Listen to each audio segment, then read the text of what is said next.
it's working. Working. Yeah. Whoa. Oh, hell, that's loud. What's up, everybody? Welcome to Monday. It's build time again, and it's echoing in my ears yet again. I still can't figure that out. Borderline too loud. Oh, shit. Here it goes.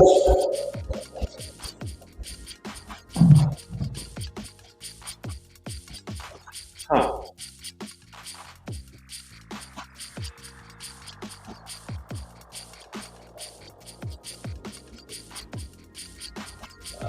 This again. Hold on. Check.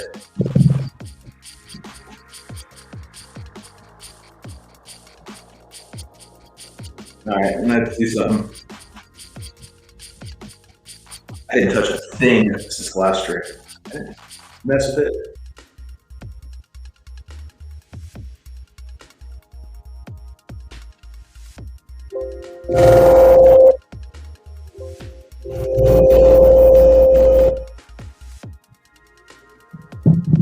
Check 1, 2. Is that better? No? I think if I change that might be a little bit better. Let me know. Is it still echoing right now? Is it better? See, Ed's in the house. What's up, Ed? Sounds better now. Sounds good. That's good. Patty's got to have his music, though, man. So that's killing me right there. Guess I'm going to have to go without. Because if I do anything else, it screws it all up. Can you hear the music in the background? Shit. Getting it together, I promise. What's up, Steve? What's up, Ed? What's up, Aaron? Yeah, my phone batteries snuck up on me and decided to die. But hey, that comes in fine. Let me check. So I'm bouncing between charging and using sound effects. I might have just fixed that for a little bit. Let me check. So I'm bouncing between charging and using.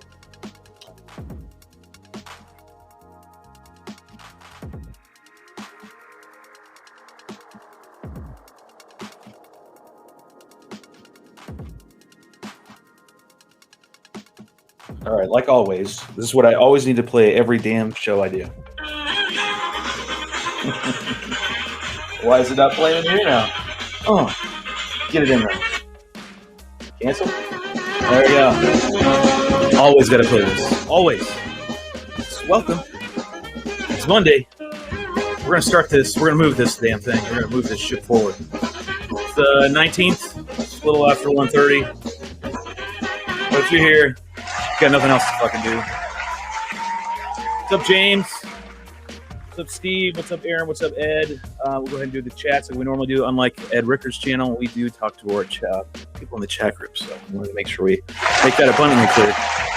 Told you Ed would eventually show up.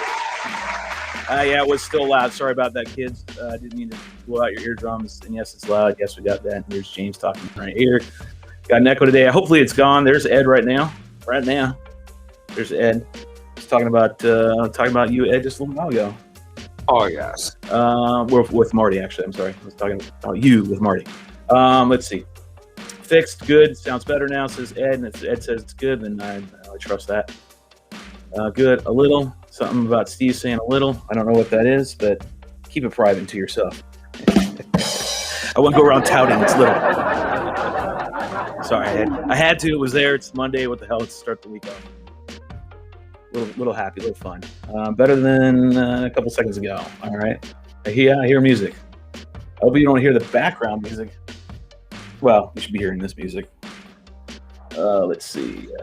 There's music. Good. Music, yes. And hello, all. Good.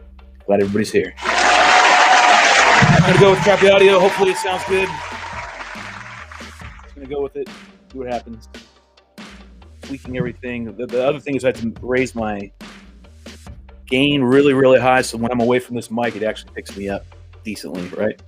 So I know Rue's going to show up at some point because we know Rue loves, and of course Mogi, he'll be here, I'm sure, at some point because they treat this damn show like, well, it's adult entertainment only.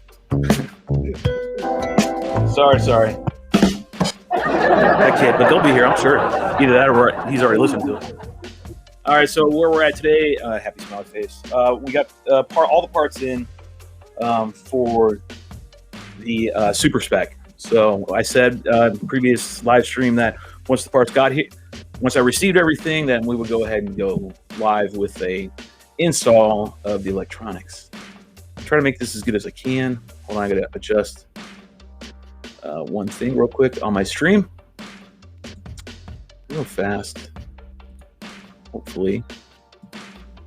And bam, and good. Hey, I look better in the other shot than I do now. Holy hell. I'm serious, I really do. That still image was a lot better than what I look at right now. Damn. So, getting old quicker and quicker. All right, we're gonna keep that alive as best we can. All right, so let's go ahead and see what we got. I've already done some preliminary work on it because I didn't want to spend too much time boring everybody with some of the crap that I did. But either way, that might have to change after the experience this weekend. So what do we talk about first? Do you want to talk about what we installed, or do you want to talk about what we flew this weekend? The results from the NanoDrac and the F722 WPX flight control board and our feedback on that. I can give you that, some info on that, tell you what the Nano's been up to and where it sits currently. Also, because the reason why it sparked my interest, I did want to talk about some stuff this weekend. ESC and everything that we tested, we came across a lot of results, to say the least, Rue and I, and it was a brutal weekend. Hot, temperatures were flaring. You know, at some point you thought for sure gloves were going to come off, and it was absolutely going to be a crazy, fist fight of some sort. There was a lot of yelling going on. It was so hot and humid. So, yeah, it was interesting, to say the least. So I guess I'll just segue into that anyways. We'll go that way. Just because I want to. Screw it. So these ESCs that I got from Pyrodrome, these 65 amps, right? Now they're X-Class ESC. That's what they're meant for, right? But we can use them in a wing world because we're only using one motor, right? And we have this same exact ESC that I'm getting ready to put into the Super Spec that we have in the Nano. So I'm going to bring the Nano over, talk about it for real quick. Look at this thing and I start to cringe at times. Just because the fact of the amount of stuff we've gone through to work on this aircraft is driving us crazy. So there's that same ESC. Now, this morning what I did is I put a heat sink on it. What I did is I robbed it from this VTX right here, right? This is a quad ESC. Came out of, actually, Ed, I think came out of your frame. Or came out of somebody's quad frame. Either way, I robbed it, and then I made sure I got the adhesive that they were using for the contact right here onto the metal. I made sure that what I did was I heated this where the heatsink was on. I heated it up a little bit with my soldering iron. I just kind of touched the heatsink, try to get it hot. Excuse me, just pliable, right?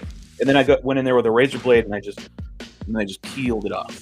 So I just took that heatsink off here, right? That's where it originally was, and I just peeled it off. And I try to make sure that I don't know what kind of tape it is, right? I could use thermal paste, maybe. Then I'd have to, I don't know.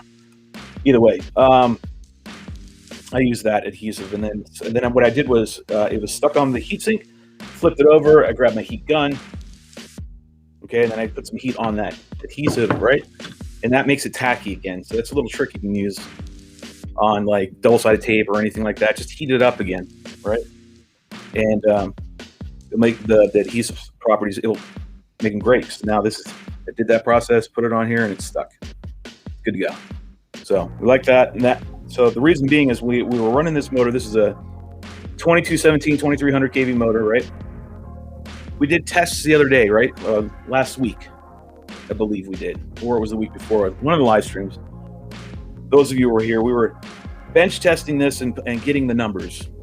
And the numbers that we were putting out said that the 65 amp ESC, well, it's good to go. It's good. It's fine. It's rated that well. However, Rue did his thorough investigation and found out that this particular ESC rated at 65 amps was they achieved that data and getting that number by sticking it directly in the airflow of a prop. So like a quad, which I get, that makes sense. And it was just blowing, and it was only for 60 seconds. So that was its max. So a little disappointed in that, because what would happen is we were doing some runs, then we kept getting thermal cutoff, which leads us into another thing. This 722 WPX board, okay, by Maytech. We've had issues with this all weekend, and it's been a bone of contention between Rue and I. Like, he doesn't like the way I soldered it. I say I don't give two shits. It's not that bad. However, it may be bad enough. I don't know. I don't think it's that bad, but Rue's very much a perfectionist, and I get it. That's fine. His stuff comes out and flies really well. In this case right here, I'm starting to think it's the board. So there's a couple issues going on. ESC are addressed. The board, man. So we're having a grounding loop somewhere, some sort of grounding issue. We have researched this board and gone through everything. So when we're at full, so I don't get sidetracked. There's so many damn things on this bird that's driving me crazy. And every time we put a board in it, it goes nuts. But we need the board. The ESC will thermal cut off. So I've vented this thing, and the ESC will continue to only hold a certain amount of amps, and then the board's putting out the wrong amps. We figured that one out. So what would happen is it's putting out, say this is pulling 38 amps. Well, on the screen, it will only show 19 amps. It will only display 19 amps. So I don't know if that's a 9S setting or something, but that's an error that I've never experienced before, and I don't know where to go and change that. So Rue didn't know either. We were kind of baffled, and we already tapped into ABBA a million times as far as calling him up, and he's been a tremendous help through a lot of this arduous process that we've been dealing with. So kudos to ABBA. ABBA definitely helped us out, or helped me out on a number of occasions this past weekend. I had to call him up, do a video chat. So we're getting that amp draw problem, right? We're getting thermal cutoff. So we vented more, and so now I'm putting this heat sink on, going, all right, well, maybe this thing will hold 45 amps, somewhere around that range, because it needs to hold that. That's what it needs to pull. So there's the issue with the 722 is putting out incorrect readings. The other thing that we had going on, we were flying, and our altitude would change. Right, it would go, say, from 200 feet to 150 feet, just instantly, and then stay there, and then go back up to 200 feet. So, and the GPS is totally fine. I don't know about that one either. And then on top of that, we have the 722. I know I'm not selling this thing for you, right? There are some positives, and I'll get to that in a minute. I always like get the crap over with first, and let's wipe it all up with some good, right? That's pretty much the way I like to handle these kind of scenarios. And I know it's going to be a weird analogy, but it works. So get all the crap first. Get it on the table. Get all the crap out. On top of all of that, whenever we're going up in throttle, we were having before serious video problems where everything would roll. The screen would roll diagonally, meaning the FPV camera image would roll. Everything was rolling. The OSD was garbage. I couldn't see that on top of it. It was scrubbed out, and just, it was awful. Look like an Etch-a-Sketch. So Rue took it one night, I think it was Friday night, and took it back to his house, and then he kindly dropped a cap on it where the ESC gets to the board. Then also separated the power, so we got off the rail that Maytech uses for your filtered camera and your filtered VTX. It wasn't filtering shit, so we decided to just go ahead and bypass that and run directly, okay, for the battery connects. Pull a lead off there, and we'll put a JST on it, and we can unplug it because we're on a Unify to get hot as crap. So we have a way to unplug the VTX easily. And then he dropped a little Maytech BEC on here, filtered, whatever. And then that's providing my cam, VTX, right? I believe we did both of those. And the image of the FPV, or the FPV image, is absolutely outstanding. It's perfect. It's absolutely Problem solved. But the problem that is not solved is our OSD. Every time we go throttle up, just gets garbaged. It eventually fades out once it hit past half. So called up Abba. Abba said it's a grounding issue. So we hunted down grounding issues. We tried various solutions of moving a ground, taking a ground out. At one point, it made it worse. We tried to alternate the ground off the battery spot right here where the battery connects on the board. We took that negative lead off right this JST and then tried to jump it over to one of the grounds on the board. I tried the cam, that made it worse. I tried an open slot on the servo rail for a ground. That didn't work. Just made it worse. So went back to the way it was just so we could have something. And anytime we get past half, it just craps out again. So we're still hunting that down. But hopefully I've addressed the amp draw problem as far as thermal cutoff. We haven't plugged this into BL Heli 32 yet. We need to do that. That way we can get the brake put on it. Rue was just taking his time and not getting it done. I don't know why. So it's Rue's fault that we don't have BL Heli 32 on here. He said something about his garbage ass Apple products. I couldn't talk to my frame here. So anyways, we get that on there. We'll probably, I mean, these things, ESC should ship out with the right firmware. It's working. Maybe the cutoff, we can do a thermal cutoff and change that. I don't know. I just think they're overrated. ESCs, personally, I just think that's what the case is. But other than that, throttle resolution was great. Everything else was fine. It actually is way better than running the Cobra that we were running, so that's good on that end. It's like it's a constant trade-off. We'll get one solved, and we'll inherit something new, crappy, some more shit, and we just keep fighting it. Abba did a really great thing, so now this moves on to the good things. So the iNav 3.0.1, right, for us fixed wing folk, works great. I absolutely love it. I think it's hands down the best one they've put out yet. I really do. I think it's great. The interface is much better. The update, the refresh, it just looks better. There's more features to run. There's really more bells and whistles and whatnot. It's pretty dynamic. I kind of tore into it the other night. I think it was Saturday night, and yeah, I actually like it. It's really, really nice. There's a few things to note. I want to make sure they're on record that we remember. When you're tuning these, when you first put a Maytech board in, you got to go into your PID tuning tab, and you got to look in there. There's a couple settings that you need to address. And first and foremost, you actually need to put PID values in these things. At least that's what Abba instructed me to do. Hell, man, I used to do quads for years, right? Now I'm so familiar with PID tuning. That's like my #1 video for views is my PID tuning video. However, never did I ever think that I would be doing PID tuning for an aircraft. But I mean, I guess it makes sense. It's still a motor. It doesn't matter what it's on. It's still a motor on an ESC with a control board. So the concept's still the same, right? But I didn't, really grasp that till this weekend and re-inheriting all the crap that I walked away from years ago, which was tuning and all that stuff. I got tired of doing all that.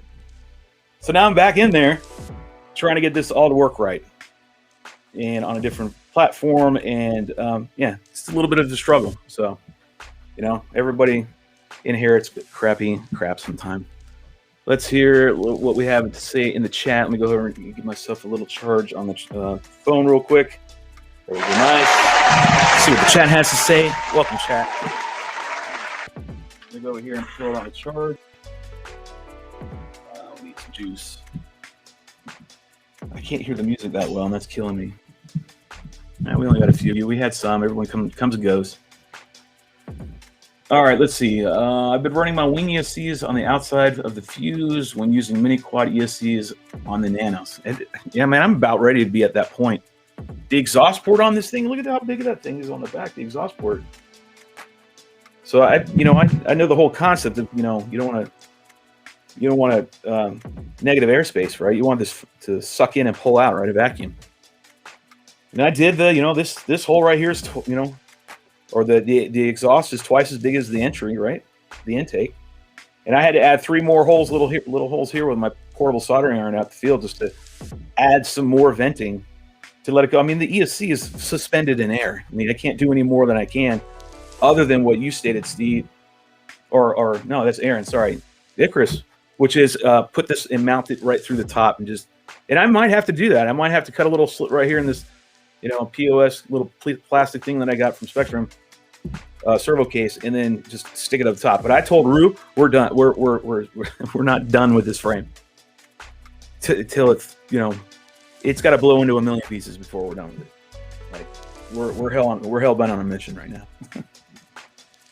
Oh, look, Ed Ricker's here. Yes, Ed is here. We should give him a But there you go. Keep moving on because these are probably old because people have come and gone. All right, they're over here bromancing here and there. Have to understand. All the sick. Rue's back in. That's cool. There's Ghost today. Was like, nope, not that Vomitron board. Right. I don't know why your board, your computer will not talk to this ESC. I don't know. I mean, we're using that dongle. I think it's, I don't know. It's just a pain in the ass, to be honest with you. But we're all in on this. I've been going to Dick's. Been there 4 times in the last week, switching it up. Yeah, you can have that. You both can go to there. I have no desire to go there. Nope. Not for me. It's not the place for me. Okay, so the pros. We're talking about the pros. There's already shit all over it. So let's clean it up a little bit. 3.0.1 on this board is actually really, really good. The FR Sky OSD chip on here, I love it. Love it. I think it's so close to Eagle Tree. If you ever run Eagle Tree's vector system in their OSD, their AHI and everything's really, really nice. It's, I don't know if it's totally graphical or if it's pixel or whatever it is, because the FR Sky thing is pixel-based OSD. It's much better. It's just more it's a lot more fluid. It seems to be a lot more accurate now. Let's see what else was good about it. You have the auto tune feature. Abba swears to hate it. Don't use it. I used it and it seemed to do really, really, really well. Like once you used it, it got it to fly straight and level. Perfect. Like absolutely wonderful. And we haven't tested this yet. I know Abba is absolutely against it, right? And he won't go to 3.0.1 or 3.0 period. Because he just likes the 2.6 or whatever they're running version of iNav. But the auto tune feature was fantastic. And you are running, if you set the setting in iNav, you can absolutely have auto trim continuously running, I believe, if I'm not mistaken. So it just makes, when you're doing distance runs with these aircraft on this board, it just makes it nice.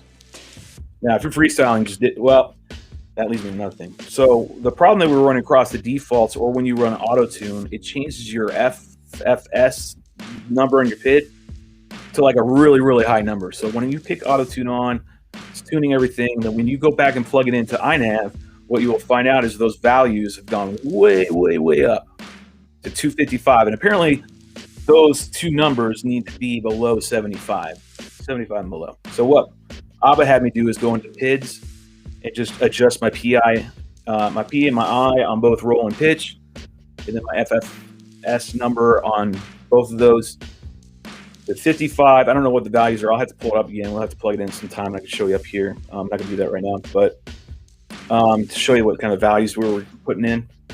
Probably do that in tomorrow's live stream. I wasn't prepped for that today. I'd have to go do a bunch of shit and get it done. And I'm not going to do that right now. So maybe tomorrow. If you guys want to see that, I'll do it. But it's definitely worth noting that that's something you got to pay attention to. It made it fly straight and level, but you couldn't do any acro. It was just like dumbing everything down. So we had to go and change deflection. I had to realign my board. It seems now it's completely acro. It's back to where it was without this board in it, where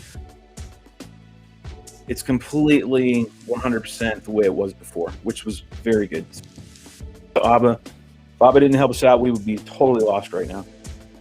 So that's where the Nano sits. And hopefully the heatsink will help. And I finally take Aaron's idea, and I'll probably just stick it all the way on the top. That way it just completely gets vented. Nope, not that Vomitron.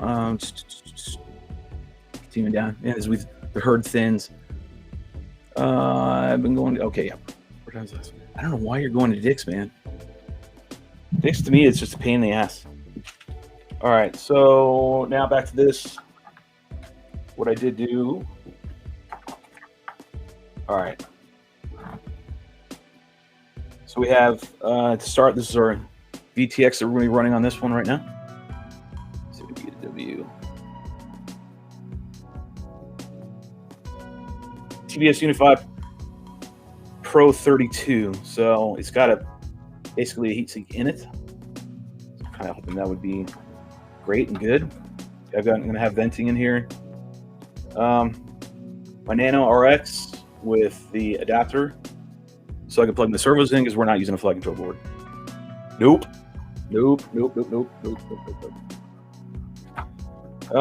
Same ESC that we had on the Nano just a minute ago, we now have on this. I had already soldered this prior to us discovering the whole thermal cutoff with these, so I'm gonna have to take this shrink that came with it off, and then I'm gonna have to probably install, if I can't find another heatsink. I know I have another one. I know I have another one. I just got to find it. But as a last resort, I have this little aluminum chip right here, and it will actually fit across. I'd have to figure something out. I might have to Dremel it down or something. I don't know. That's my last resort, right?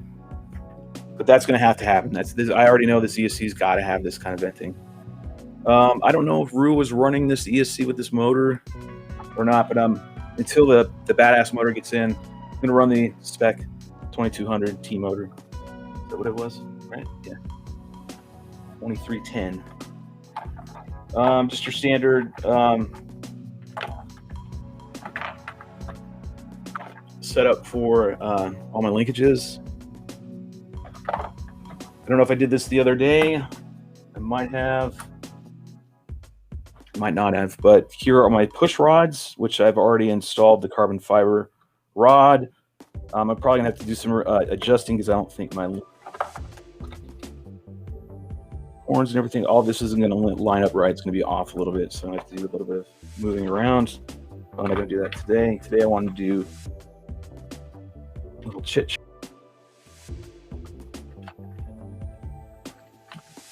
And start laying everything out and figuring out where it's going to go.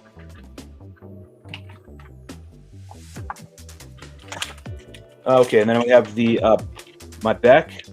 So it's a Maytag Micro BEC. Takes up to 12S. And it outputs 5, 9, and 12 volts. And I would imagine going here, and there's going to be something I have to bridge to achieve one of those voltages, and I'm sure that. And the reason we're running this Beck is because the camera was the issue. And of course I do need them for my servos as well. I'm gonna have to figure that one out because I think there's an issue right here. And I think I was trying to address this last night with you, Rue, if you're still listening, but I didn't get to that point. I gotta lay out how I'm gonna, in my mind, I got to sit here and make sure we have this electronically laid out the way we need it. That all the voltages are going to be correct. Everybody's going to get everything they need. I got one back. I think I got a backup. I think I have two. Possibly. Oh wait, I gave you one. I think.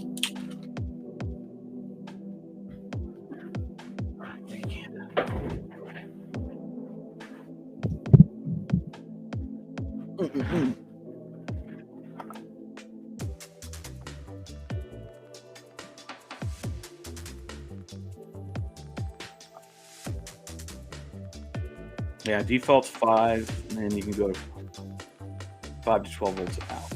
Where's the pin? So there's ground. Got a 6 volt in. Gotta probably start zooming this shit in because this is way down here. Yeah. Power in, ground out, power out. That's it. All right, there's a bridge right here for 12 volt, and then there's a bridge right here for 9 volt. All right, so we have that set. Nano set. I'm running the Immortal T. I do believe I have another, little whippy antenna, right, that comes with it. bananas when you buy them, and I might use that just because I like the fact when you drop these Mortals are great for other frames. I like the stock ones they send with you just because they fit on these verts really nice and slick, without having to poke holes and start adding and dropping antennas through the frames. But it might be that I have to do that because I might not have one. But I thought I did. Okay, so what I need to make sure about is the cadex. So cadex is voltage issue number 1. So we need to find out the voltages, make sure we're getting it right.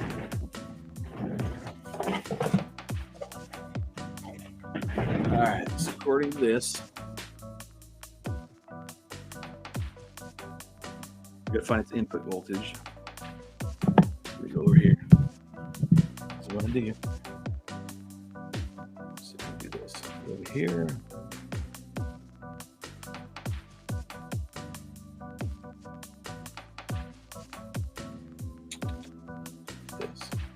That here, and then I'll go to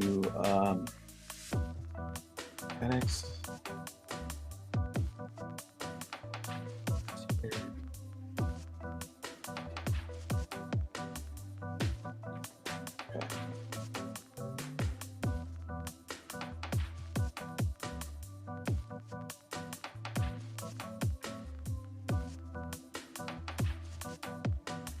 See if I can't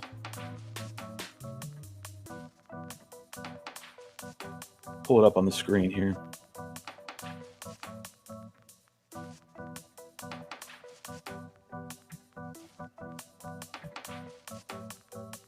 Okay, there we go. All right, so we're looking at that. It's the one I got. And now I need to look down and find out what it's. I got the blue one, so I like blue.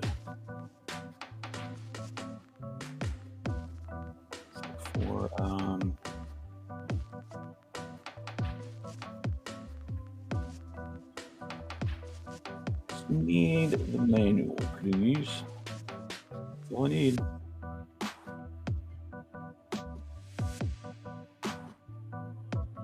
right, there we go. So it says I can take from 4. Is that right? Yeah. With the battery. What the hell?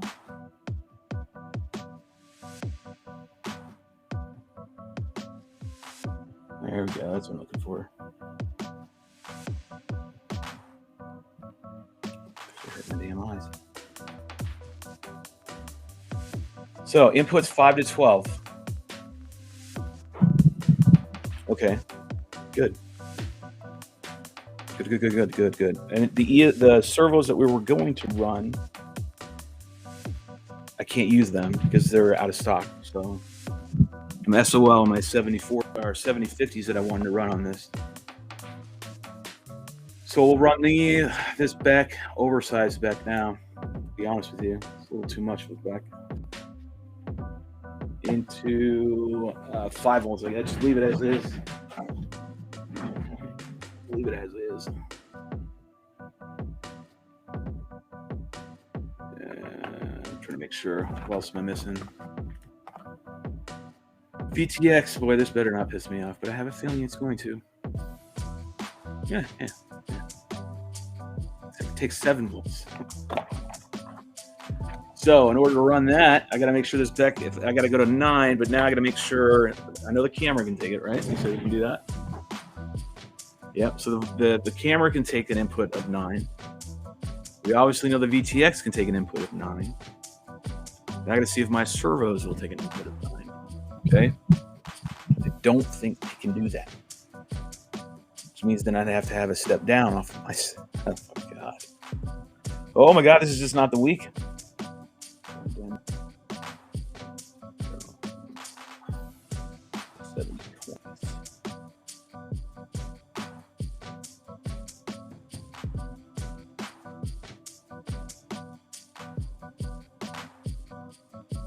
Okay, go over to Spectrum.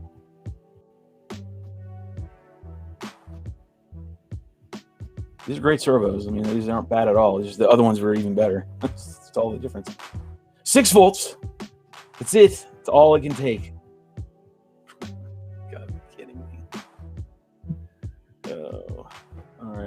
So I'm gonna have to. I know I have another one somewhere, and I'm thinking of right where I have it. I'm trying to think. Well, if I have to run 2 Becks, this is gonna be seriously stupid, but that's probably what I'm gonna have to do. It's great. 6.5. The VTX 7 volts. Okay. I mean, I get it. This is designed, I guess, again, geared more towards, for sure, quads. You know, just fill the neglect for us wing folk. All right, so that's what I'm gonna have to do.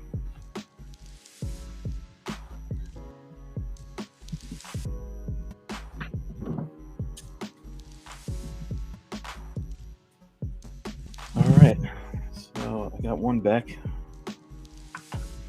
I'd rather stick that one for the VTX, to be honest.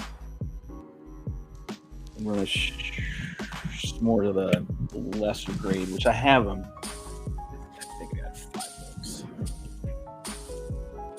I think I got a spare 5 volts somewhere in one of my old specs to run.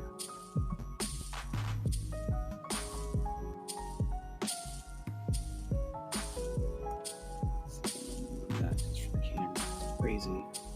A little frustrated, that's all. Things aren't going as planned. Alright, first I need to take this off, which is the tubing I had on there. I might be able to slide it off. Maybe. Get out. Yeah. There you go. I don't have to cut you up. Okay, cool.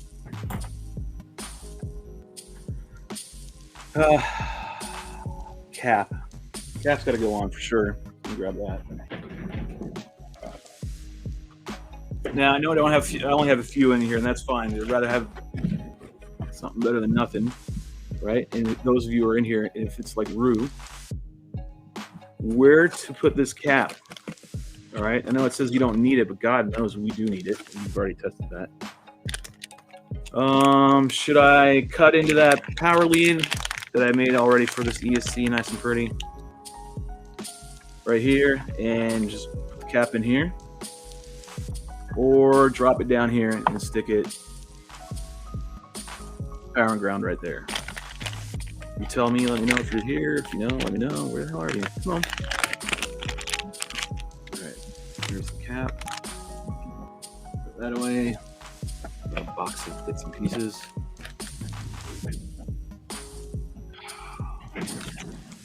I thought these ESCs were going to be the absolute bee's knees.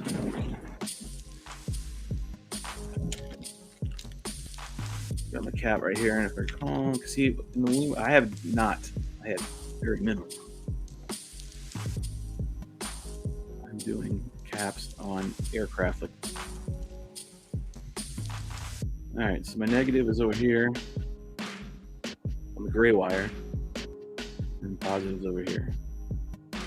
So in theory, I just go there and there, or I can go up here and then I can put it right there. What I might do. See what we got. Anybody.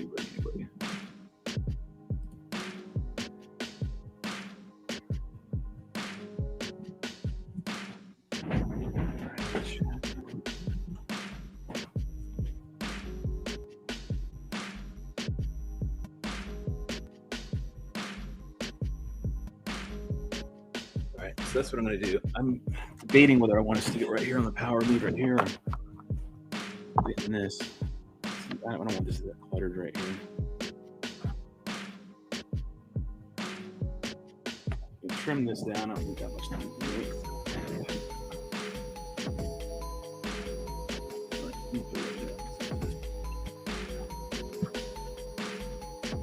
What I'm going to do.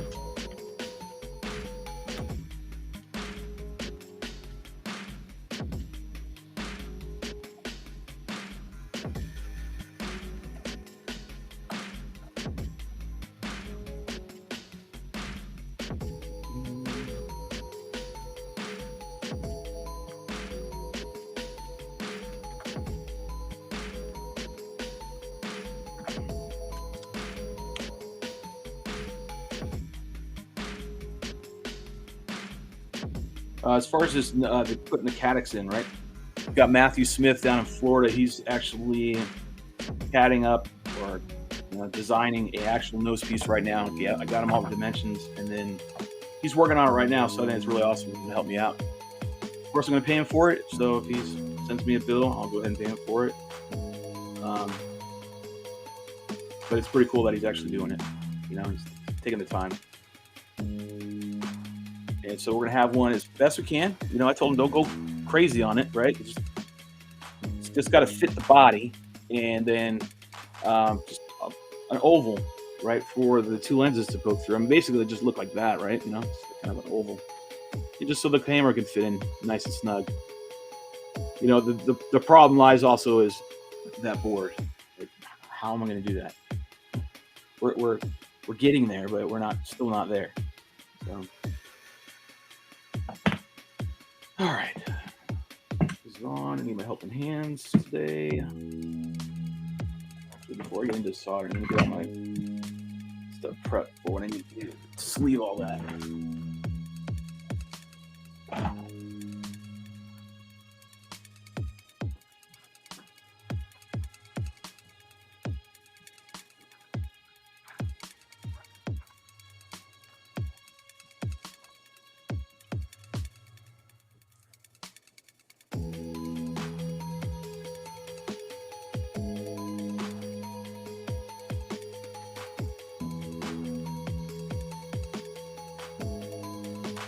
Alright, I'm thinking this might be right.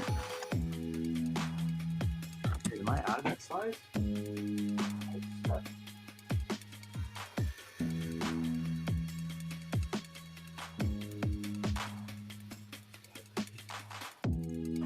Yeah, just as size I need.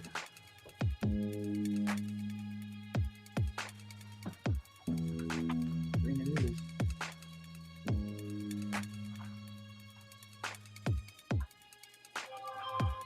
All right, green it is. I heard some messages.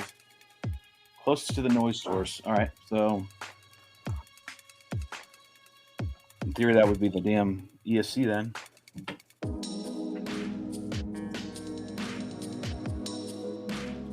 Let's use green. Christmas colors, green and red. So at this stage, I'm gonna put it here anyways.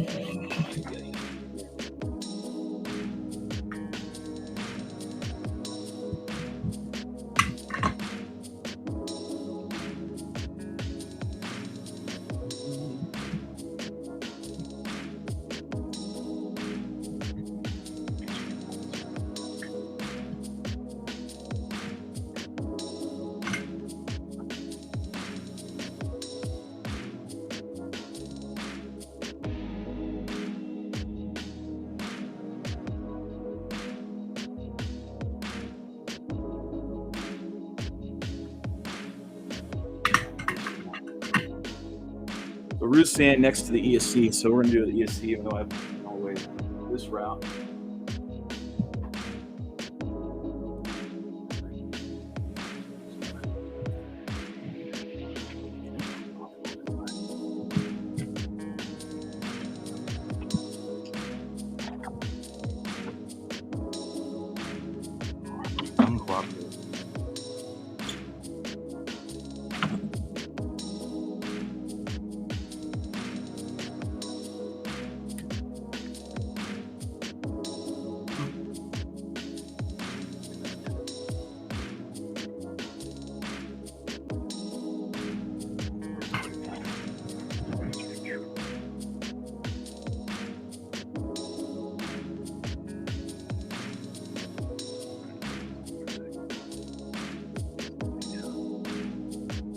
I'm going to resolder this real quick.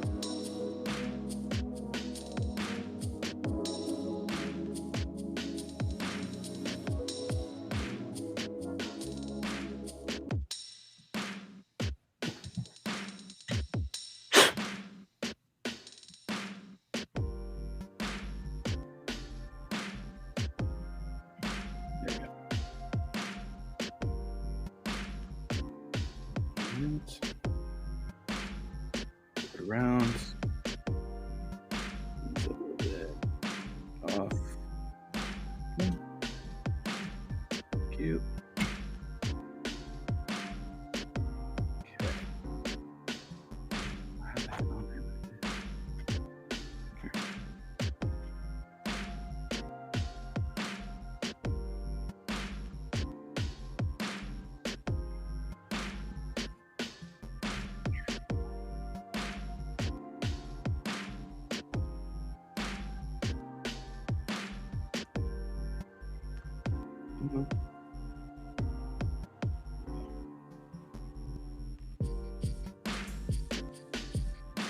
Okay.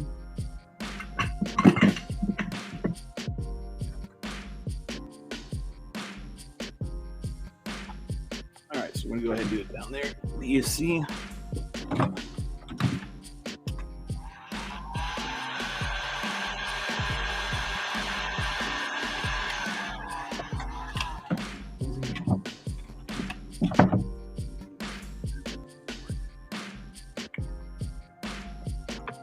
Okay.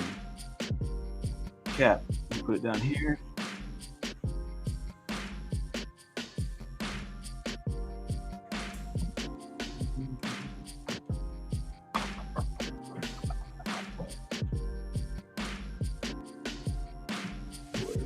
Okay.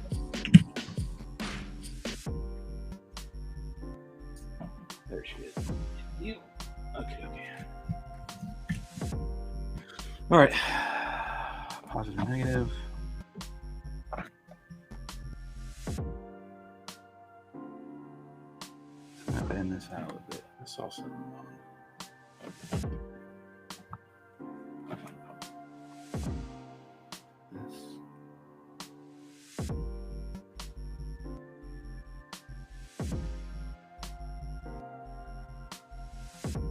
That. Just gonna bend them a little bit at right angles. Just get right in there. Make a couple marks.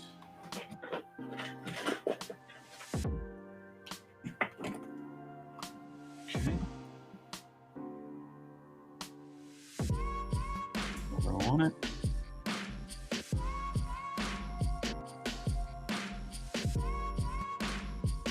Couple marks. Where I'm going to cut. All right. Trim my cap to the size that I need it.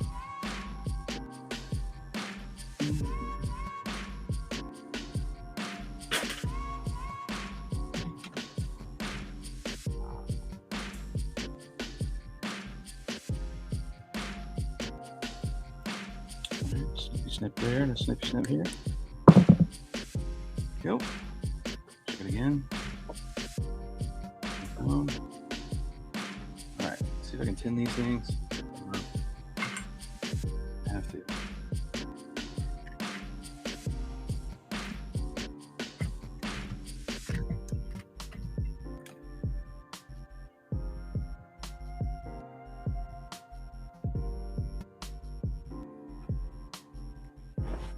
Let's see if I can get that on there. Okay. Touch. Just need some. Obviously that's work.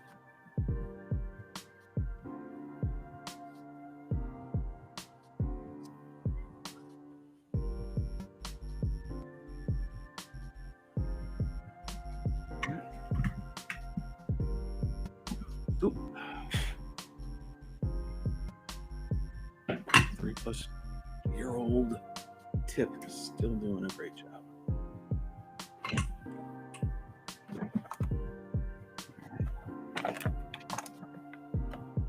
Just out of the way. Here. Okay. Line her up and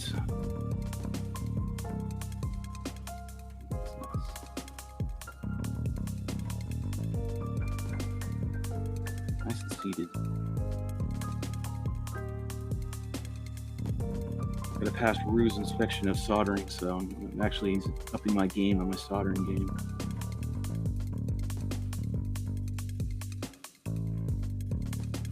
That was a little difficult right there. You gotta force it down a little bit.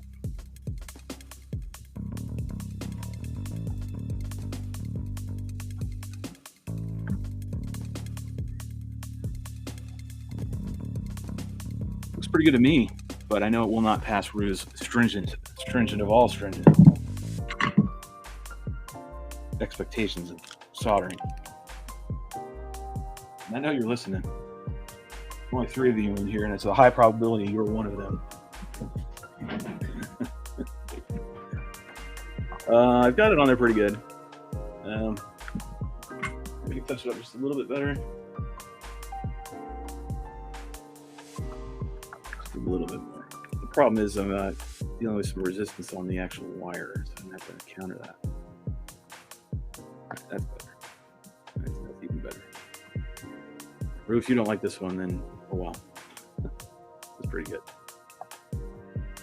Okay. All right. Negative to negative, positive to positive. Cap's nice and good to go. All right, so we basically built our own ESC. That's pretty much what we've done. If I'm going to put some sort of heatsink on here and direct touch this, right, all this, I know I have a heatsink. I'm just trying to remember where I put it. And it keeps right, and then I have to stop, and I'm pausing. I'm trying to think about where I put it. This one right here is too big. Unless, not even unless. Yeah, no, I might be able to do it. Just shave it down a little bit. But this is perfect. Lightweight, aluminum. It's better than nothing, right? And get it on there somehow. You got some tape you said you were using. I've got thermal paste at my house. I mean, I could do that. It's gonna need it. It's gonna need it. It's gonna need it for sure. Well, I mean, this motor's not pushing those kind of amps, so might not. Maybe. I don't know. It's gonna get more venting for sure.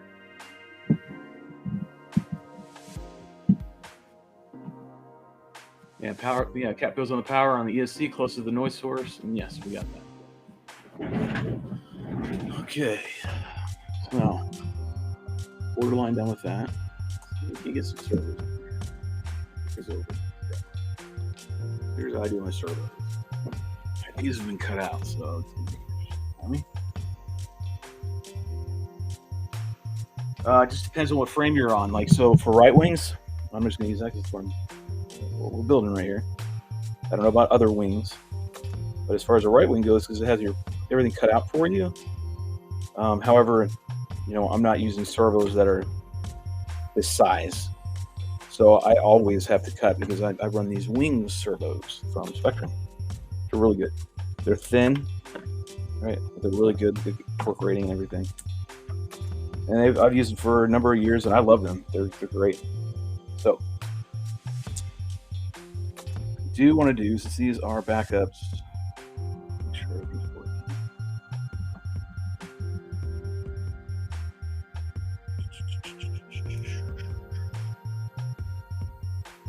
Let's take it back. I need to get power in here. I'm sorry, I'm brainstorming, doing this as we go, right? Probably driving Rue crazy. He's like, fuck me, man, I could not do that. If he does, it would drive me crazy. All right, we're back. I'm just thinking the circuit, right? That's all I'm trying to do right now. It's me. I really want to get these in and show you. I'm also getting hacked off about the power system right now. Until I get it done, Rue knows me as well enough now that I'm gonna pound it in the ground until it gets done the way I need it to get done.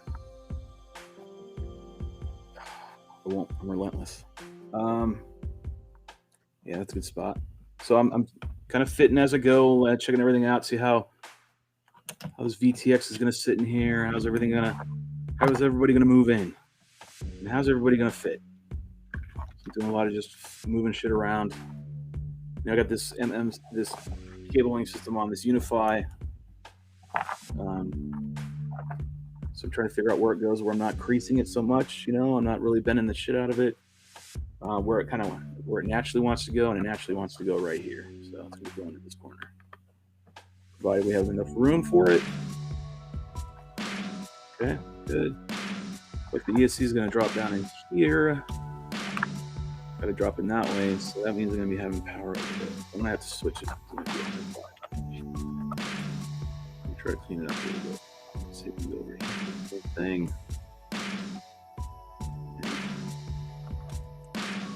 Turn this a little bit.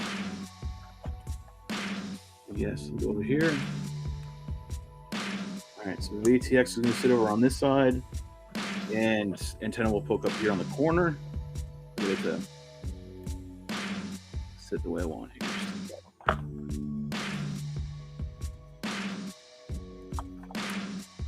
This. There we go. That's what I want. Okay. Cool. Boom. ESC, and we'll go right here. These wires out of the way. Thank you.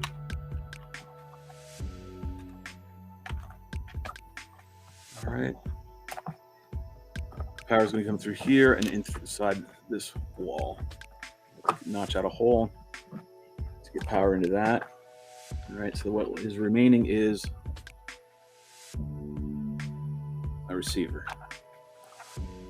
The receiver is going to have to go over here, somewhere down in this range right here. I don't like the power going over it, so I'm going to have to manipulate that.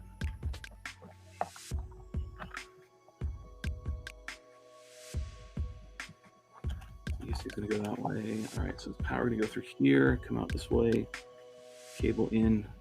Okay, so it is going to be that way. All right, so notch a hole on this side and actually feed my battery loop through, and then plug right here. Stick it down. VTX that way. Put it out of the way. And then I can take.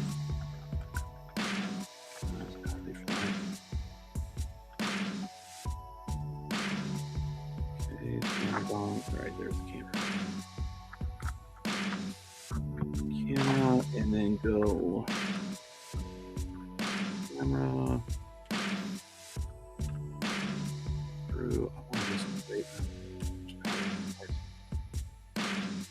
Need to have these, and ideally, I would love for them to make a ribbon cable long enough where it's this in this bay. I have room for it. This would be awesome. Just stick that in there. But you can't. I gotta put that out here somewhere.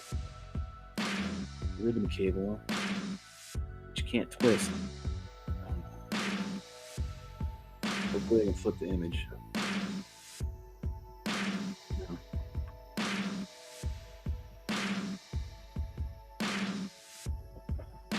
Let me see. So I'm trying to figure out how much wire I have to work with. Optimum would be right here. Stick it in here, stick it like that. Bing, bang, boom. And run this around. Traditionally do.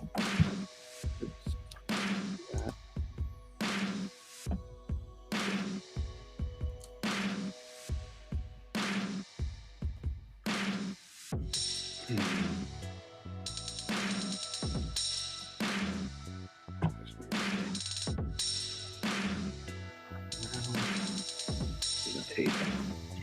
You gotta use painter's tape too.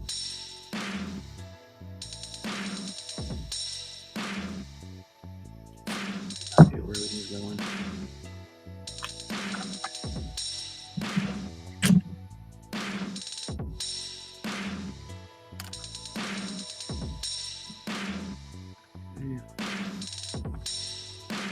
Go through. Yeah, it could be over here.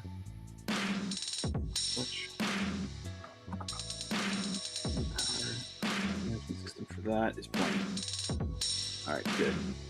So I was trying to make sure as I didn't have to build any kind of jumper. I just want to split these two ends right here, these two fittings right here, these mullets, whatever they are, and then cut them and then solder them together. We'll have good power to my camera.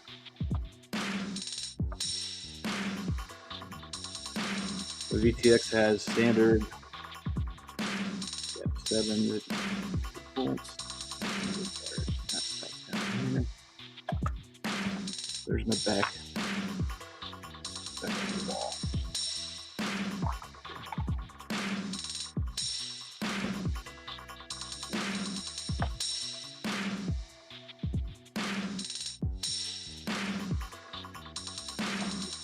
Solder that.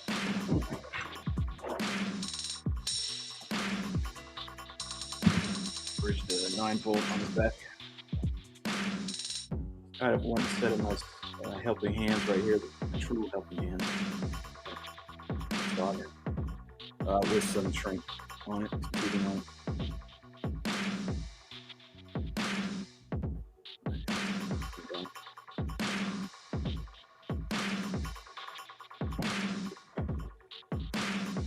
To me.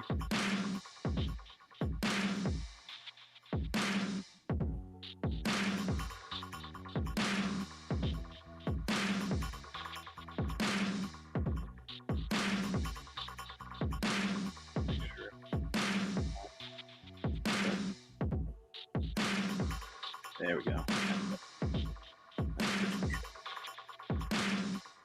Okay, bridged. Here, let's go ahead and tin that.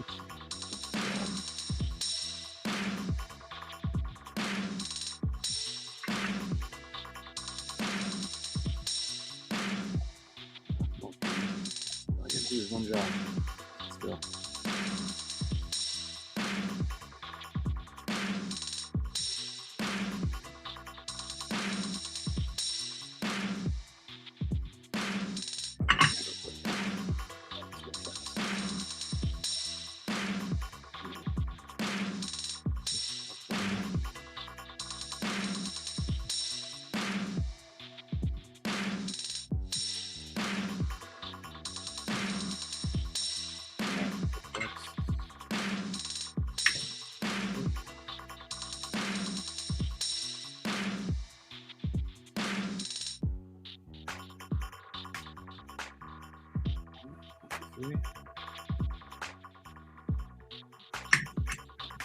Good. Good.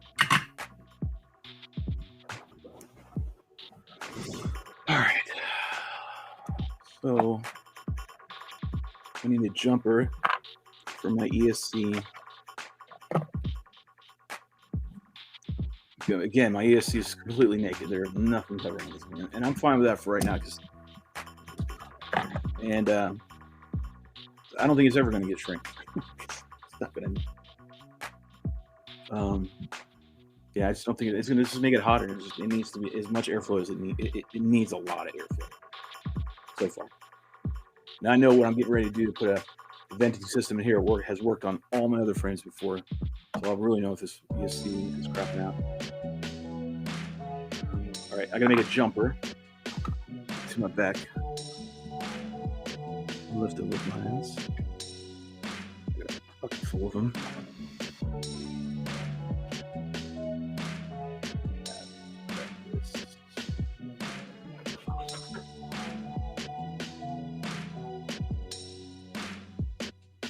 Leftovers from the ESC kits. Let's use those wires.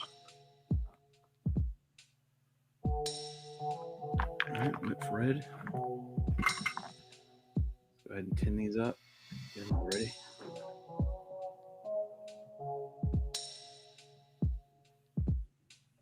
The other side.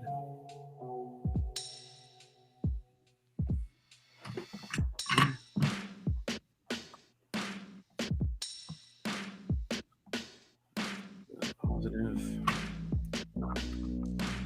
I don't want to go this way with it.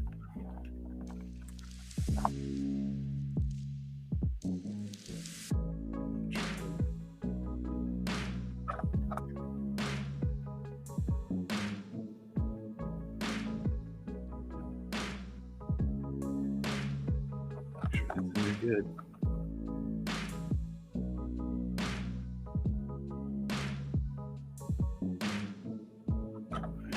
Overheating everything. Right here.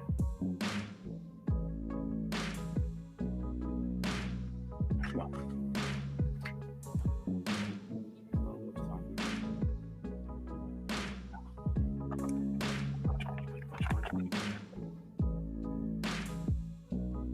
There we go.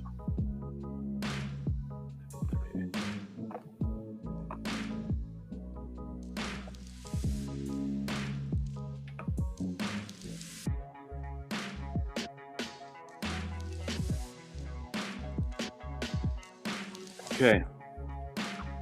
Pass route standards. I won't get that much of a on that, right?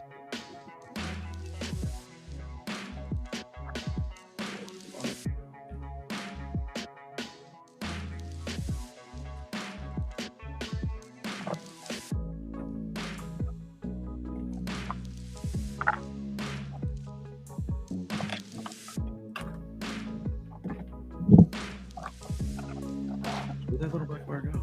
I dropped it.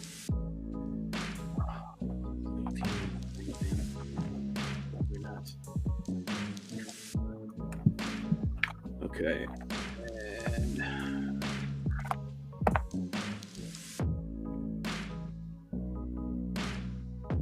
figure out exactly where to put this.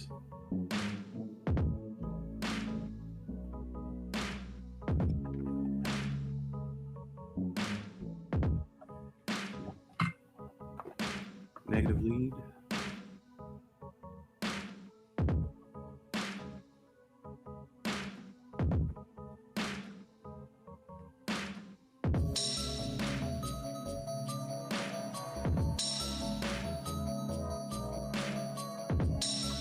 Okay.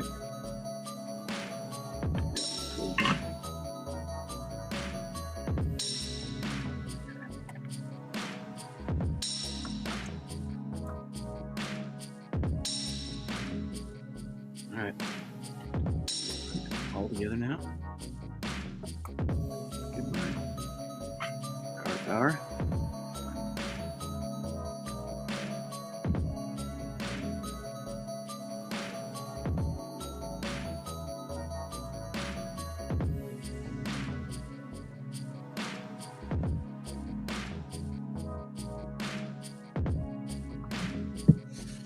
Ground.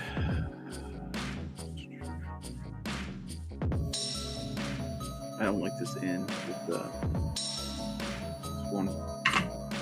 It's too long.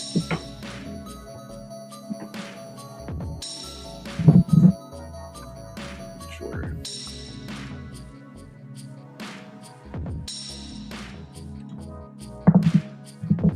Damn you, Rue. Don't turn me into OCD.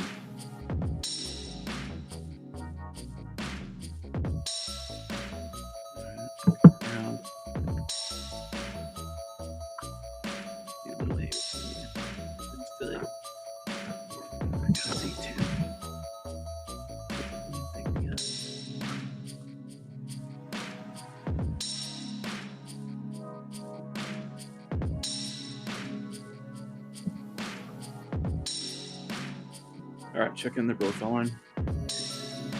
Here.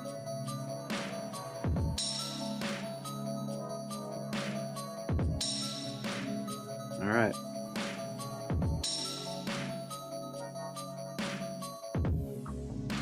Yeah. So we have the deck on. It's got power now. Let's do this back over here. Our lead text is going to go over this general area. We're going to use the lead off that. So I'm going to just pop the cable and system off. So I don't have to mess with the whole DX, just mess with wiring. I'm going to put a jumper on here, a JST. Okay, male, female, and it just depends which way you're looking at it, right? Okay, pins are right here. They would call this the male. Although it's kind of deceiving. Who would think it'd be the female? This is a gaping hole right there. And you're going to insert a big red thing in this. To me, this is the female. But whatever. I'm digging through my parts. I actually had one I found the other day. See, I see these boxes, right? My goggles right here, right? Actually been doing some cleaning up. Rue actually walked in the other day. He's like, man, are you cleaning up in here? He's like, kind of shocked. The answer to the question was, yes. Yes, I am. Did some more cleaning today. I made the mess. I need to clean up the mess. Right?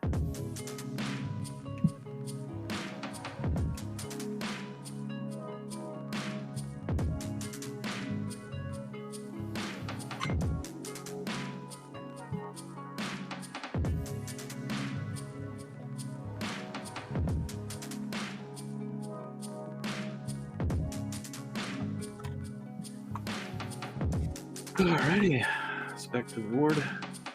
Got my JST. Put this.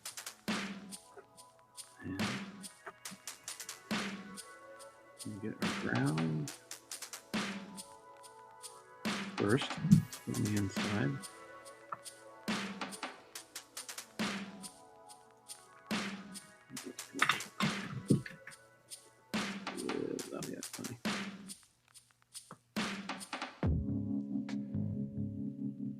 Okay, ground's on. Power out. Just a touch. Just there. Have a picnic on your board with your soldering gun or your soldering iron tip on the damn board. Okay, there's some positive, negative outs. All right. Now, my harness. Just plug in, and I can unplug if need be. Verify.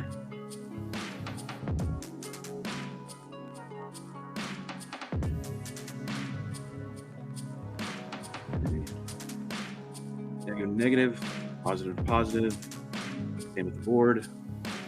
Out. So now we have power. Now I've got power. It's my Caddx Ratel. Next, we need to do the FPV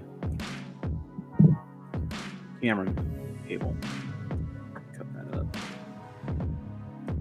So positive, negative.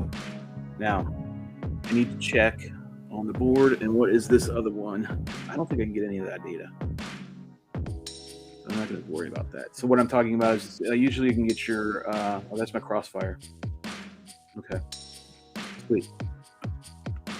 My white and green right here are my crossfire lines, I believe. Yep, it's the RX1 and TX1. So sweet. Running their ecosystem. We're going to see what kind of data we can get.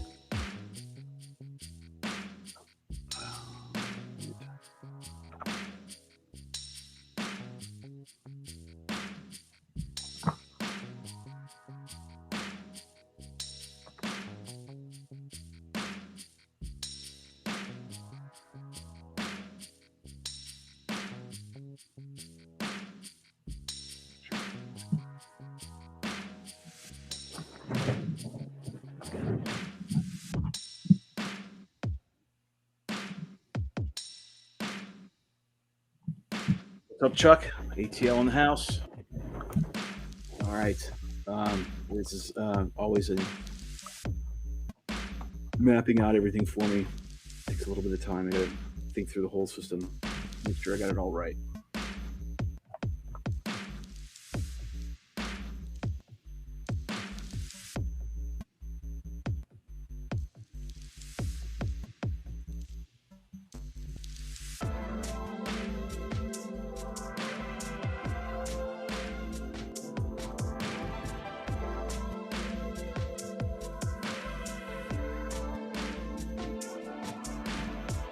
Check something again.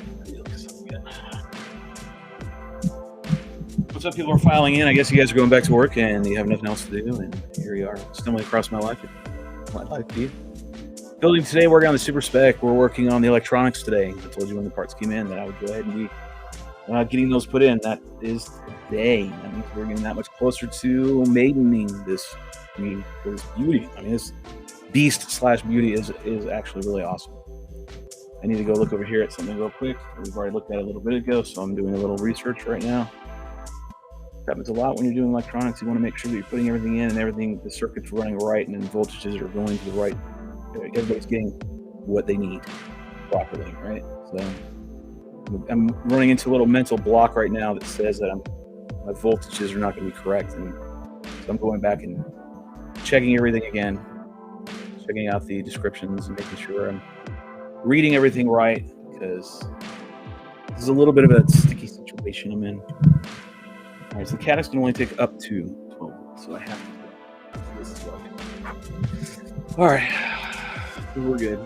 The minute I was second guessing myself. Now we seem to be all right. Back to where we were. With the actual feed. in here. This was weird.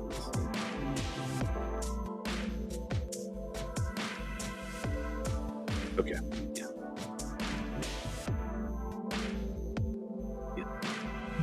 All right.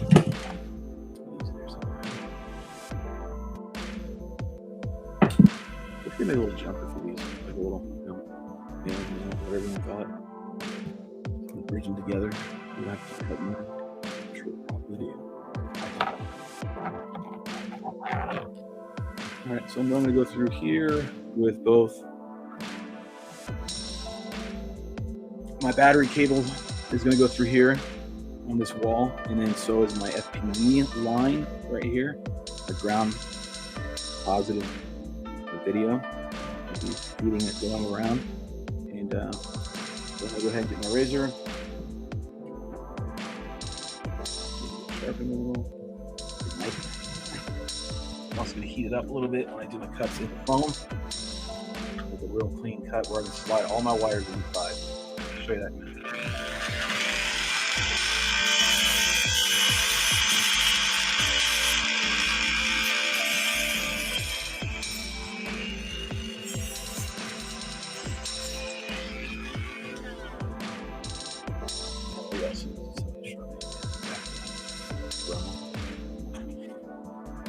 Okay, I need to notch out a hole inside this, you can call it firewall if you want. It's not really, but just a wall. So I can get my battery and through here. And in the past, what I've done is heated up my soldering tip and gone through here, but we're gonna be nice. We all pretty like.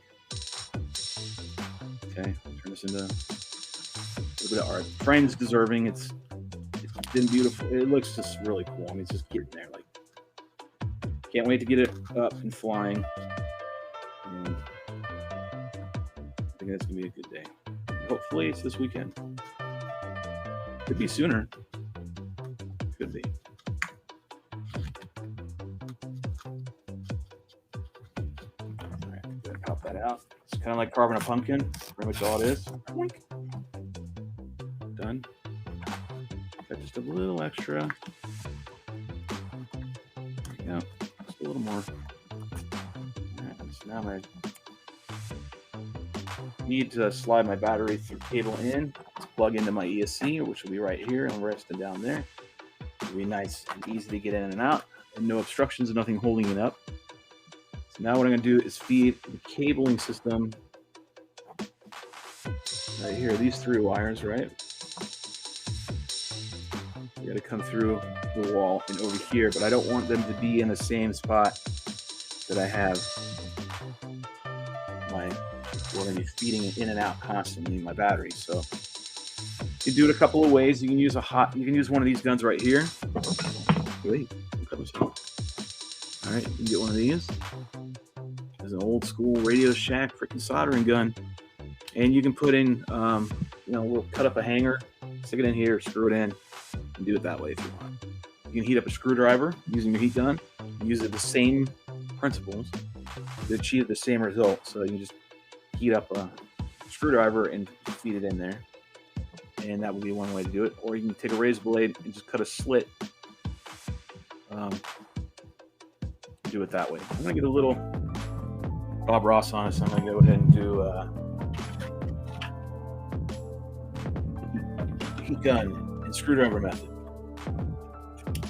Okay, so stick it down in there. Let's sit for a minute. Get it all nice and hot. It works great, by the way.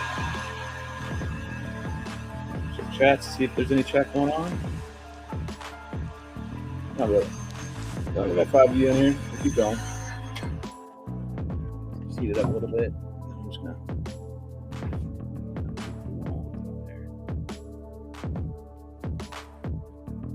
Unlike the other one that we're getting through. Okay.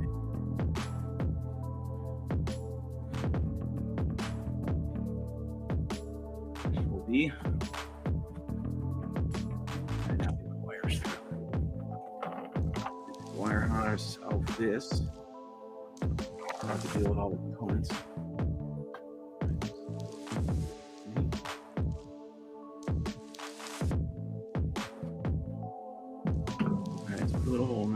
the slit. I'm gonna go left-handed. I'm gonna go crazy. Left-handed. Okay, I need a slit. I need to heat it up. It can cut it. I just need it to be a little bit wider than the thickness of the blade. So I'm gonna heat it up a little bit. It'll melt some of the foam. As it cuts, it creates a little bit bigger of a channel. So I gotta feed 3 wires in there. That's not many wires in here.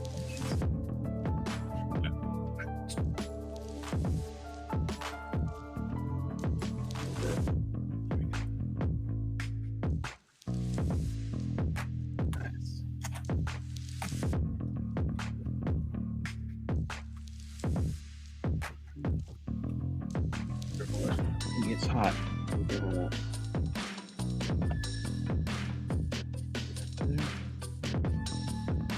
Basically, do like a channel like we do with our spars. We do that.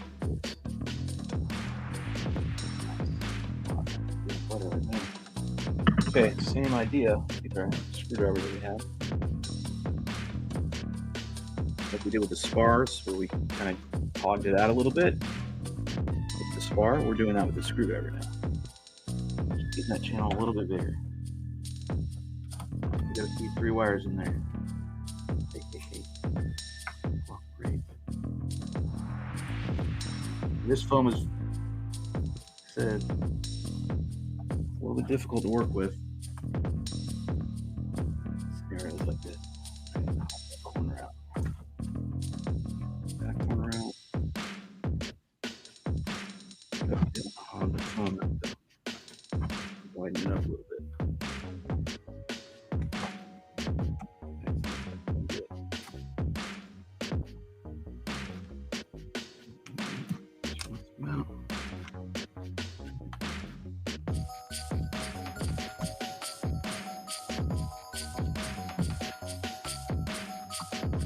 Okay.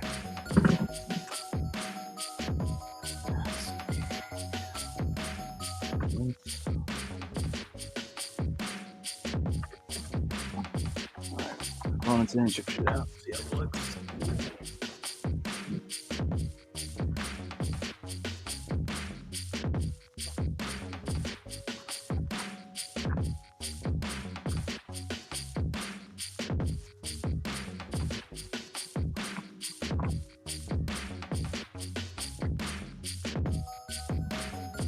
Crossbar wires.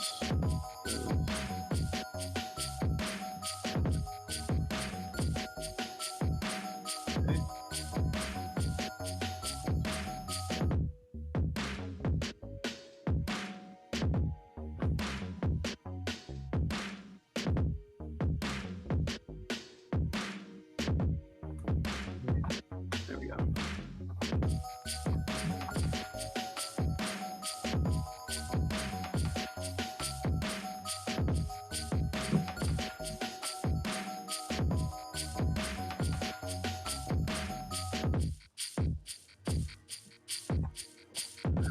Let's try this way. All we'll do is try to feed it through the hole that we made with the screwdriver, right? That's all I'm trying to do. Try to make it easy as possible.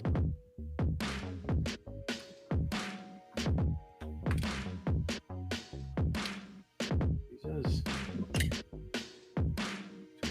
Help me. Use the other side.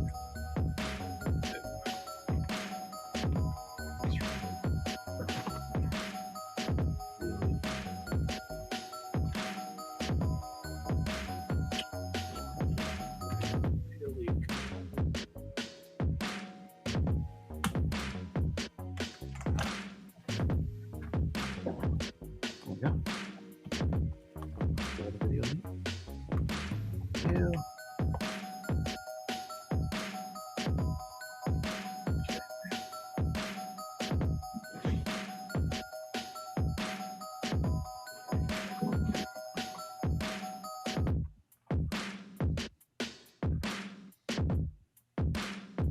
Screwing up the wires.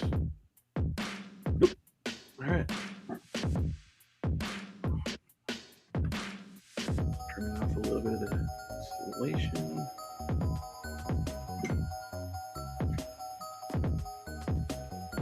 Hands.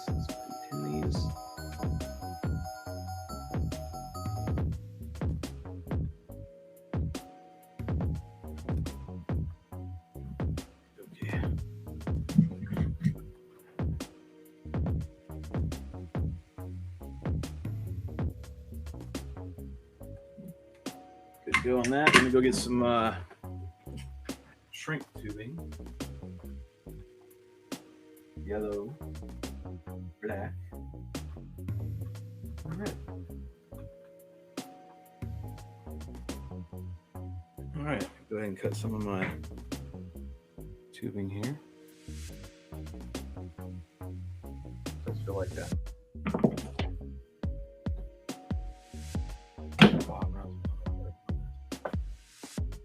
Okay, tubing here.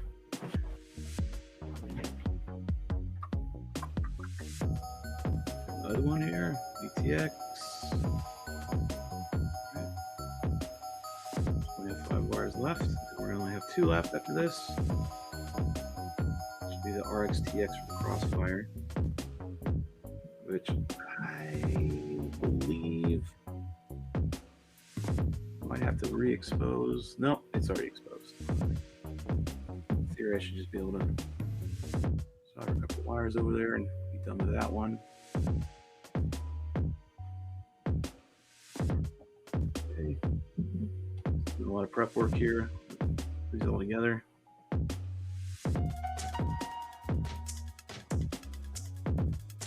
Tell you what, this live stream is the only thing keeping me going as far as the builds and the builds. Do live streaming. All right, cool. Go live and chit chat about the build. To be honest, it takes a lot to be motivated to build. Man, it's like you guys are hanging out here in the drone hangar. Oh, I got a sticker wall. I meant to mention that. I think I did the other day. So if you want to send stickers, send them here. Stick them on my wall. Got a whole bunch of them. Just keep adding over time.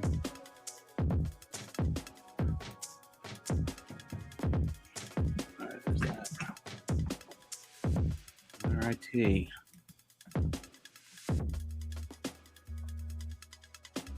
How do you do that with your shaky ass hands? Damn. Just the way it goes.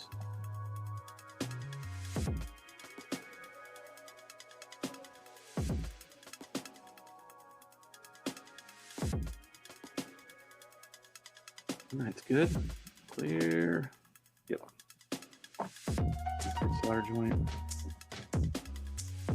And got cold solder joint. Cold solder meaning like it's gray, gotta finish shiny. And cold solder joint is gonna be finished opaque and cloudy. Which means it's brittle and you pop it right off. A nice solid silver, shiny looking, like that one right there. It's cloudy. Getting off. I dip mine in my flux that I have over there on top of my station. I really get out of it. Again. Nice and shiny. Good. Okay. Positive's nice and shiny, negative's nice and shiny, and so is my video. You've created the goddamn monster. You make me go over here and redo this one because video one isn't looking good.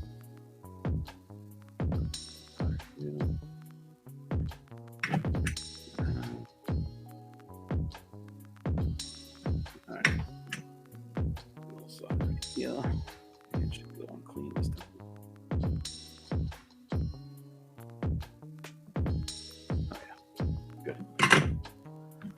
Okay, all soldered up. Let's go ahead and sleeve everything. Go ahead and this is where you use for small spots like this. You can take everything out and do it in your own way. I'm just telling you how I do it. Right? It's not the end all be all way. What the hell? Someone's texting me. It's never a good sign.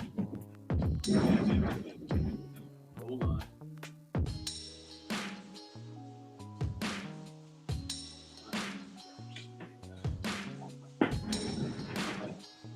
I can put this back in.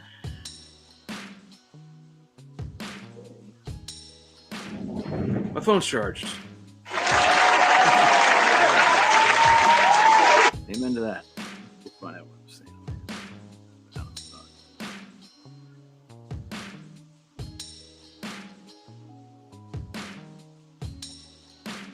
All right, so that's the crew talking right there. So, all right, we're actually moving along. We are moving along.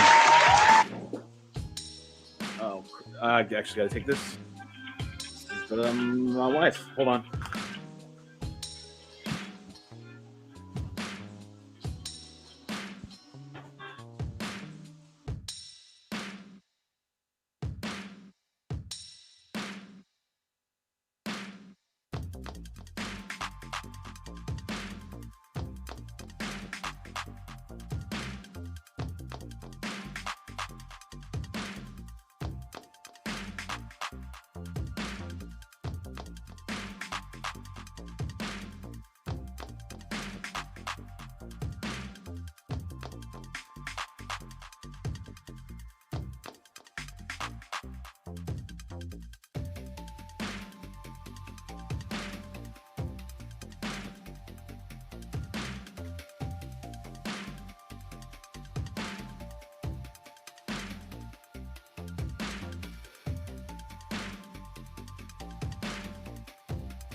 All right, so back where we are, 4 of us, 5 of us.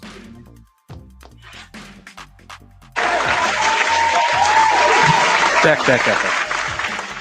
All right, there's nothing to check on the chat because I haven't written anything, so I'm just going to keep moving forward.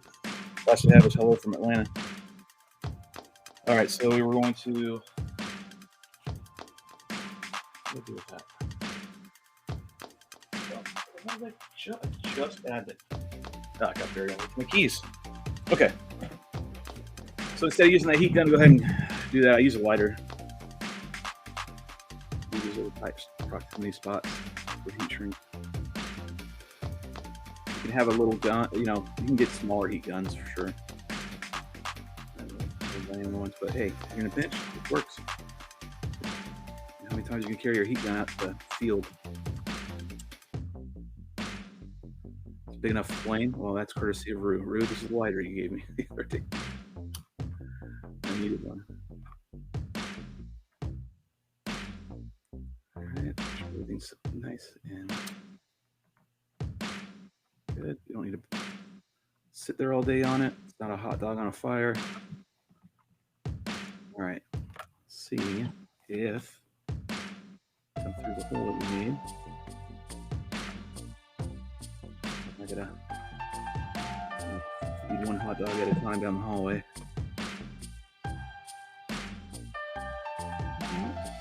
Come on. Yeah, that's what I was afraid of. More heat. Let's see. What I think what we're gonna do.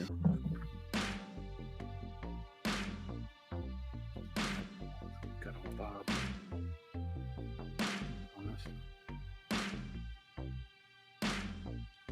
There it is.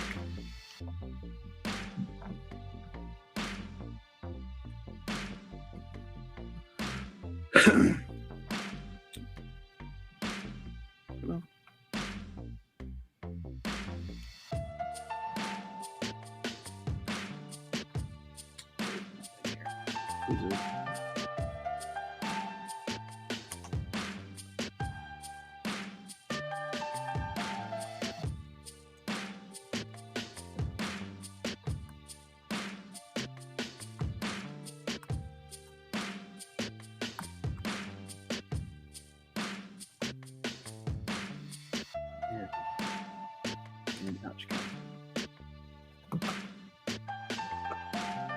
In here, a little bit of slack.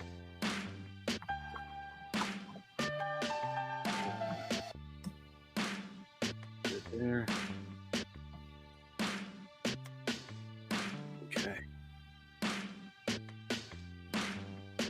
Let's see.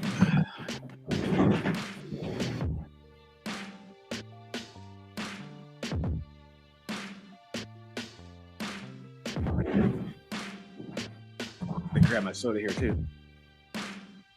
Yeah, we've already been on for almost 2 hours. Shit.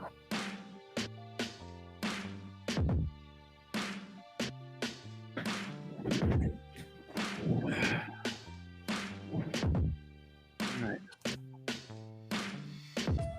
Feeding these into the channel that we created.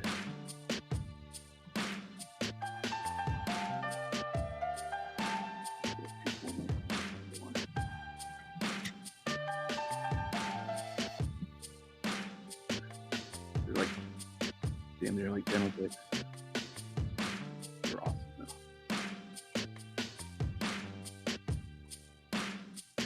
I'm referencing the tweezers that I have. These are really good ones.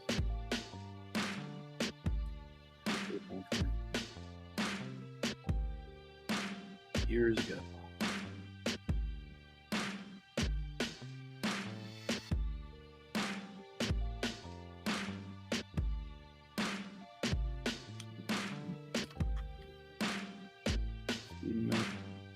Cables to the panel that we created, one at a time, working my way down.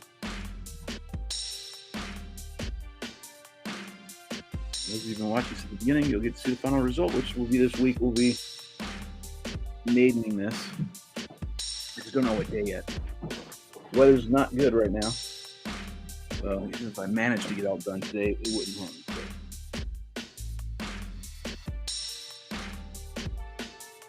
We tested the roof frame out. He was not happy with the performance of said frame. But that's not saying much. It could be made out of gold and we still wouldn't like it.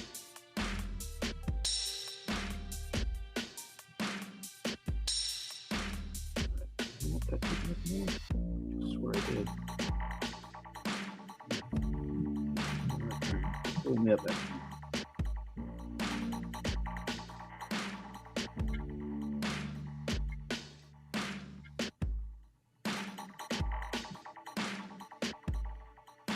Tap this channel, the little E6000 if you want. We'll grab a hot glue on the corners. Just keep all the cables in there. And a little spot right here. I don't know why. Bring it in the way I want it.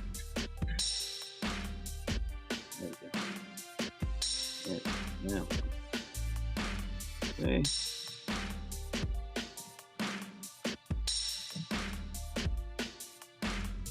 Power in there.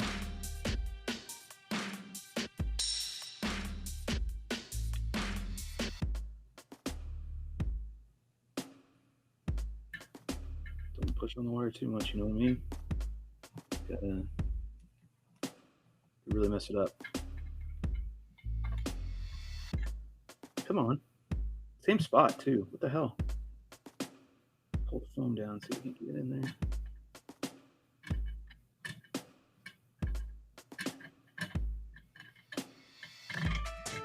Come on.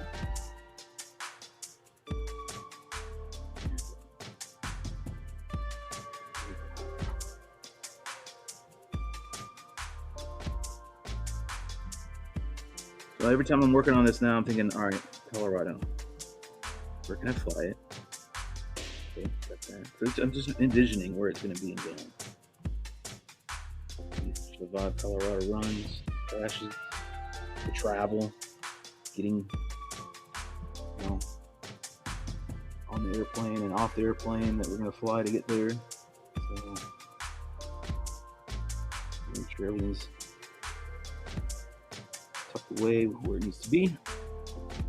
And don't rush this because I'm out in Colorado. I don't really want to fix anything. I mean, I do it, but from time to time, I want to have this thing 100% when I go out there. If I end up taking it out there, I just got to see how it performs. The maiden's everything.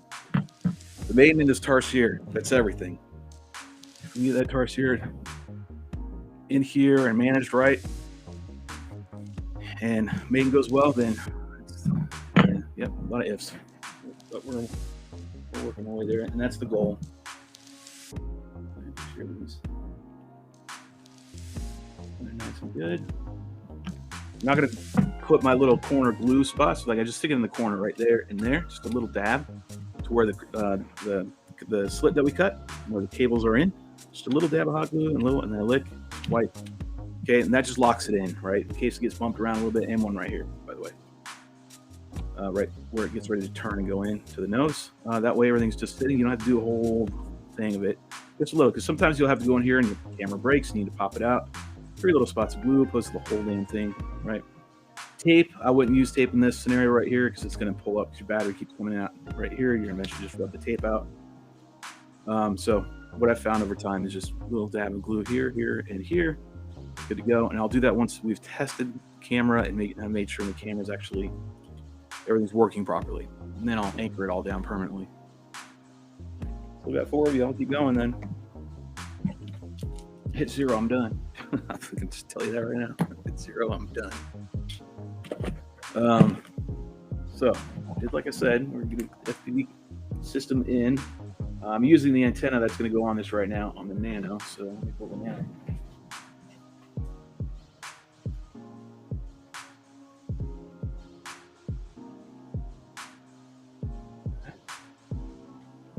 So now we're going to do the antenna.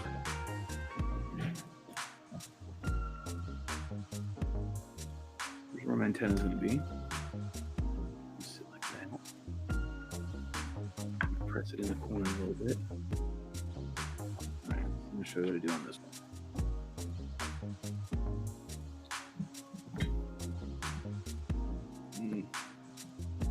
Really don't mess with the tip. But... All right, so I'm going to get this into a spot that I need it, which is in the corner. I want this brass, gold fitting, copper fitting, whatever brass fitting to rest on top of the frame. I want it up there. A little bit. So, I want it in the corner. This method.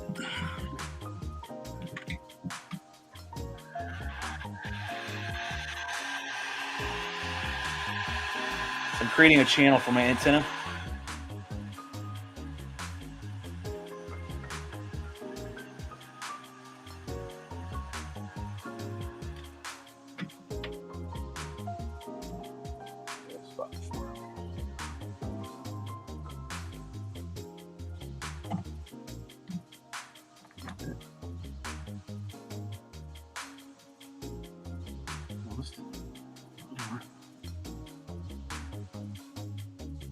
I'm using the heated screwdriver to form the melt the foam a little bit, right?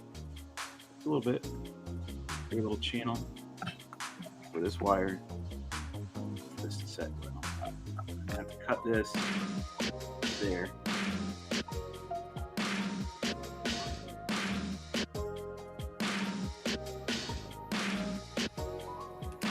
Not enough of it melting.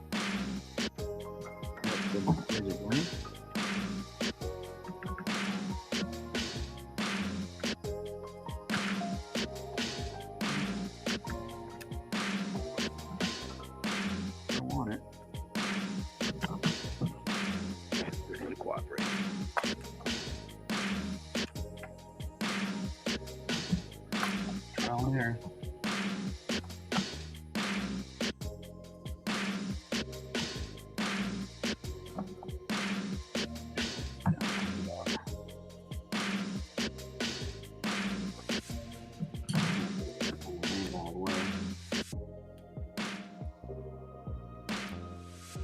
Notch that now. Change that cut.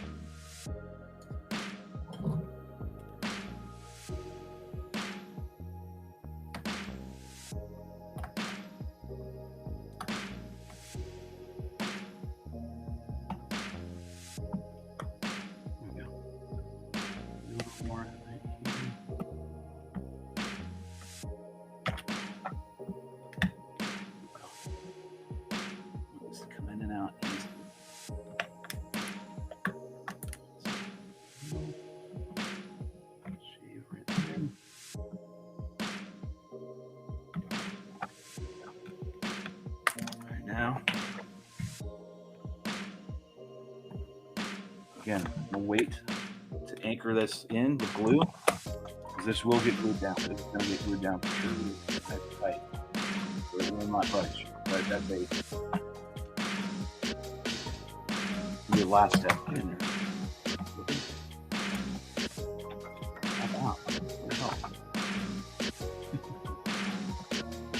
Okay, like this.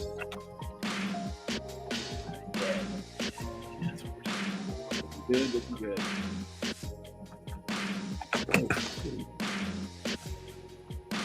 All right, a little more.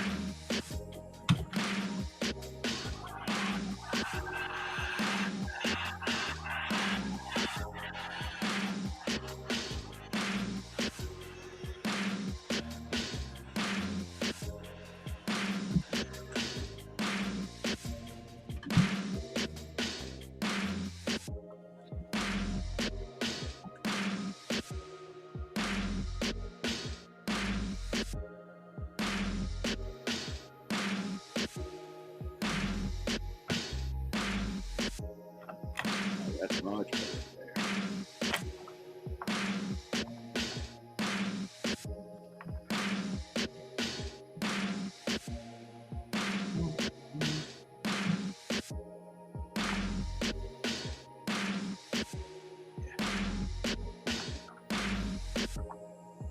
Glue that in permanently, but I can't do it. Wait. Let's see where we sit with the FPVs.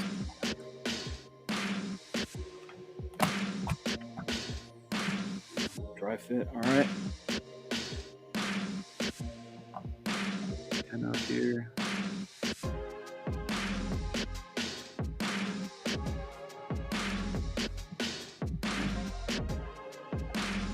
Pretty good. A little closer. I like this bolt hinge. You got nice going. Really, really nice. It's perfect. The bay cover is perfect. It locks in. I won't need any tape to hold this down. Most of the time you can do it, but this one. Maybe in the future. Alright, so that looks solid. Okay. Camera, we don't know anything. We can't put the camera in yet. Boy, I mean, I could run the camera right now. Just the old school way and drop it in right here, drop it in right here. And I'm telling you, folks, this is the biggest problem I have is this stupid cable. And this is the heat sink. So it's got to all have ventilation. So I know for a fact this has to be up top, way up here. It's got to be. If I can get away with a twist in it, I'm wondering if it'll be all right.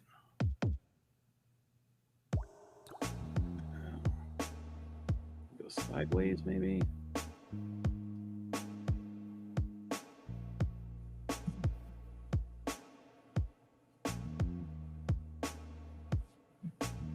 Gets here, we'll be set. We'll just we got plenty of wire to manipulate the way we want. The heatsink has to be up. There's just no getting around it. The heatsink cannot go down. It has to go up. This plate has to be up top. And I had a bad experience with the split once, and I'm not doing that again. So I'm gonna make sure this is completely vented. Right here. I mean, I could just do maybe this right here, but then I got all this ribbon, right? Even if I drop it down, I still have ribbon.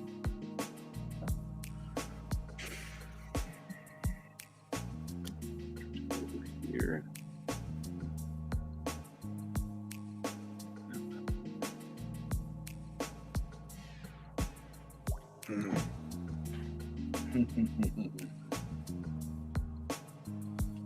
All right. I'll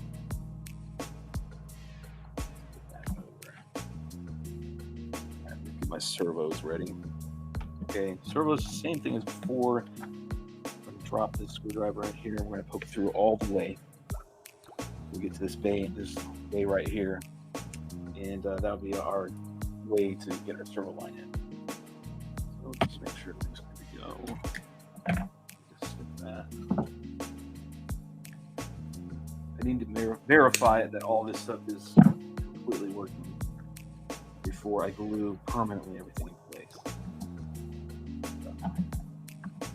What I'm going to use is the back part right here towards leading edge for me on this RiteWing. Right one here. Use this edge right here. I'm going to butt this up to it. I'm going to cut around the rest of it.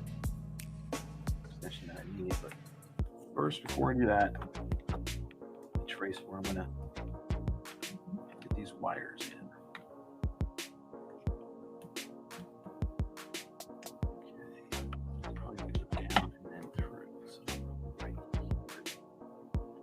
Okay, heat it up. What's good about the lighten versions is you're not going through all the. You can see where you're going as a channel. You doing this method right here. Use like anything else, like a solid frame. It's I would suggest using a soldering gun with a hanger on the end, a little tip of a hanger piece. Do it that way. That's traditionally how we do it. But over the years, I just learned how to do it.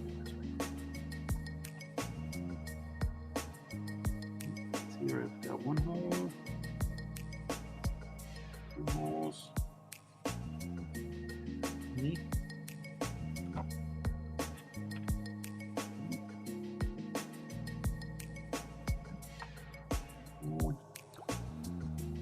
the other one. Good. We'll do this all one fell swoop here. I'm gonna have to keep all back and forth. Cut, get it done.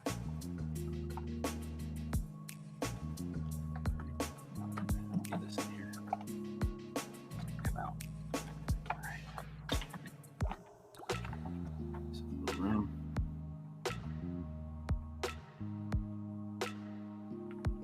That one's good. This one is good. This one right here is not good. Heat up a little more.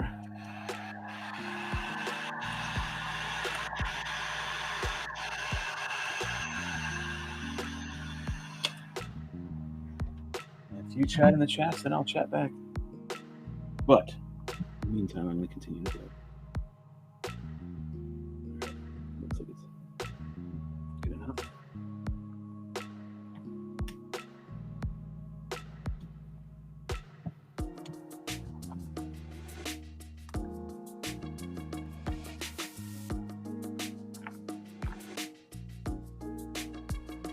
Press my button. See if I can't go through here. Highly doubt it.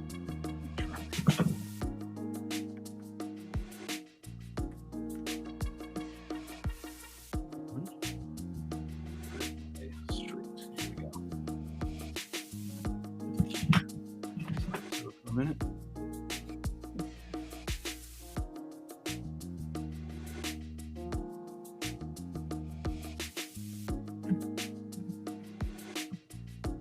Just gonna feed it through.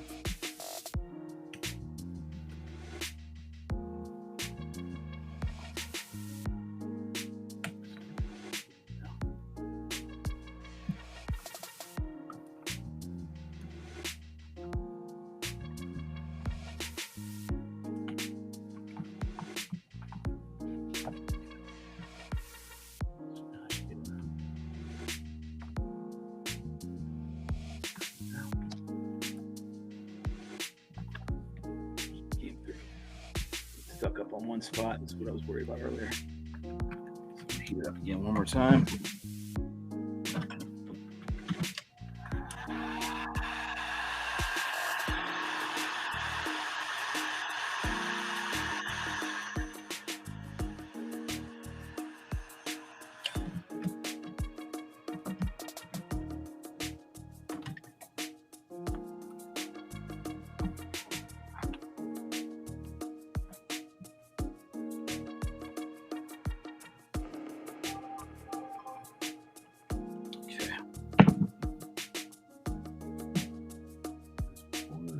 Through. There's there and oh, almost. Where are we getting hung up? There we go.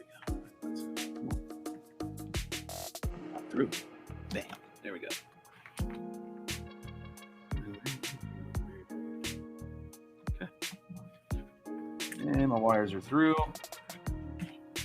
I can go back to cutting this here in a little bit. There's how we get that through. Now, if you want to get real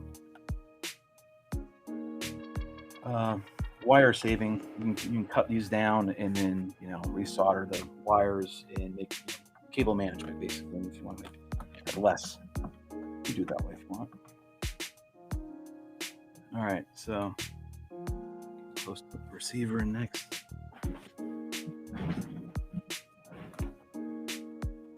Not yet. All right, so one servo good. All right, same thing as before. Actually, before I do this, we'll do the next channels on the other side.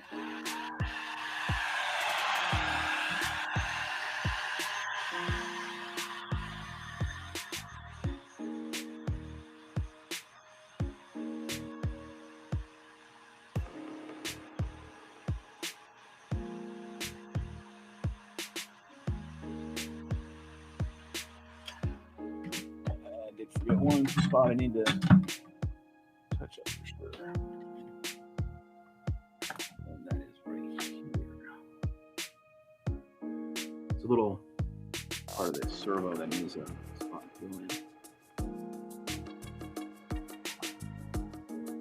Good. All right, got that. Get it again.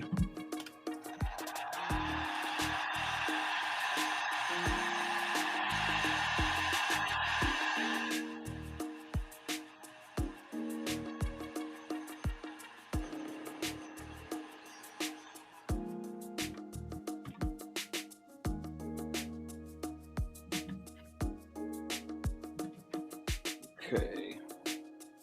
Same thing on this side now.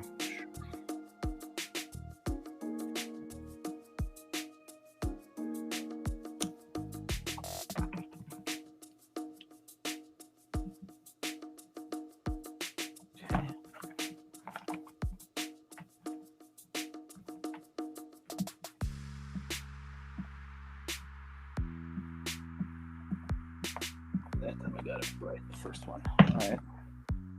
My wire. Servo lead. It's good to go. They are tweezers.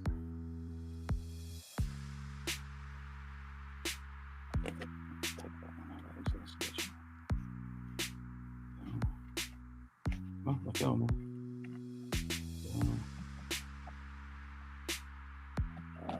Yeah, come on. It's a servo lead. All right, we're in. Go with that one. And again, I got a little notch. There's a little part of the servo wire that comes out the body. I make a little notch inside the foam for it to rest.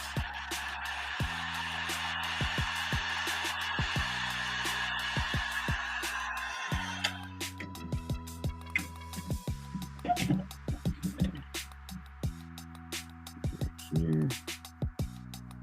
Let's make it nice.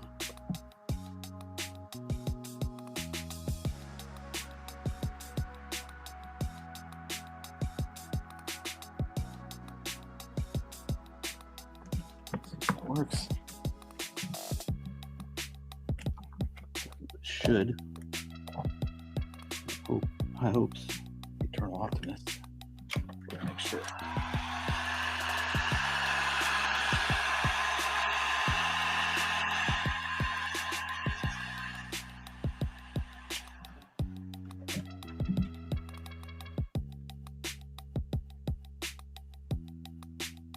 There we go. Okay, next. Here, my pin. Cut this in. Remember,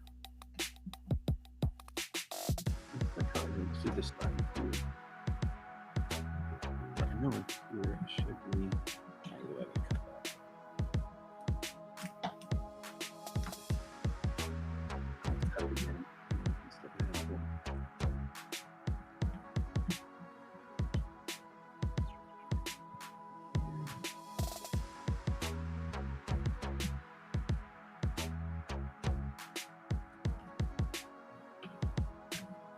Make my bay bigger.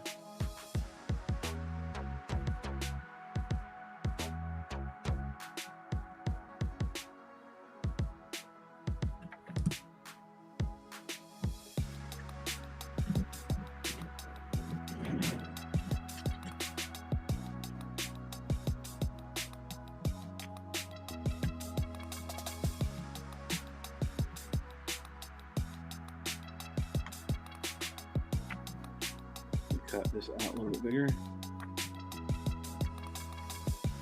So we won't have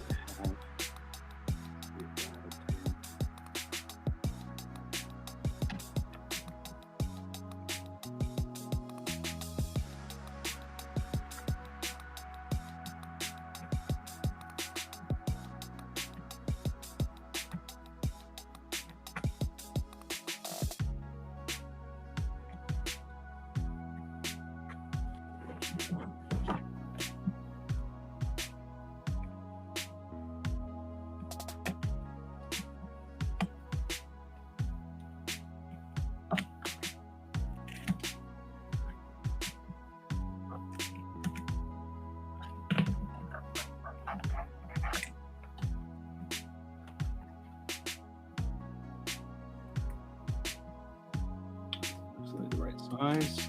And notch that out again. A little more.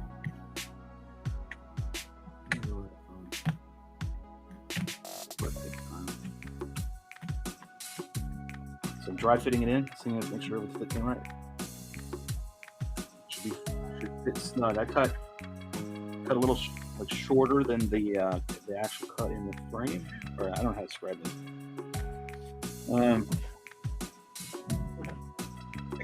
I cut back shorter, right? I didn't cut full length because I want it to be like friction fit in there. I want it. The glue's going to obviously permanently put it in there, but I'm also trying to use frame to push it together and hold it in real solid. I don't know how to describe this to you. Sorry. Take a plug right where needed. Get all that out here a little bit.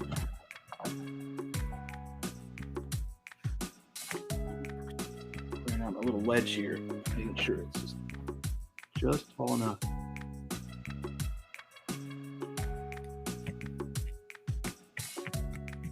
Picking and plucking. That's what this method is referred to.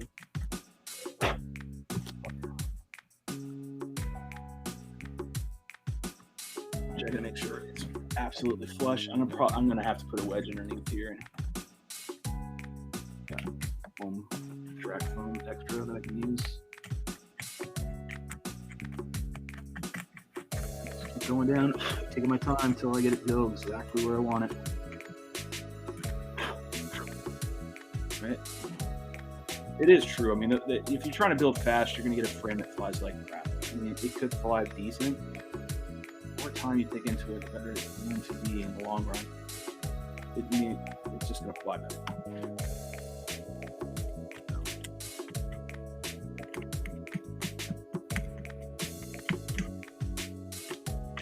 I get impatient. Like, I'm not going to deny that. I get impatient. I want to go get it done right away. But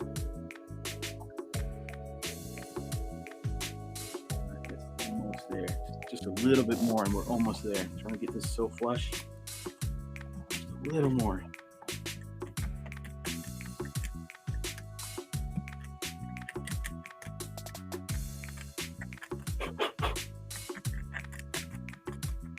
Down there.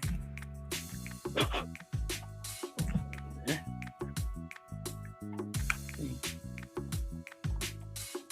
Let's open this up. Let's make sure this thing is holding it up.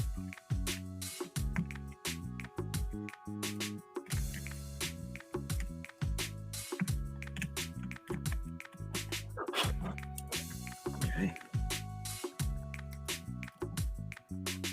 Yeah, there we go. Glue in, and I'll be there with the wedge in the back. No. Come on. Gotta give me just a little more, man. Just a teeny. I gotta feel what prescription is. Cowbell.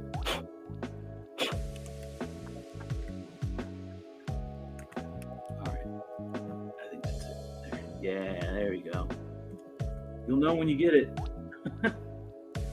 Ooh, so I'm not like, I could drop it way down there and be deep and then put shit over it, laminate it over and be done with it, but I don't bury them down like that. I'm not burying these, right? I'm not using speed, and I'm not a racer. you know, where you put the servos inside the frame channel, kind of like we did with the wiring, but you do it with the push rods, and you drop the servo down, and you're feeding, you know, push rod to the servo. It's you know, it's a little bit of an in-depth way of doing it. It's great for racing, but I'm not racing this thing. I'm throwing a little bit of caution to the wind and saying, screw that. We're good right here. Level-wise, we're great. Just like perfect. Glue it down, even better. Okay, so got that one set. Now we do the other side. Same exact thing. All right, I got to line it up actually on this side instead. That's the other way. We're going to.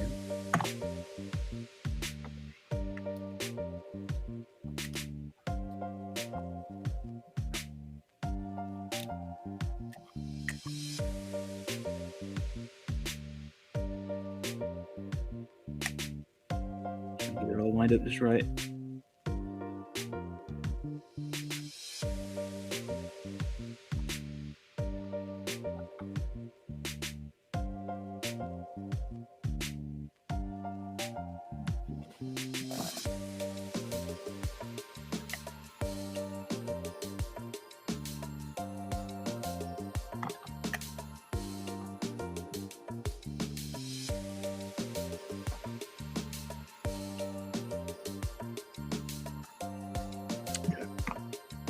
Good.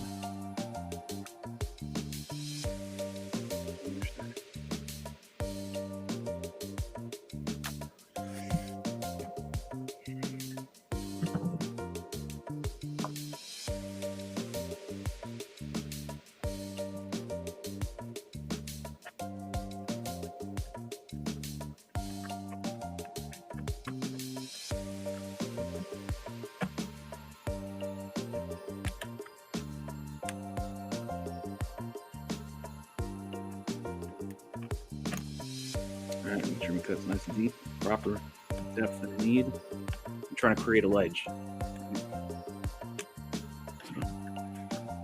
gonna hopefully guesstimate this correctly.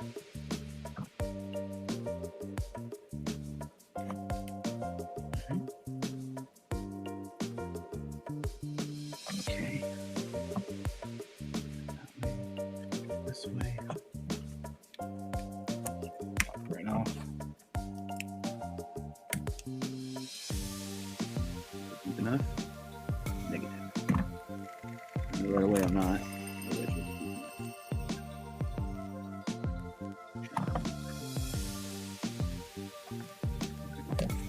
Here.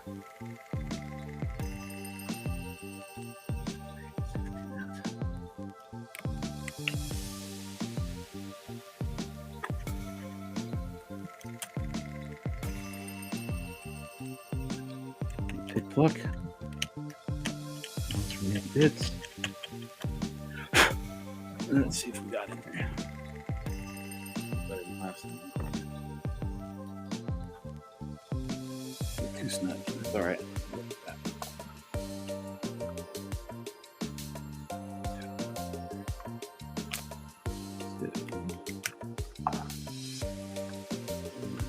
Here.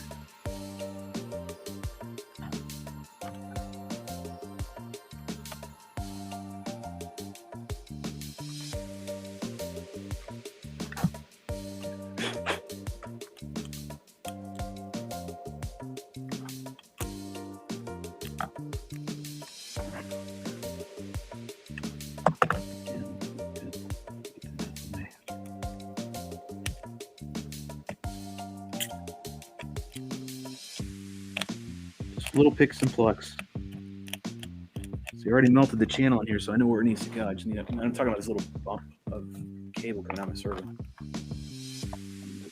Pick and pluck. Really deep in that ball. Oh yeah. Nice. Come on. That looks really good. We got it right on the money. Oh yeah. Yep. All right, so try to see if I can do a little bit of math with this. I don't know if I can. I can measure the depth of this.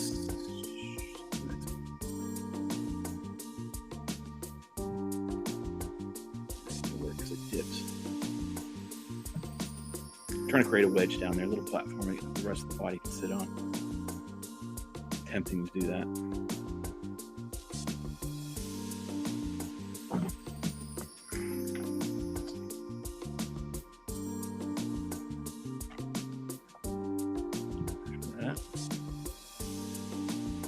Measure the thickness of this, measure the depth.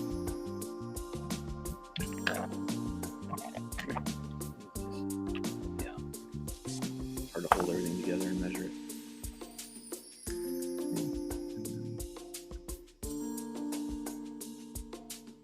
There. Okay. And that's how thick my wedge would be. My piece of foam. Looky, I got drag foam. I was at my 48. Pour one out for the 48. Go ahead and cut some of this off. This is the wedge I need. That deep.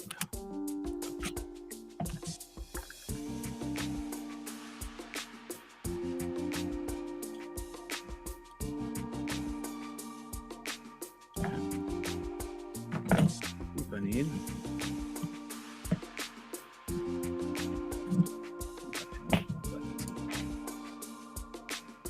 So I'm measuring my cut real quick and then lining it real fast. On the foam block that I'm using, create a wedge.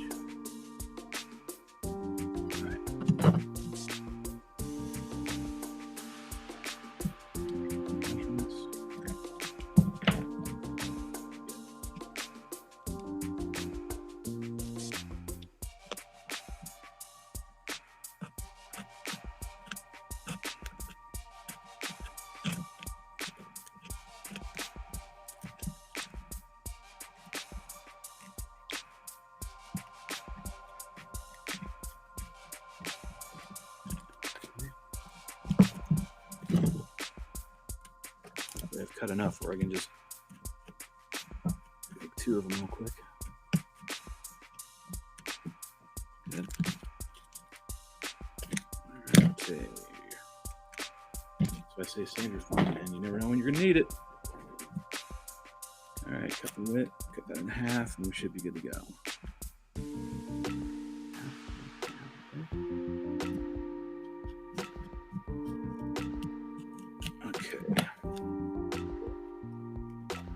Slide that wedge down there.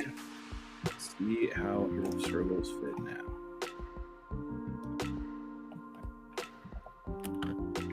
I'll raise it up a little bit. Make sure. Nope, that didn't. That's freaking absolutely money. Okay, well, that's done. Like that. All right, let's see the other one, guys. Just as good as that one. I lay that one down.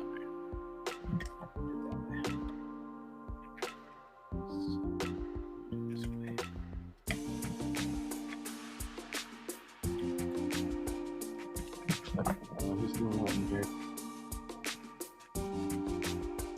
That's correct. Nope. It says, no, man, you are good to go. Put that back down again.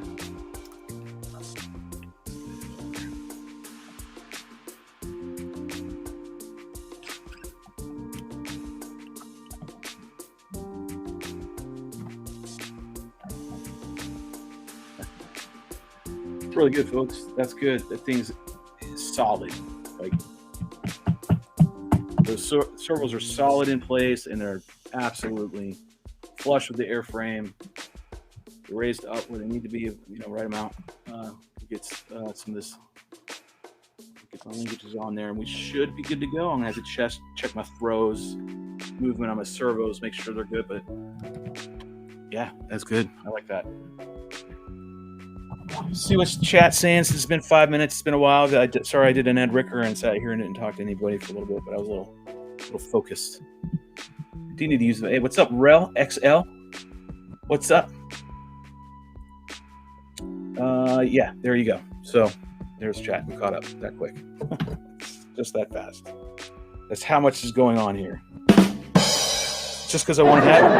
I haven't had it in a while. I haven't touched the buttons in a while. I need to touch the buttons, and I like to hear an applause. Oh, that's it. We're getting there. It's working. It's working. Let's see. I do need to take a quick break because I've been on for 2 hours, 20 minutes. I need to take a quick bathroom break. I'm going to keep going. Unless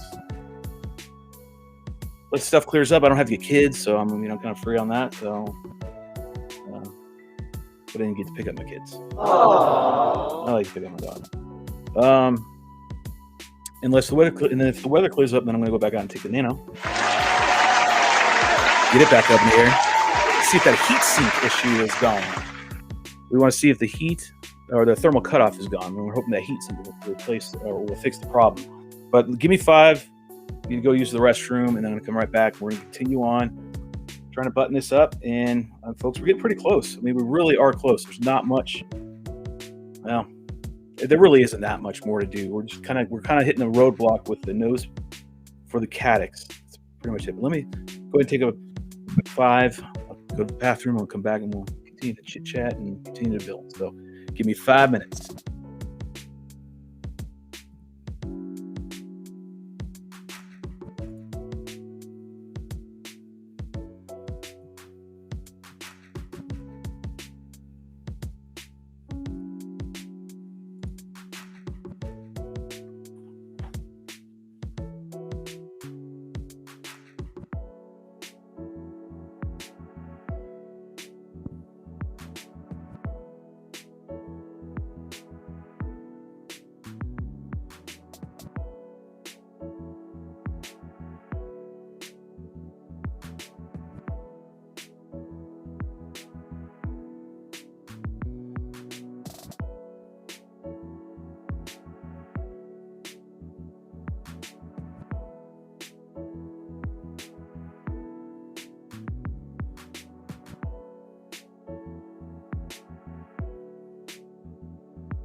All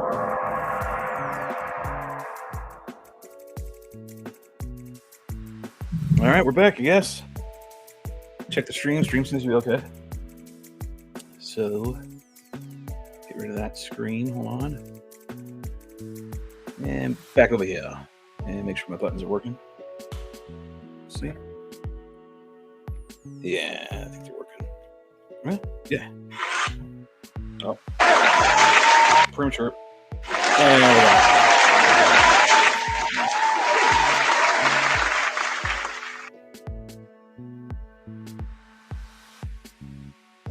Okay, where were we?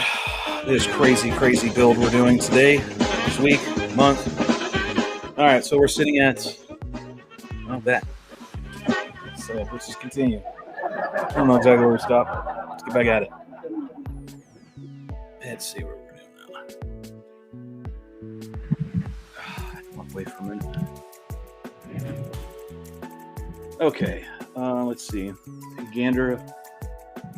Where I said build, I think I'm done with my ruler. Yeah. Hey. Everybody set their spot. Let's just stay where we're supposed to. Thank you. Alright. Tools realigned. Start at it again. See where we're at. So we finished the servos, so the linkages back here are what I need to work on. Probably gonna do that off here, rub. Where am I hearing a rub at?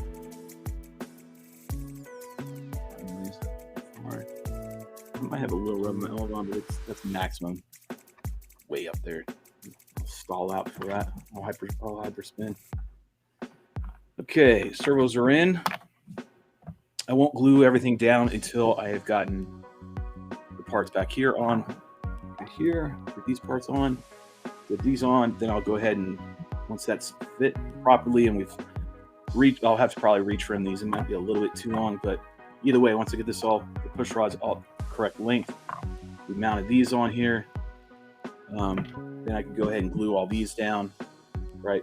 But before I do any of that, right, what I need to make sure is we have control and making sure that everything's working properly, okay? I'm gonna do that right now. No, I could. Theoretically, I really could. Probably should, right? You see all powered up. Any excuse to pull out my Lambo transmitters.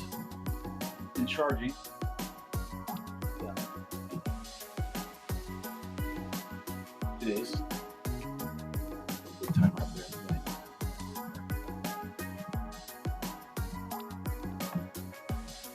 Can't see it. Your logo is in the way. What? Is this in the way? No, here. Better? I didn't realize that was tilted wrong. A lot to do when you're doing everything in a build. So, hey, on this ICE 20. Oh, which, by the way, I still haven't found my 20 lanyard, but I have my DX18 lanyard. This thing was awesome this weekend. And loved it. Boop. Magnetic. You can get these, but kind of cool feature. Whatever. Those little magnet tips keep the other tip inside the actual device and then just magnifies to it, and you're good to go.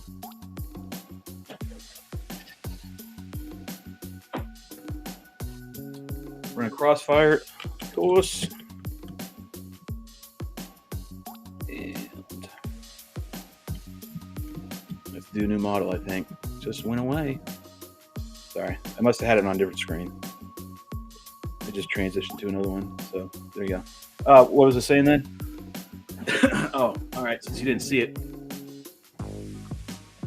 Once we get these on here, the linkages back here onto the elevons installed, we'll go ahead and make sure that the push rods are to the right length, connect everything, get the reflex in there, right? Dial it in, make sure the push rods are the right length, trim if need be, adjust them, get them so we have the reflex once we have these installed right here, okay?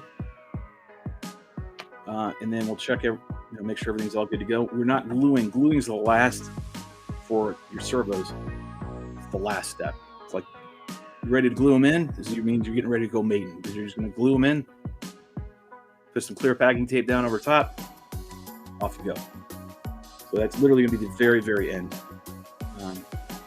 But right now we're going to check and make sure. Well, first I got to, do I have my circuitry enough to give me power to my board, which I bet you I don't. So I'm going to have to find my back. Yeah, I'm going to have to find my 5-volt back. Let me see if I can find it. Oh my God.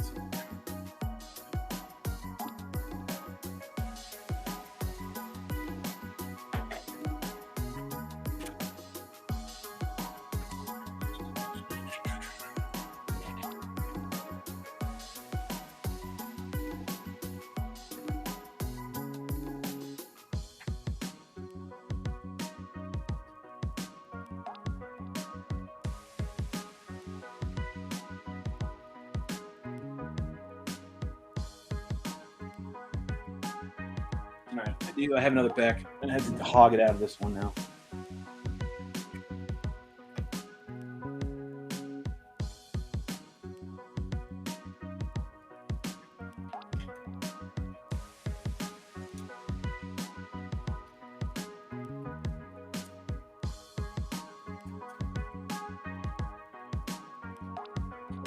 Come on. Almost. So I'm taking it out of another old Spec wing. Get a bunch of them. And around, get desolder real quick off the ESC.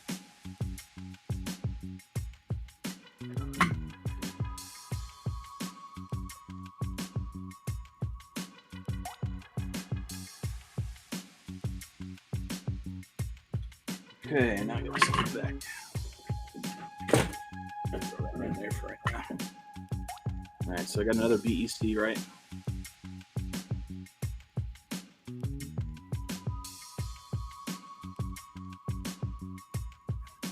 So I'm just gonna clean it up and make sure it works. It's already set up to go in.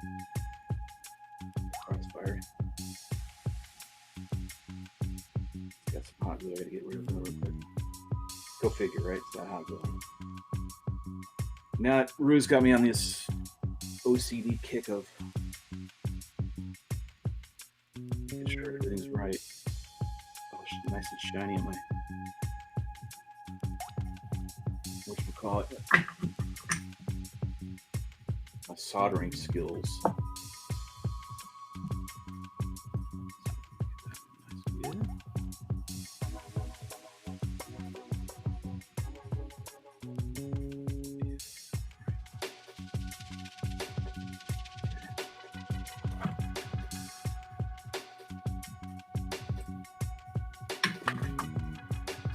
Like I said, this takes a while to do.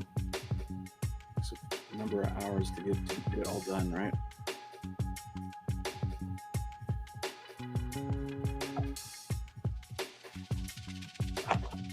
Keep the board just a smidge. Yep. Old off that. Jesus Christ. Too much solder.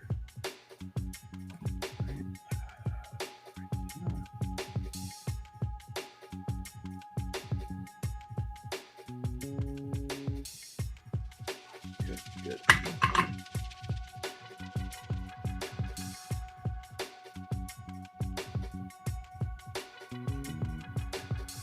The other side. Oh yeah, that's right off. Good. Left side's solid. Mess with it. But these fittings right here need to be fixed and redone. So I'm gonna do that real quick.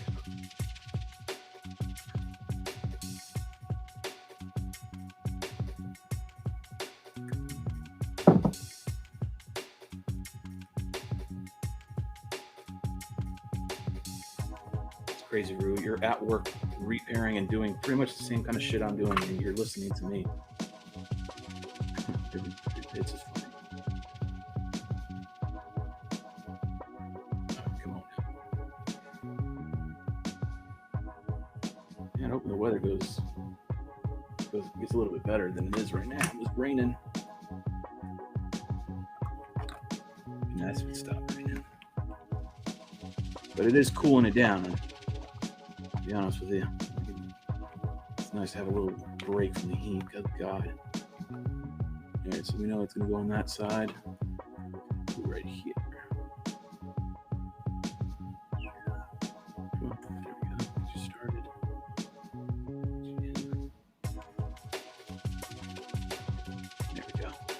tiny.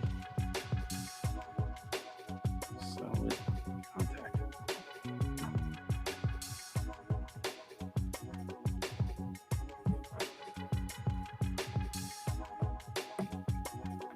What the hell?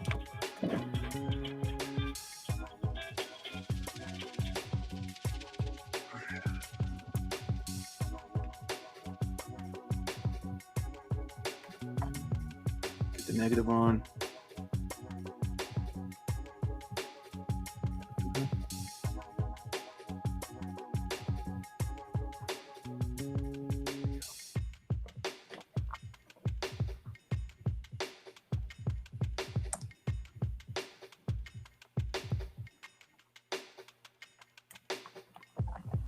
Looks good.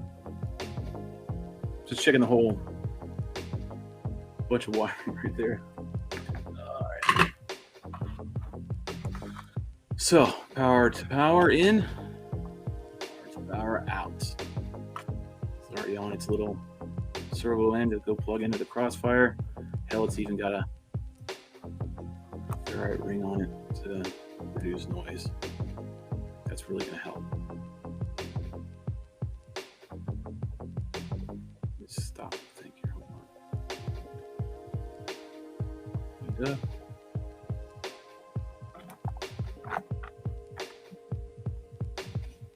timeout. Got to think.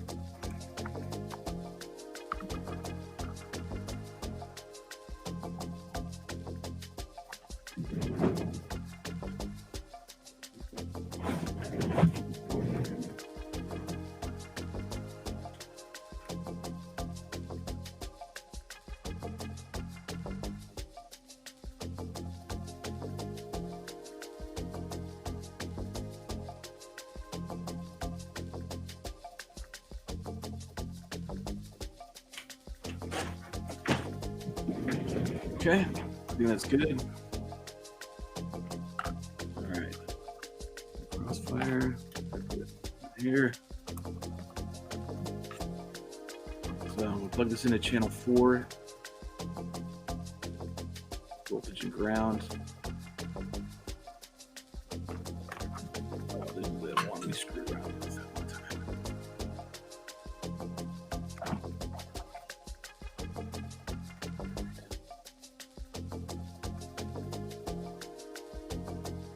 There's some solder that we had in there.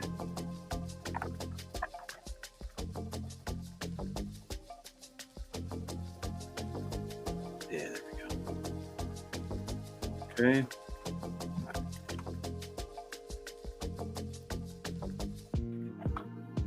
So I'm running IX20 and its setup is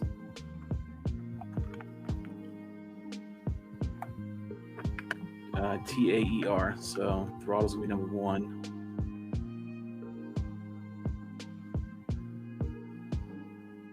Yeah, I can theoretically I can do it any way I want, but I'm just gonna go that route. So maybe 2 is this side, and then 3.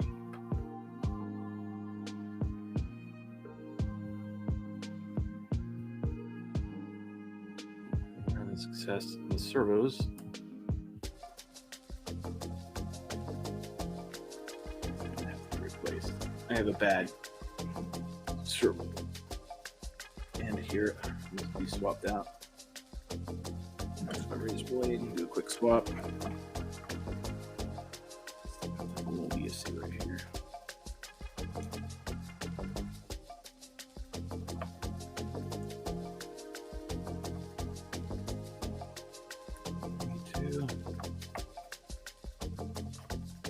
Come on.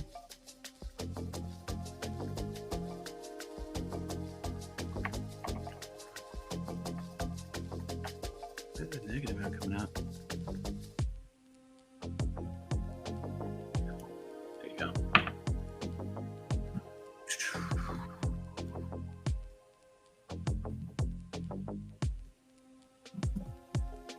And swap. Now, where is it? So this servo one right here is. Didn't even notice it's all broken off. I gotta pull it off here and then redo it.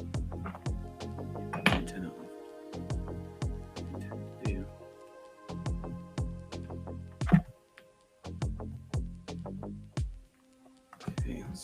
these out. Yeah, that can just come out.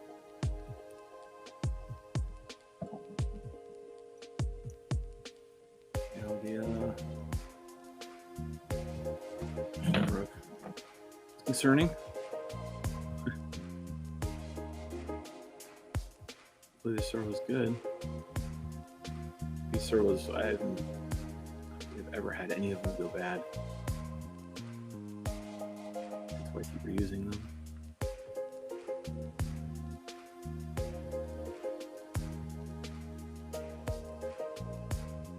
No.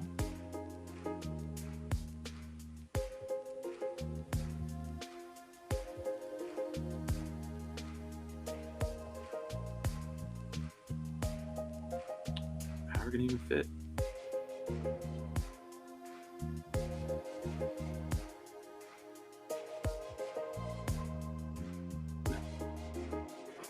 Into the situation now. Damn it. Why isn't that number? What is that?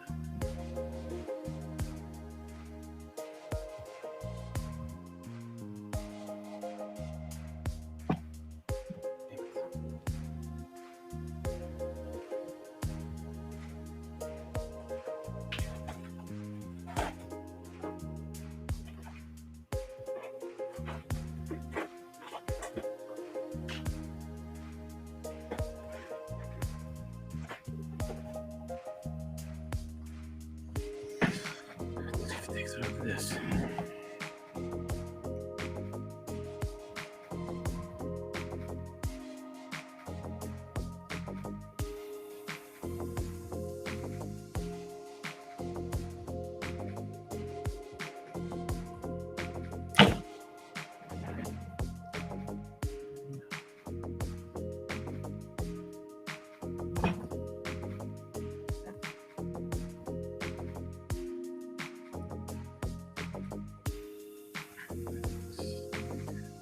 Yes? No?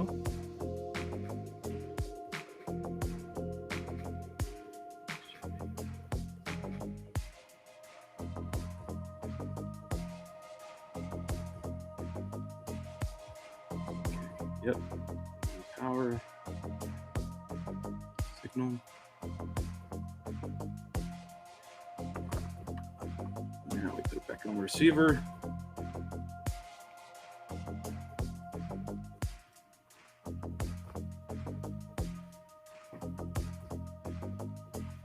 Good.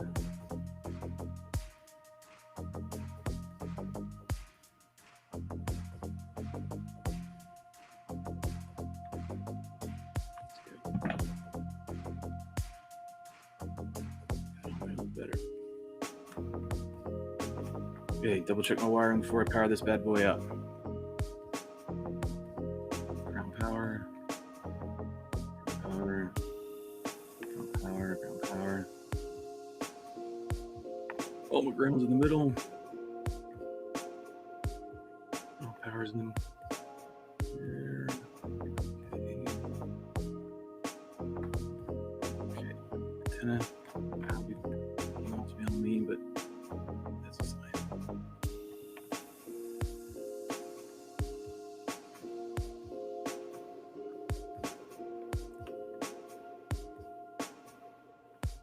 Alright, the Mortal T back on, and now I need to grab a battery real quick. Let me check the chats real quick before I go out to my car and grab a battery. Let me go see what we're having to say here. I've even been cleaning up my shop, man. I can't believe it. I can't see. Okay, that was the beginning of this. When we switched over, a thumbs up. Just went away. Oh, yeah.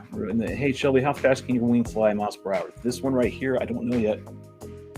We've had these previous. Well, that's not true. 120 maybe, somewhere around there. Don't really have an official speed on it. I would guess it's somewhere in that range. I mean, you could get it up that high. We've raced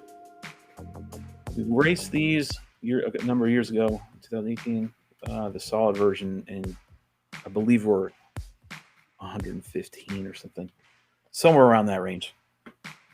Again, I'm never one chasing speed like that. I'm chasing performance, so I'm chasing how they freestyle more than I'm chasing speed. If I'm going for a race, that's one thing, and even then I don't know. I don't go out with a radar gun on weekends and start, going 5,000 feet up in the air and diving down and doing a pass and saying that's how fast it goes. I just do it on time on a track, and if I'm going faster than everybody else, that's all that really matters for me.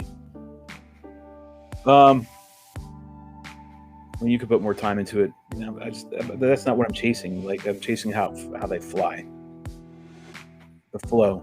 I'm looking for a frame that can do what I'm chasing right now for performance.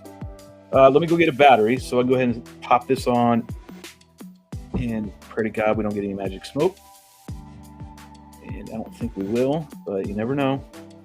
I'll do one more once over with all the cabling, make sure we're. As a matter of fact, I'll unplug this right now so we don't have any issues. The VTX doesn't have any power, even on the cable. And let me go get a battery real quick and get one.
Okay, let's see if this powers up. All right, let's check it one more time if we can do any damn thing else. Let's go through the logic. So I try to verbally, just try to talk it out and just make sure I got it right. So power going in to my ESC from this battery right here. So we got power going in. Let's do a VTX trace first. Let's go. So we got power, ground,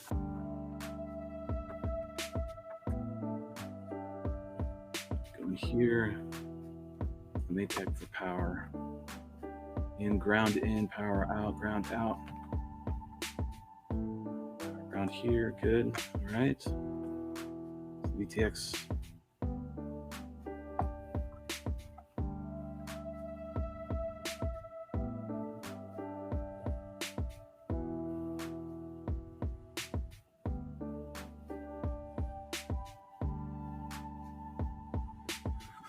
Get 7 volts on that camera.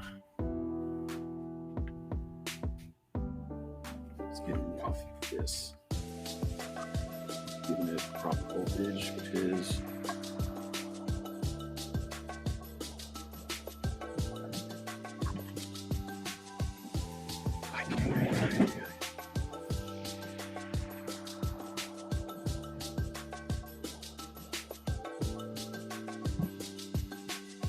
I know, I'm hemming and hawing. I don't want to screw all this up. So let's leave VTX alone because I don't even have powered in. So let's go back to servos. All right, got my Teen Time Beck that I've used for so long. Hopefully it still works.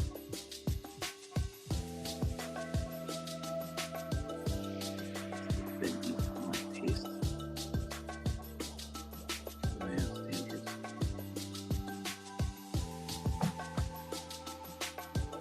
in, negative, in, power, out, negative, out, power, out, ground. All right, so no more time than now. Smoke stopper? No, we don't have one.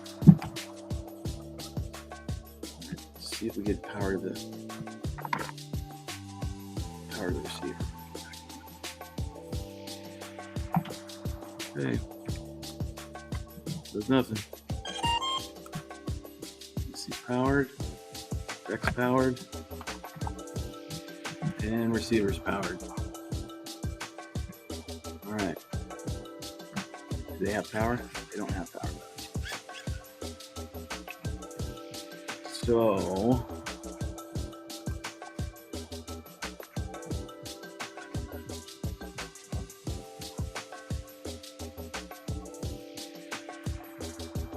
let's see if I can get a model in here.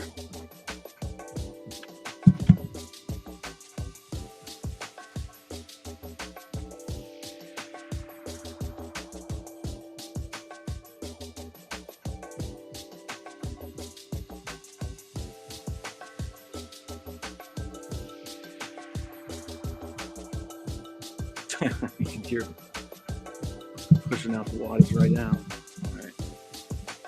So wait for it to boot up. Boots up. These Series, they all boot up. They take a little while to do.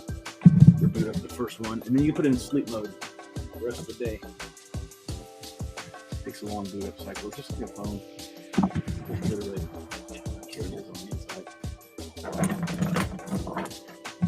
Okay. Up. Change my model.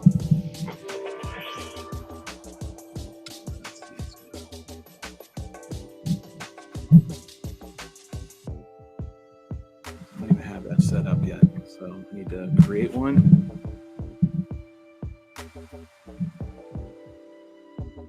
Add a model.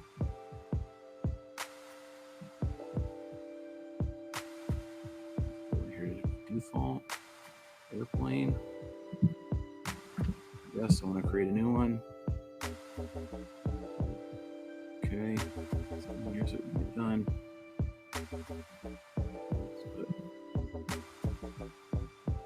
Super Spec. Oh, there we go. Let's see. And done with that. Airplane. Okay. That should go into the new model. I'm going to go here and adjust it. All set up. No, that's not it.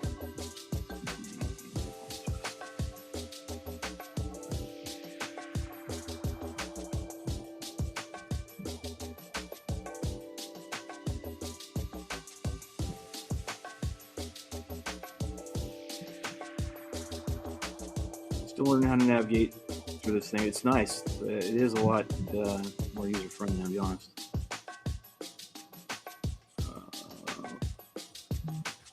Aircraft type. So I'm going to put that in there. I'm going to pick my wing. L1A. Good.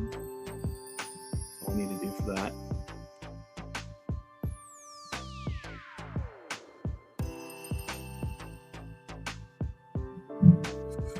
I'm going to turn on the crossfire in the back. I'm going to remember how to do that.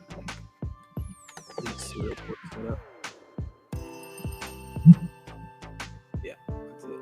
So I'm going to turn off Spectrum RF. Turn on crossfire. And, 0. What's that? 9.5. All right, good to go.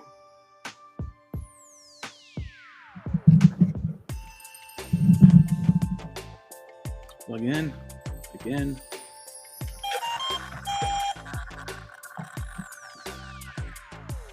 Servos are on. Sounds your. Oh yeah. So there's my left, right, up, down. Good to go. It's immediate. So those are the digital servos that you're hearing chatter away.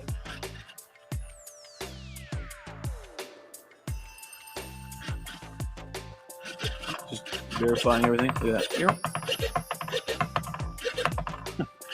Interesting. Up, down, right, left, right, right.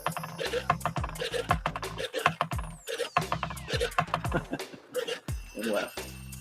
Good, up, down. All right, so the motor is not really a good spot to check, but what the hell, we'll check it. Hold it up a little bit. Maybe. Timer stop. No motor. That's not good. Everything else is good. I've got no motor. So, unplug. Let me see what I got going on.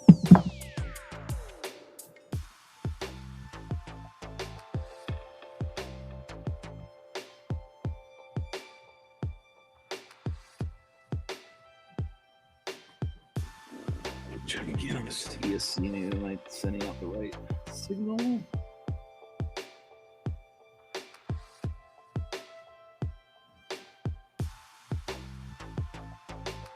No, got ground and PW. I got my inputs over here.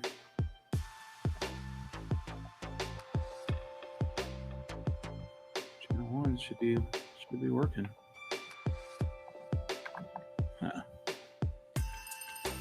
Figure it out. Let's see. Let's see what we're getting in the yeah, see it's not registering it.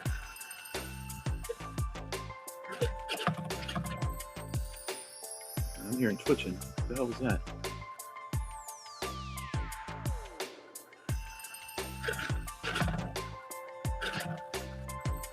Don't want my crossfire, the actual transmitter, too close to my receiver because you can screw it up. Make sure I'm going at 10 milliwatts, which I am. I'm on dynamic power. I love this controller. I'm not kidding. I know this is overkill, and I'm like, people are like, what the frick? What? I think it's a fortune. You're right, it is. You're absolutely correct. And it's not for everybody. If you're going to get this controller, you're probably flying with turbine, scale aircraft, helis that cost a fortune. But either way, this thing is truly amazing. It feels amazing. It looks amazing. I love this thing. The gimbals feel amazing. The sticks feel great. It just fits. I like it. I love it. I don't even dislike it. I love the damn thing. But right now, we got to figure out what our throttle problem is. So, all right. Now it took. So the throttle range. See, that's the thing that I figured. I've known this for a while, but so I've already had it trimmed down. So I gotta get in here and screw with the ESC. Like Rue and I will have to get in here and get on this ESC and then see if we can't calibrate it. Maybe I can do it by stick.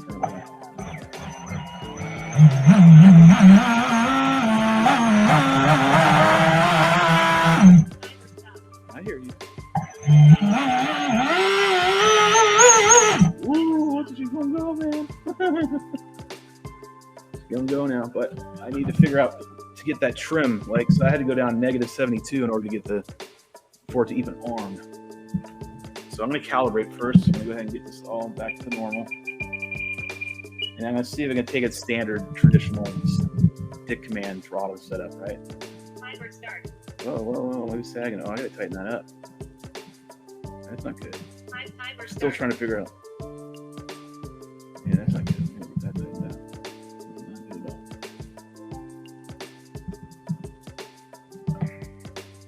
Okay.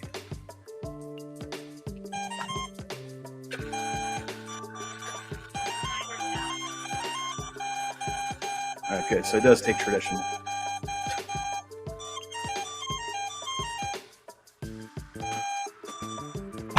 All right, good. So now I took it. All right, so throttle cow's good. Check again.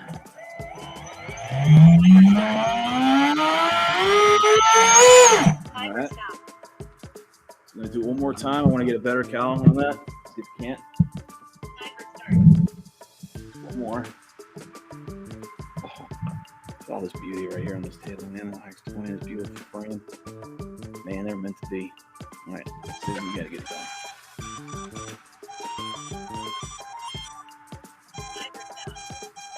There you go. That's 100% the right way to do it right there. Okay. We'll go ahead and unplug. Plug it back in.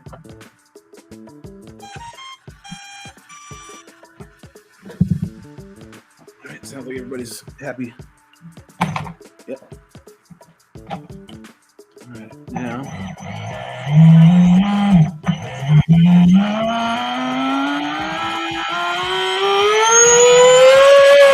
Oh, man, when I start uncorking on that thing, it wants to go. Oh, man, it wants to go. Okay. So now we have servos in correctly. Okay. Everything's throwing the right way. Now it's just see where we're at. Let's evaluate the situation.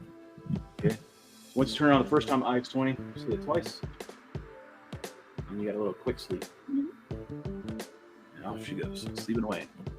Turns off your crossfire in the back. And then you just set it off the side, and then you just hit the button once, turn it back on real quick. I know a lot of people complain about the battery life. You just got to just know how to use it. That's all.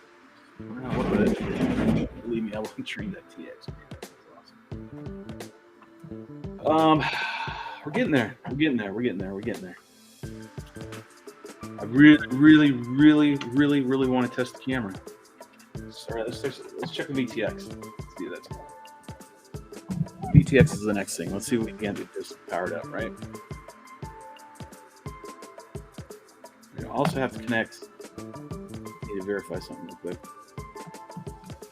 We have the Crossfire, because we're in a TBS ecosystem pretty much, right? So the Crossfire Nano, there's a channel 5 and 6 right here. I'm hoping I can use that because I'm using this adapter. Yeah, I can, right? Yeah.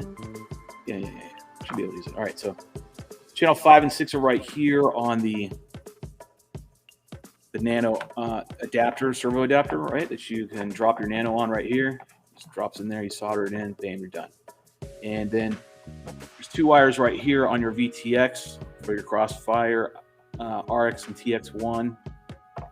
Got to go over here. You can just pin them to either 1, 5, or 6. You just got to know in your TX on your Crossfire to enable that. And then Rue's going to walk me through it one more time. I do understand the concept. I just got to see the step in the Crossfire to get it set up. So I'm going to make sure that those are soldered on. Should have enough slack in that cable to reach over there. I'd hate to have to build a jumper, but if need be, I will. All right, so put some power on this little adapter so we can turn it on and off, and also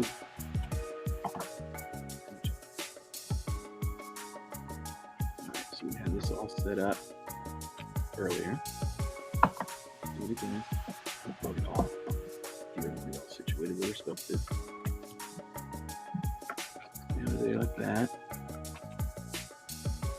Drop.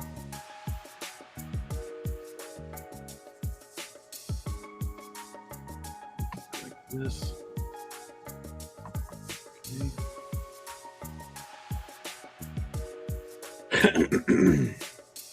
I'm probably going to build a little pad for this to sit on so we can get all kinds of ventilation on this VTX. Cable management. Here we go. Going to most likely run this cable line along the inner wall somewhere. Just don't know which side, whether it's going to be the back right here with this servo wire instead of it dangling in the bay. I'm probably going to go tuck it back here and create a channel again and just stuff it in there. Probably what I'll do. That way you can free up some space. It's kind of getting a little cluttered, so I actually want to do that first. Now it's just VTX. Let's see if the power is working. All right, where's the LEDs on this? I think you're right there. All right, so we got power. Let's double check. All right, we got out ground and out voltage. The voltage I selected was 9 volt. This camera needs to have a minimum of 9 volts.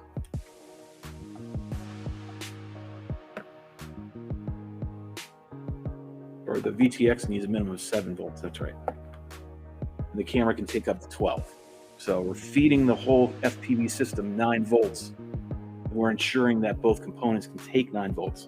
And that being crossfire, or the Unify right here can take starting at a minimum of 7. Okay. And then over here, camera-wise, it can take up to 12. No, I can't. I'm not running the board. That's what keeps confusing me. I'm so used to working on the Nano. The reason why I keep stalling is you have no idea. We spent hours and hours and hours this whole weekend working on that Nano. We're running iNav and the 5 volt boards, right? There's just 5 volts everywhere. So my mind's still stuck on that number and stuck on mapping the circuitry that way, as opposed to, hey, we're not in that ecosystem anymore. We're in this ecosystem now. So it's just in-house. Go from one to the other. All right, so camera's gonna have enough voltage. VTX is gonna have enough voltage. We're running off the specs, so we should be good to go. Everything seems to be powered up the right way. All right. Geez, Shelby, you take a long time to go do this process. Yep, because I've had components fry and I don't want to do that anymore. Right. Just take a couple extra minutes to make sure everything's good. Please don't screw up now. All right, here we go. Okay. Click anything. All right, and we've got power. I just saw blue. Yep, there we go. I'm on channel 4, 1, 2, 3, 4. I'm running 1, 2, 3, 4, 5. Okay, so that's working. Good to go. And let's go one last step. I think we're there. Still got some of you guys in here. All right, let's go ahead and plug this in. I don't have my goggles. Let me go grab those real quick.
Right. Here we go. Get my goggles. Let's see what we got going.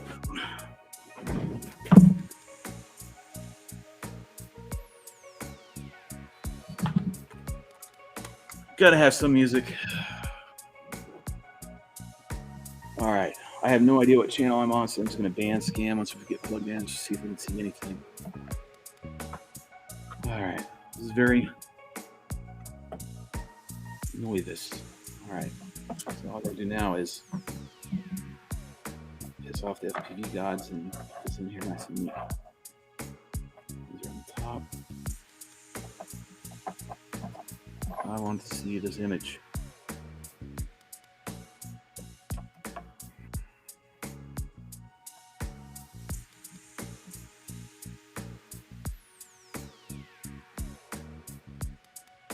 Okay, let's cover off. Dang this on. Feedback right here somewhere. Put any tension on that cable. All right. Power. We tested that. That's fine. The rest of it, let's make sure I soldered everything correctly, which that ship sailed to verify. So, shitter, get off the pot. Uno, dos, tres. I don't know about that. Let me check. All right, eins, zwei, drei. That's yep. I got a red light. Oh, I got an image somewhere. That looks like horse cocky. Come on, man, some fat shark channel or some shit.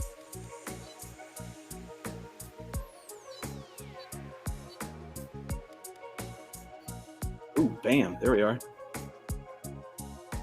Okay, wow, all right.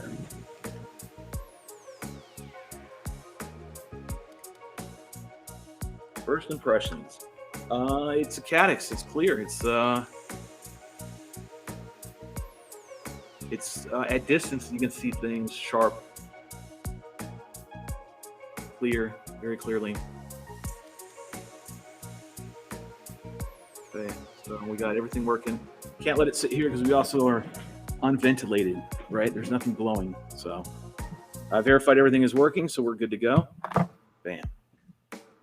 Still have homework ahead of me. Still have things I got to read up on, and one of them will be knowing the ins and outs of the Perseer V2. I got to make sure I really understand how this thing works before I get this thing airborne. It does have Wi-Fi option on it. I don't really care if it does, but it's got a little antenna right here you can pull out, and then it just extends a little whip antenna. I believe this is an OSD board right here, so I believe this is where I can get in and start changing some camera features. It's a little dongle right here. Other than that, I'm pretty impressed. We did what we said we were set out to do, which is install the electronics. We got the electronics in. We verified that everything works, and we haven't permanently mounted anything yet, right? We just got everything in, working, good rough fit, and it's a good spot to be right now. So I'm impressed. Got a little bit of Rue Vomitron going on right here. Got a little exceptional Vomitron right here. I already see it. Oh, I know one thing I need to check right away. I'm gonna buckle this shit. Where's my name? Need some emergency hands here real quick. I need to check something. I want to check ground condition. We've been running in that all weekend, so that cap off. Once cap off.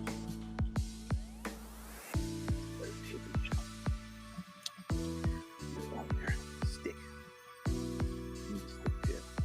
Alright. Need some fresh tape. Painter's tape's good for this because it comes off real easy. For a quick use of some stickiness, painter's tape will do the job, but they won't last past a day. Let's see. All right, I need to do one thing. I don't know if I can.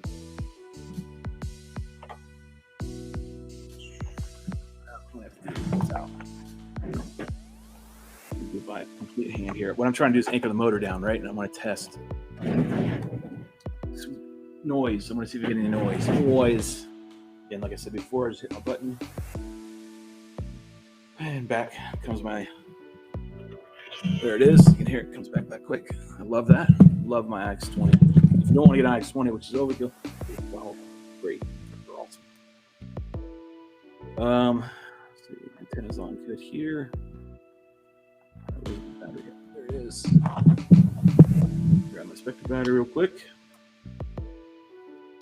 All right. Check this real quick. I haven't even checked this part yet. So many little things to do. Now we're reaching the finish line, if you will. Man, oh man, does that fit so nice? Oh yeah, that's really cool.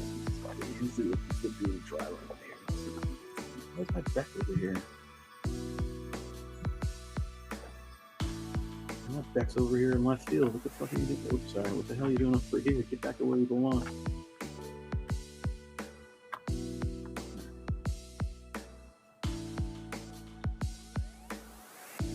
I see an issue already.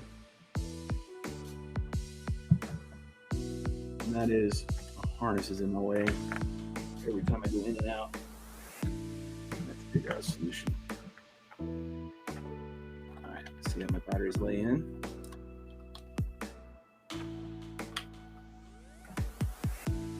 Always want to have to squeeze in. Move over, sir. Make room for the lady. Right. So close, man. So close. Yikes! Pushing me. We've been keeping this all nice and set. Like this thing has been suspended the right way.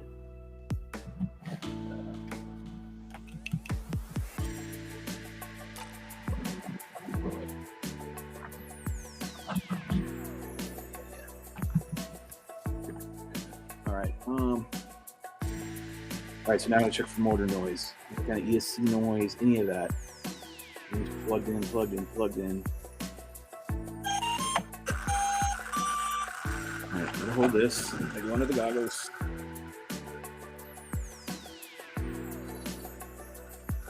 See if we get any noise.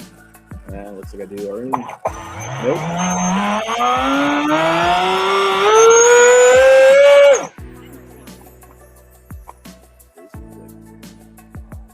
Something on my throttle, I guess. I'm trying to adjust my throttle and they're giving me some tension in it, right? I want to have a little, very loose right now.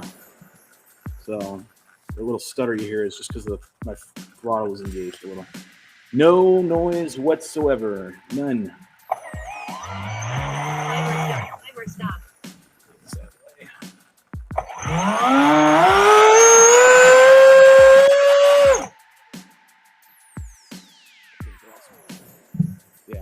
Many Becks were running through this ditch. We shouldn't be in a freaking all the other nonsense we're running.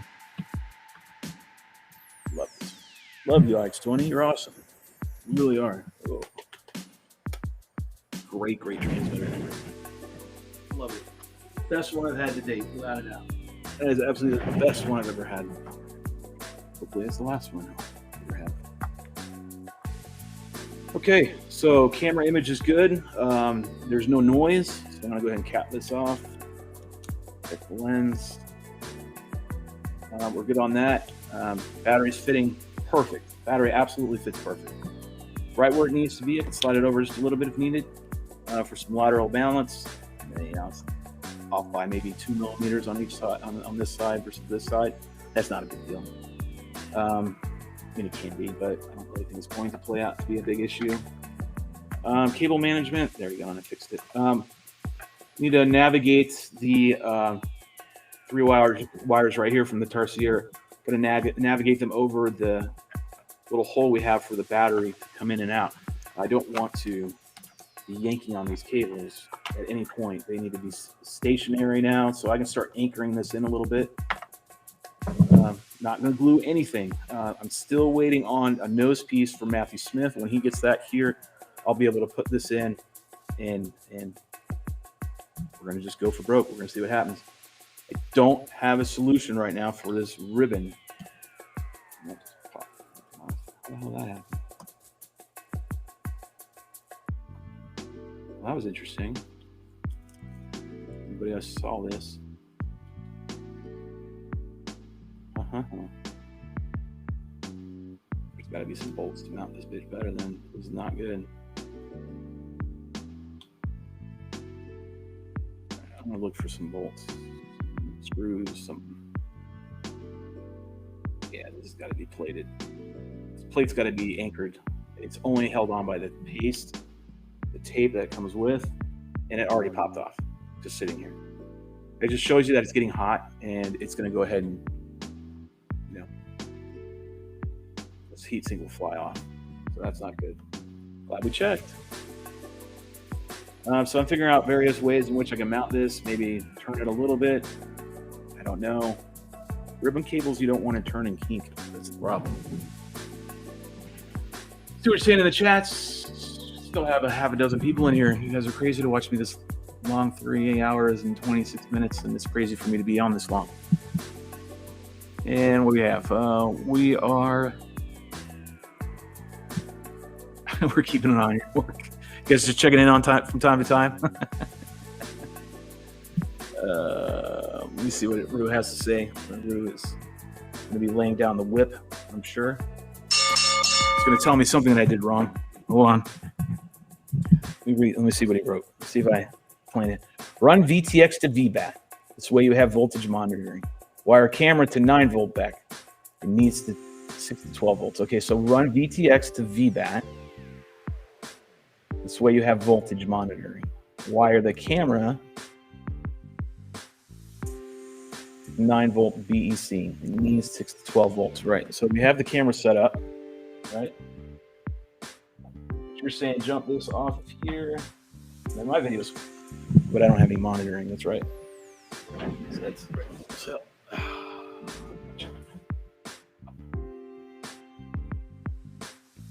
Rue is saying, okay, I know what he means. All right. I follow you. I can make that switch. I follow you. I follow your logic. Okay, so I'm gonna make a couple wire adjustments here. So I'm gonna pull this out, and hence why we didn't glue everything in, right? Make a couple adjustments. My wires. Pull my 3 out right here.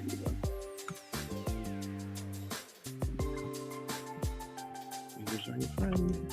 Oh, yeah. Okay. What Rue's saying is you need to take this wire and this wire, which are the positive and negative, right?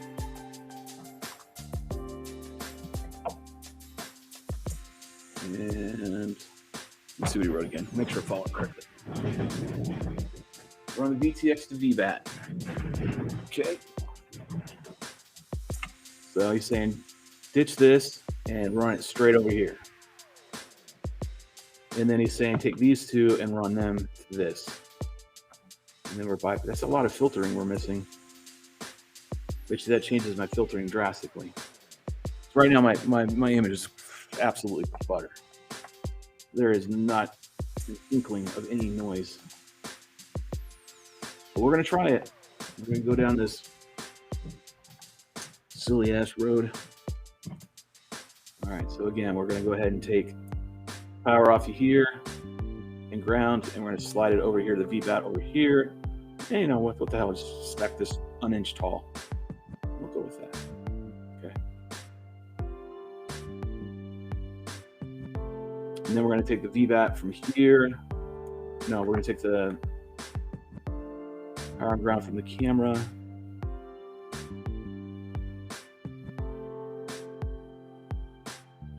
I still don't think that works right now. Checking messages. Hold on.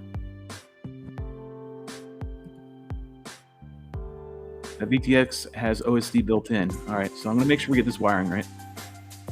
Some of us are going home from work. Have a good night, Steve. Verify that Pro 32 has OSD. Connect to the TVS Agent X and check settings. Now, that's what you are going to do. Not me. Keep reading before making any changes. Yeah, I am. So, I agree with you, though. Let me just verify real quick. See if the TVS... look it up real quick and see if it does. I'm going to find out if it has TVS Unify. Pro 32. There she is right there. Easy OSD. It's got an easy OSD on it. Plug control FC and RC channel changes with fallback button menu. An amplifier. Clean power and video switching. It's got smart audio. Clean switch, and it's all right here. But you're not looking at it. Look at the manual real quick. show you guys this.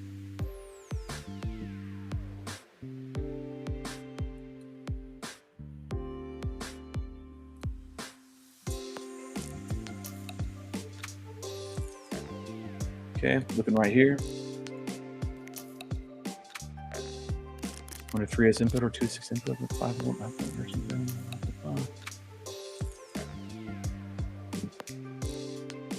So I'm reading up on everything here.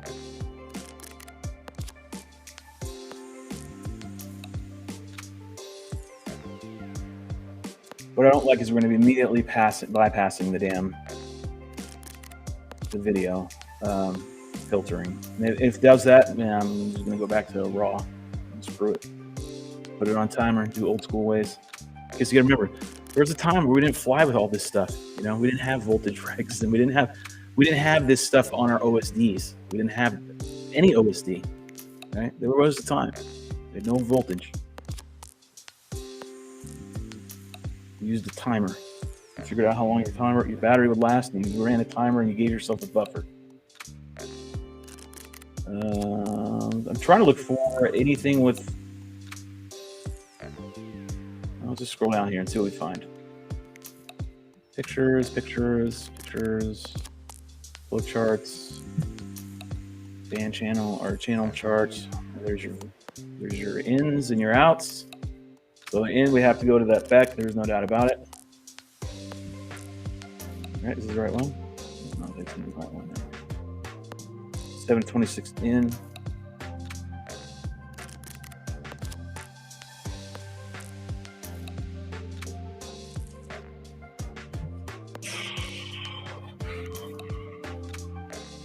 I gotta check them out.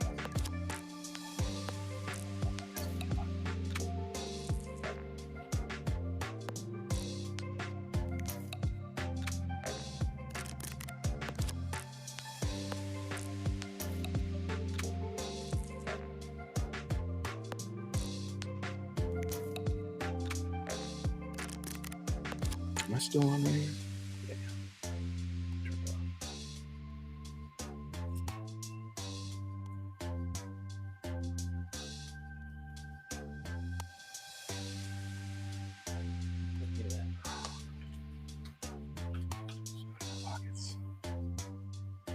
So it can take 5 to 12 in.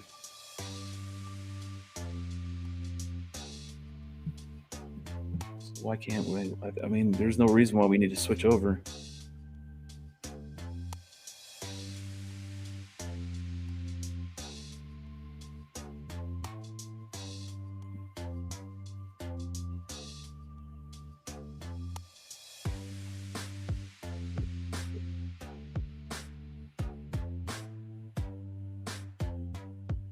So the camera doesn't need 12. Maybe that's where Rue's mistaken. Let's go back up to here, what he was saying. I'm a little lost what he said. Run the VTX to the VBAT. I mean, I can get that, but I've got it running right off the damn.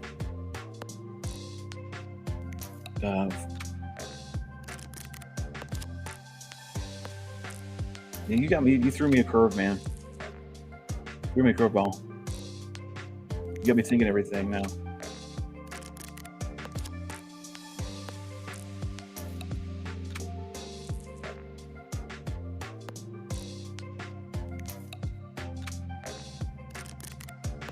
Oh, I see what you're saying now. All right. Okay. All right.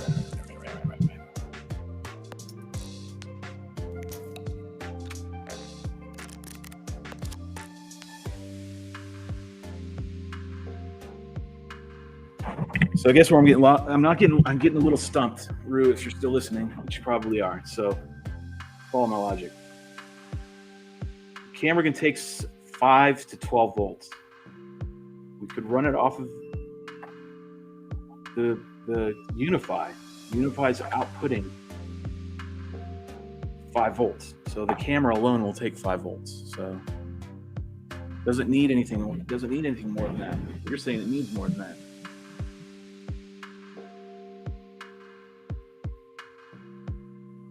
Now it needs 5. No, did I read it wrong? It's 5 volts. Doesn't need 6. So then that would rule out the whole horseshit scenario we were in to begin with. That's where you're thinking 6, which would then, yes, we would do what you're talking about. We could do that. But still, to get voltage, we need to bypass. This needs to come off. All right. Follow you, Roo.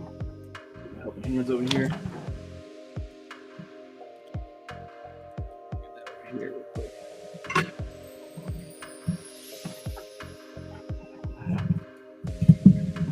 Okay.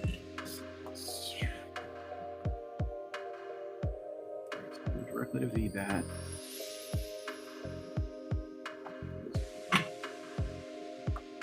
Mountain wires over there.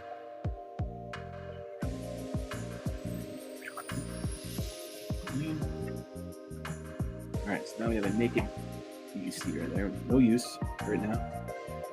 We're gonna run this VBAT over here. We'll run this wire VBAT.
It is working.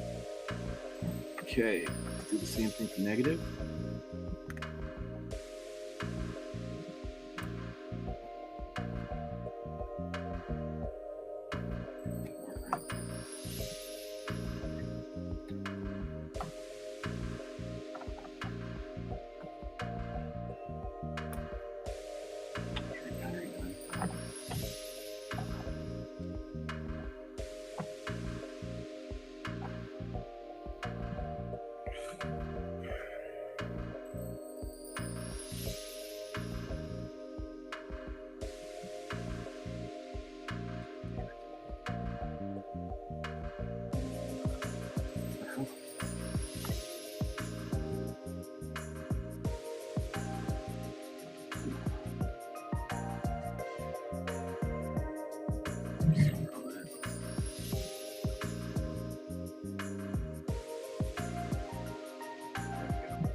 Better.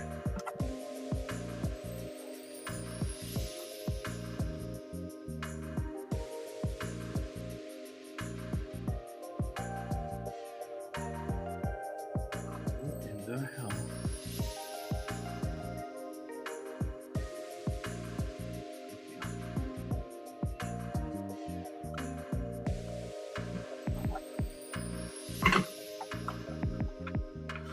Okay.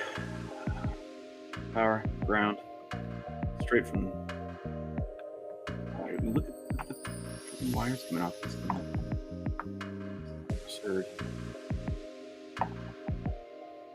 Absurd. We're gonna get it to work right. Okay, now, that being said, I'm not gonna, we might not even need this thing right here. I'm starting to think we don't. Because there's nothing for me to plug in because I'm already getting power to the camera. So I might not even need this. I'm just gonna verify. Plug this back in. Back on. Okay, this out of the way.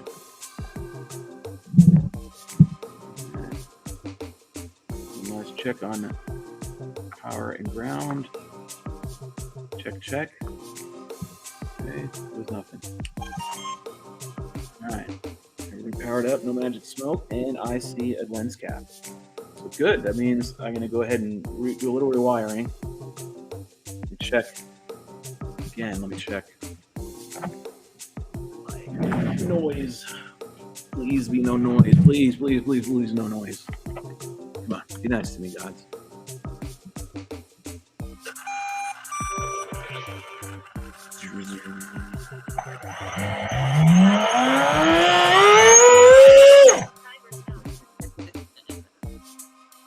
Bar. Oh wait, hold on. I need to check that again. So if right now I get nothing, so I have no OSD anything.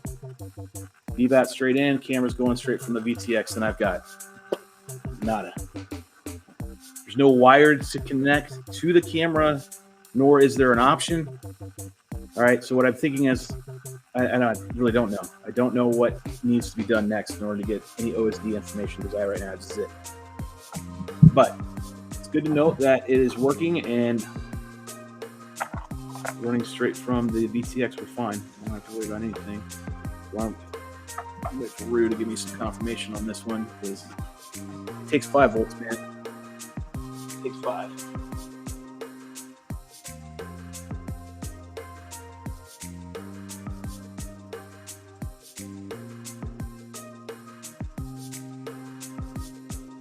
Some new messages. Hold on, let me turn this thing off real quick.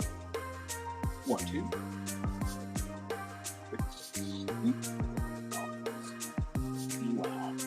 Wow. All right. We're keeping an eye on your work. I appreciate it. There's where it started. We got me to this point. Verify the Pro has OSD, which we looked and said it did. Connect to TVS agent and check settings. Call me then. That's what he's saying now. Where are we at? 5 o'clock. Connect TBS agent and configure OSD. All right, so I do have a question, Bruce, since you're there and you are apparently listening.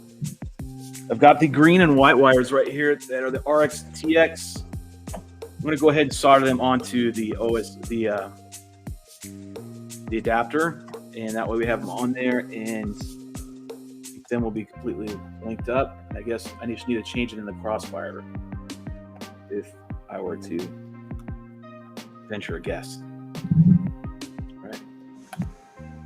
Problem is, right now, I don't think that is going to be nearly enough wire, but that's okay.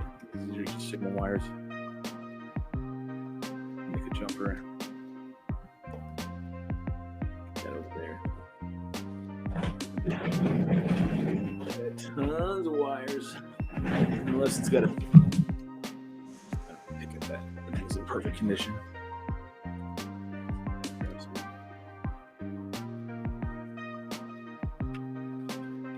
I got green there. I got something right here. What's that? Some white. A splash of white. Yeah, plenty of white. Yeah. I mean, I don't need anything big. 4 inches.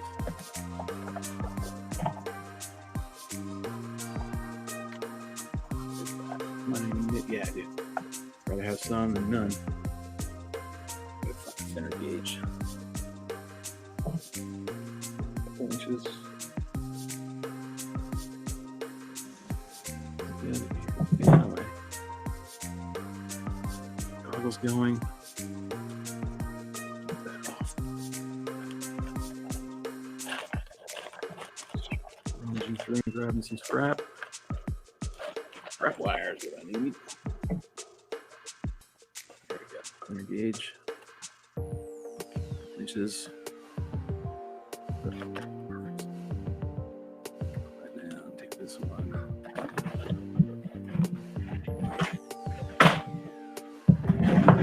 Okay. We got a little jumper here.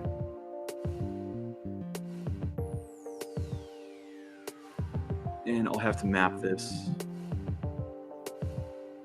Let me see. What is he saying? You can configure. Let's see, I can't see it unless I highlight it. You can configure the VTX power and settings through the Crossfire TX on the back if wired that way, which is good. I'm all for that, because then we don't have to do long button presses and all that crap. We can just get it done. right? Freaking be done with it. You do it on the back of the TX to make life a lot easier. So we're gonna do that. We're not using channel 5 and 6, so we should be good to go inside wherever I need to program it. Or yet, the agent, I'm assuming. Oh, give it up.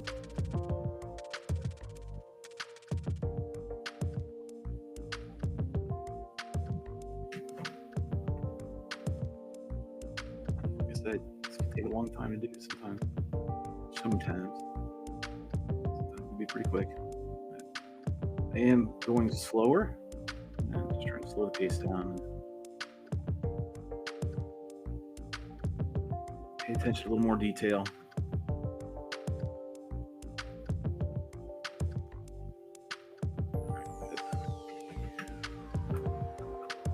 Right here.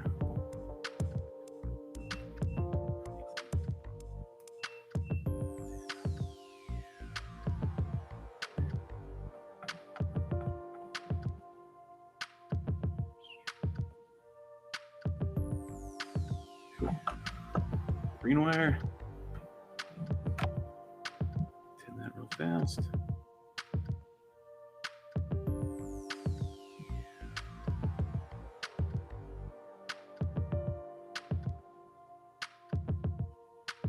Hey, Rue, what time you off today, man?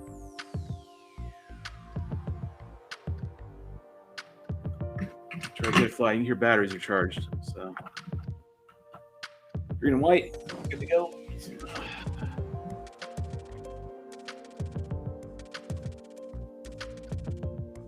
Shrink tubing.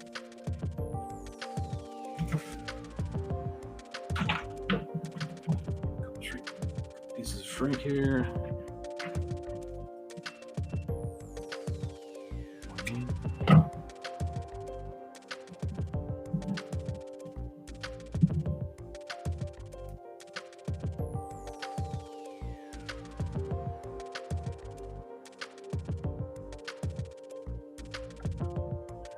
One.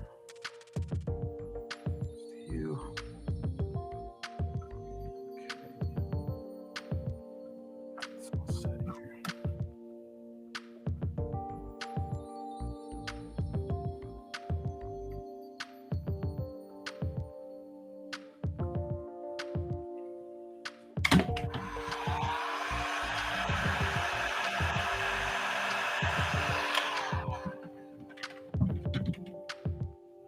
Okay.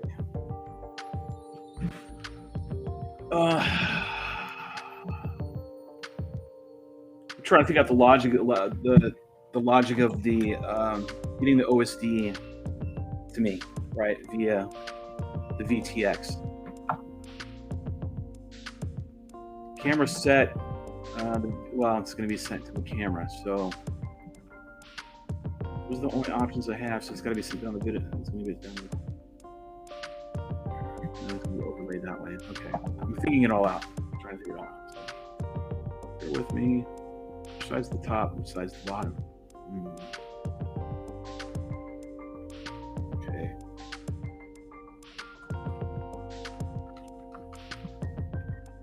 Okay, so if we don't need that other pick, I'm going to take it out. What a waste. I'll just stockpile it and use it at another time. Dang, Shelby, you still streaming? Yeah, man. Got throw a little splash laugh on that one. Yes, I'm still streaming. Still streaming. Still streaming. I just did a whole video job and you're still... I know, man. 7 o'clock. Oh, that sucks, man. Boo, boo, boo, boo. Used to have a boo. I don't have boo anymore now. I'm gonna type it in, see if I can get it. Boo.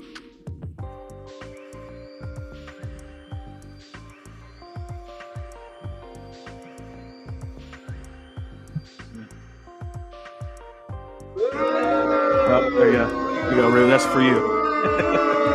7 o'clock, my ass. That sucks. Just gonna go ahead and toss that in right now.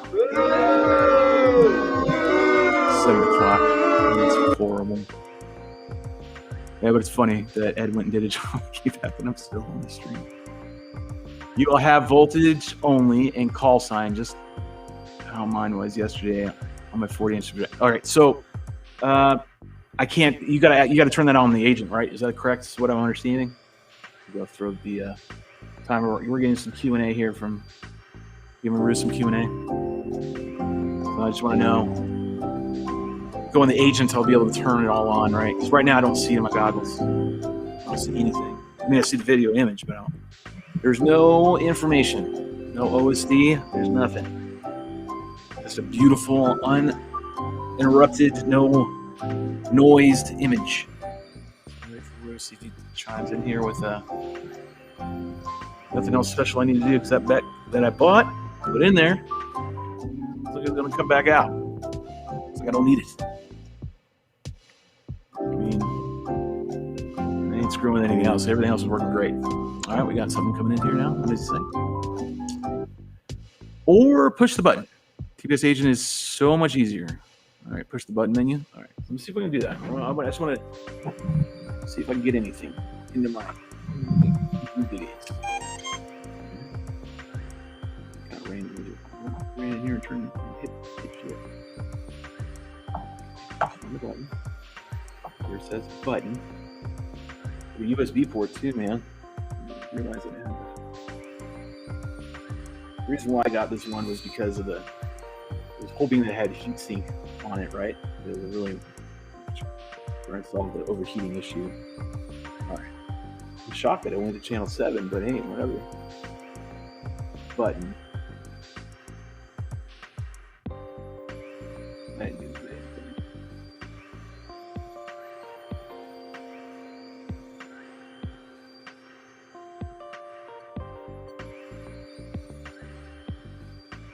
Yeah, nothing's coming on. BTX is working great though, but I'm just not seeing any OSD information. So before I get into programming all that, bypass that for the time being. Yeah, it's you know, I hit the button and I hold it. I mean, it's getting into the point of where I'm going to be holding it again like we normally do. Program it. So I want to bypass that. USB port is how you configure it. All right, so I'll just leave it alone then. This would be a good spot to probably hold off. What I have to do now, let's say I was done. I'm just going to hold off on this part. We still got shit to do. All right. Just going to see what I do. This is literally what we're doing. I told you you're going to see it from beginning to end. All the mistakes and everything else that goes along with it. Unbridled. No qualms. I'm definitely going to start. I don't want to chop the wires, so what I'm going to do, like I've done in the past, is just kind of twist them all together, get them all nice and do some cable management. Here's what I'm looking at. A little bit. Getting ready to do some so we can de-spaghetti this thing. Could cut the wire and then resolder them together. Could do that for my servos and cut the links down greatly. Show Rue that this is how you do it.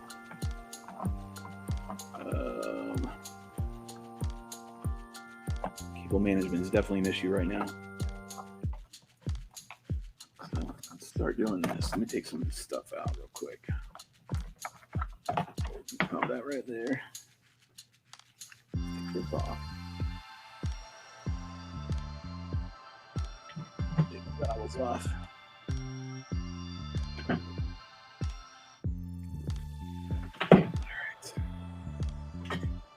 Razor blade. Did we do some cable management? First things first, I'm going to go ahead and start. I'm starting to do some cable management because it's getting a little out of control. Just going to put it all the way back in there. That'll be done.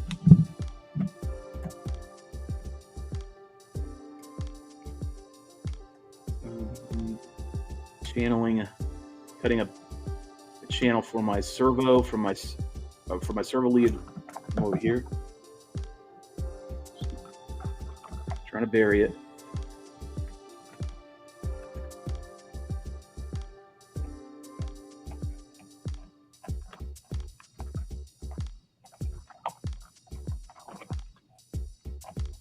doesn't have to be deep. Just be cut.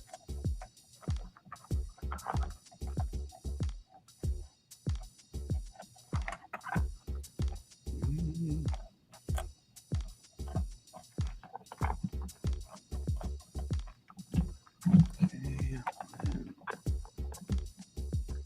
here like so.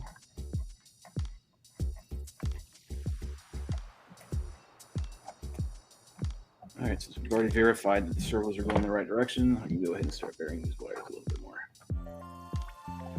Leave a little bit of slack so that I can pop this up and glue everything down. So I feel a little bit in there.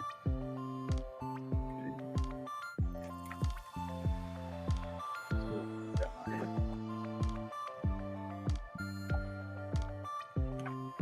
Channel it a little bit more. Okay. Cable management time.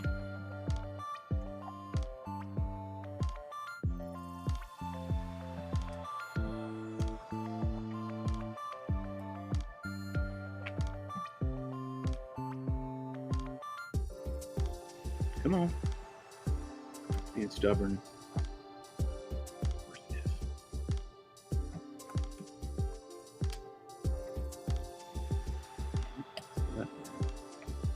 Which way do you want to go in, wire? You're going in.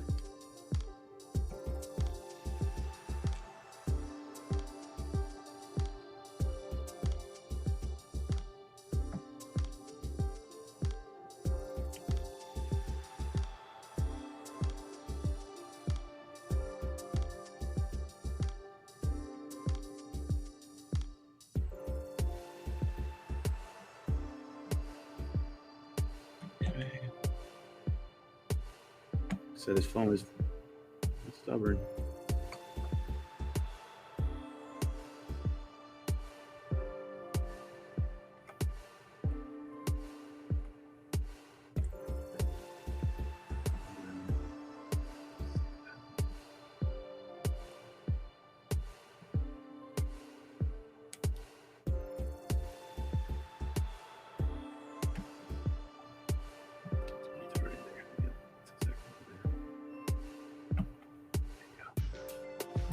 Okay, progress. Here we go. We're moving.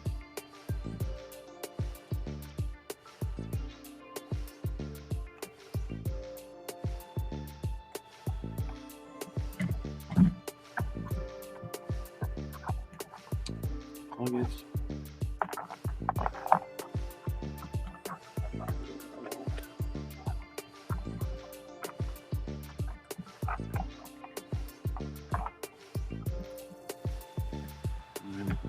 Envision Colorado again and get this frame out there would be really, really, really, really awesome.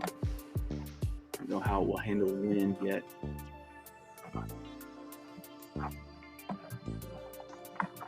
We built it to be stout, be able to, we want it to withstand wind, hopefully a little bit.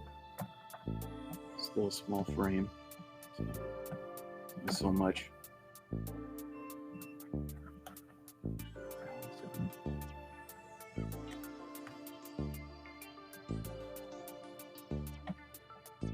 This is the longest it's taken me to put a various servo cable. Jesus. Come on, man. Come on, man. All right. Let's go. Let's go.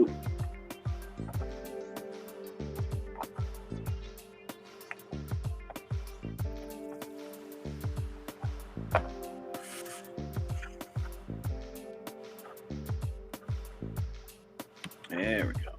Finally, you gave in. All right.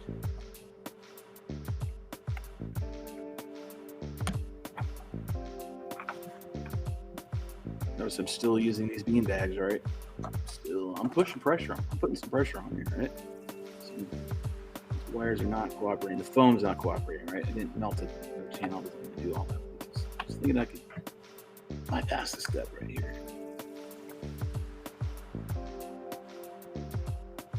Foam is not like EPP, so different medium to work with.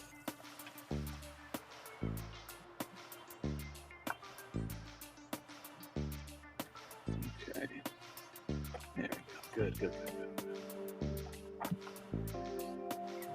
This.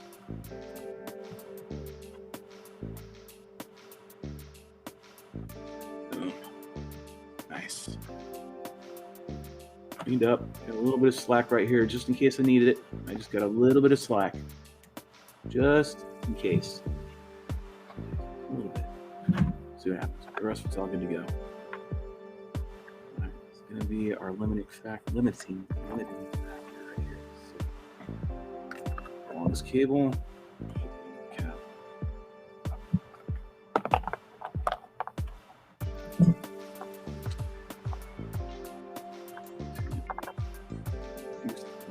This. Yeah.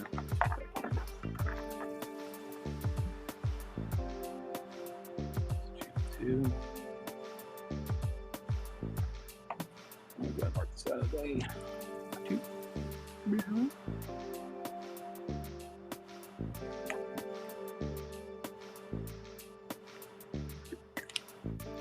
Just labeling everything so it's easier. I won't have to take this apart if I need to. I know where everything goes.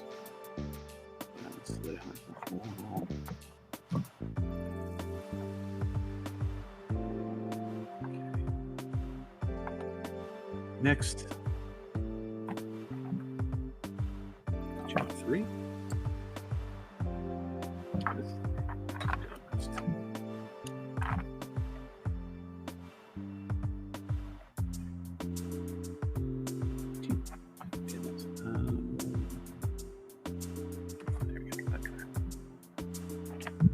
Okay, labeled.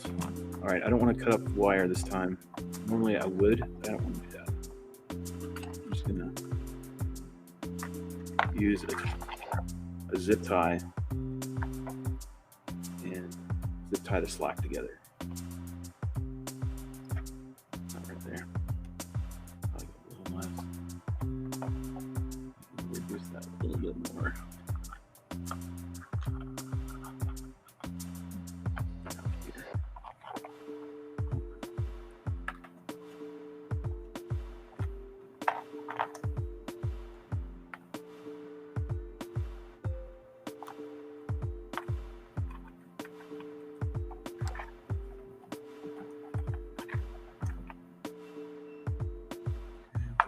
That spot right there. That's good. Grip is it? Tie.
Okay. I really prefer to use the lip antenna.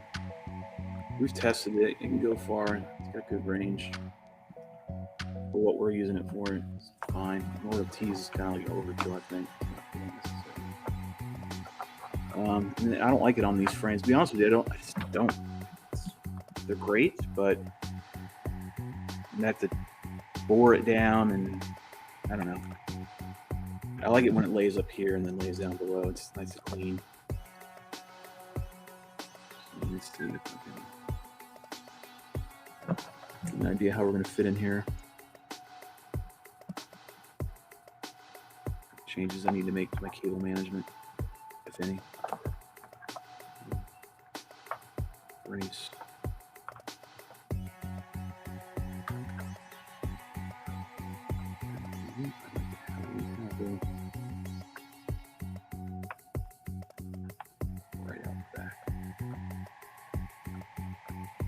So we're gonna be good right there. Yeah.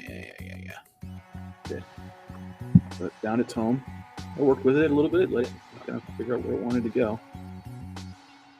Let's just sit up right here against the wall, which is almost typical for the ones that I've ran. And it's going to sit nice. I'll have to cut a little channel right here. I'm going to do this for this one. So go ahead and just create a little slit in there. Same spot where the antenna goes if I decide to go that route. A little slit right here.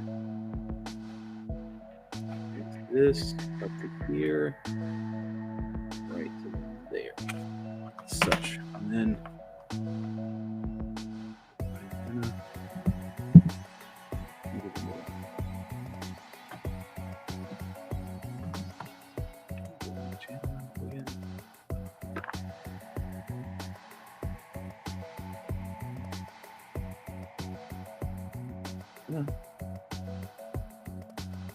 damn it, I don't think that's so freaking hard. Just go in.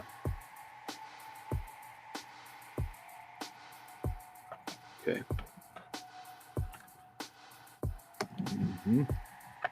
Alright, so then stick it back. Or you stick it over. You can feed a channel right here and go to the other side and drop it down. Just hold it in place for right now. This is fine. I still don't have I haven't soldered everything on here yet, right? So we haven't done that yet. We will. Just want to get an idea of where everything's going. Cable management, you got to do it.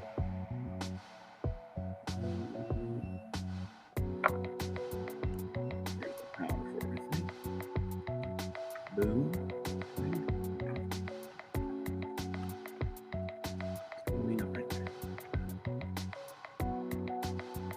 Good.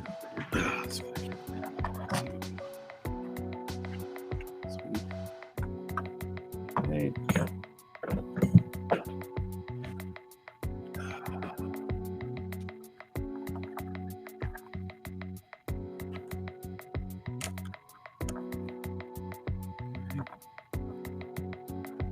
How good that's sitting, so that cooperates with everything else that you're doing.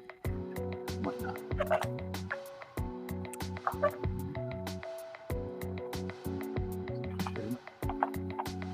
Battery over here.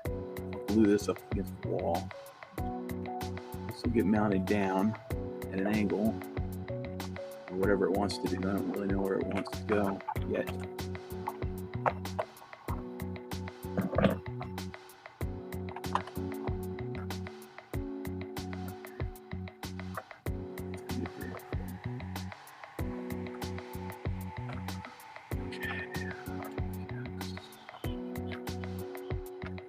This right here needs to come out.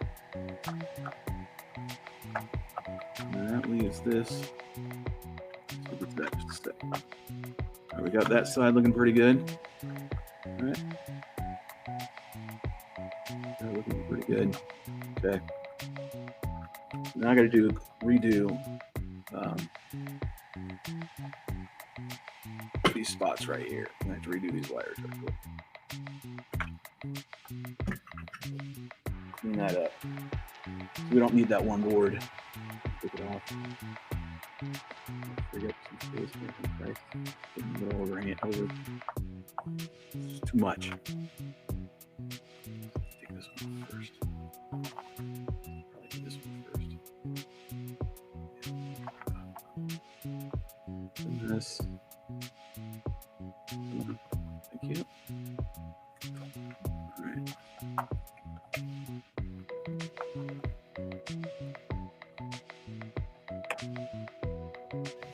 First.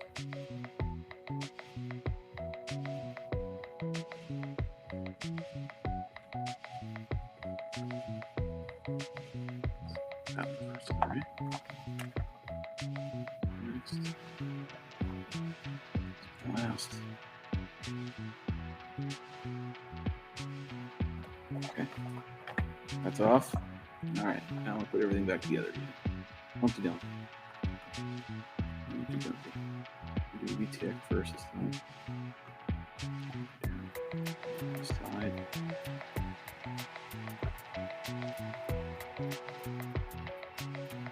Oh, I've got to turn my battery.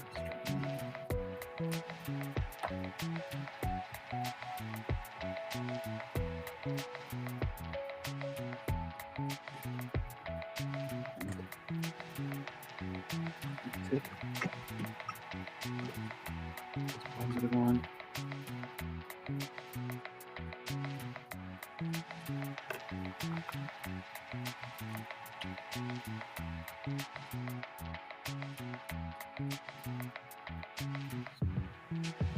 Solder to flow. Flowing nice. Good, solid. All right, TX first.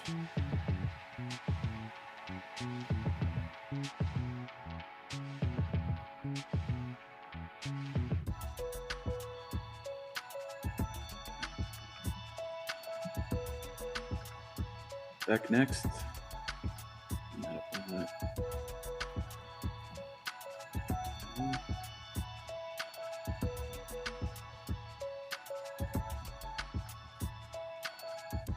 Oh shit, I had it.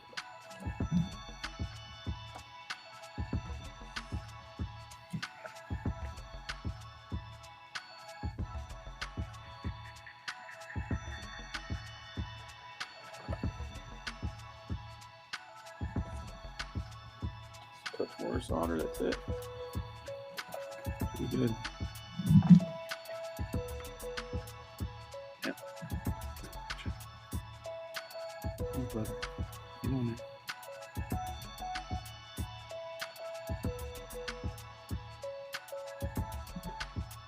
Nice. Looks good. All right. All right, power back to this. Good. This. Power, ground, good.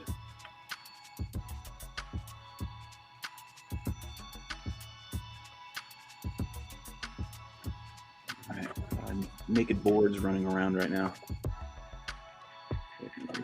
Just this. Moving out.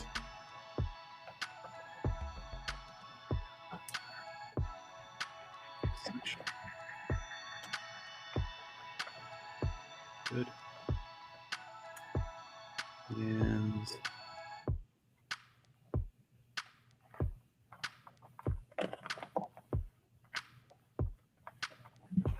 where's that deck gonna go?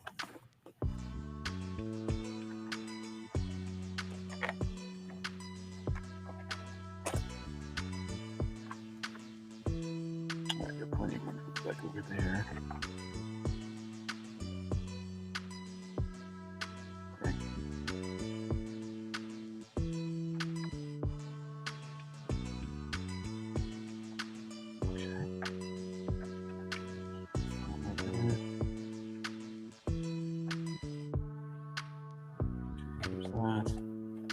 Let's see, we'll drop down like this. Like that.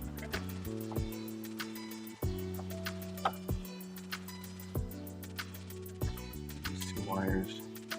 A little bit here. All right, we're gonna have white on. Picture of it so we have it.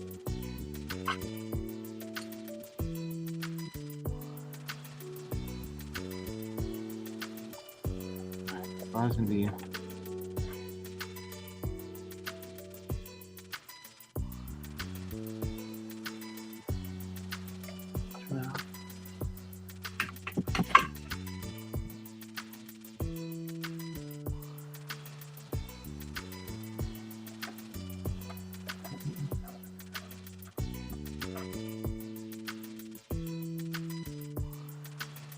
come on.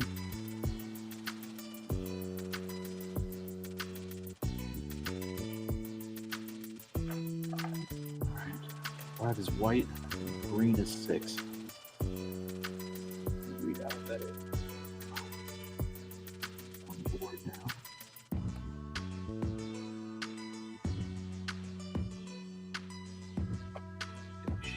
Get in there.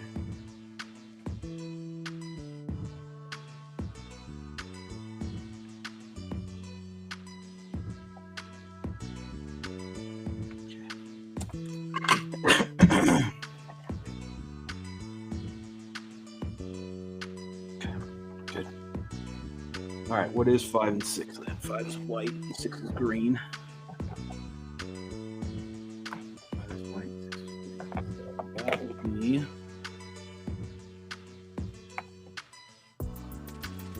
All right, so it says RX1 is 5 and TX on here is 6. That's what it's so far. So that's what we have to do when we go into the back of the Crossfire and program it, or I guess the agent, whatever. Imagine the Crossfire mod, we have to tell it 5 and 6 are doing this.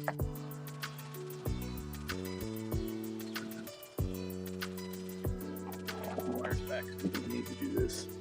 Good.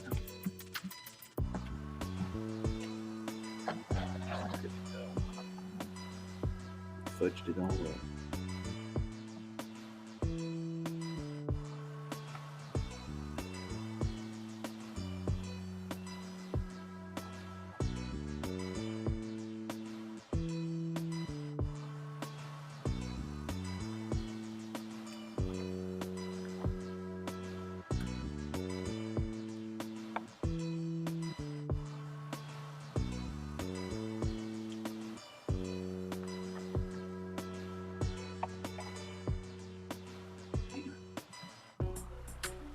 Oh, it's a process.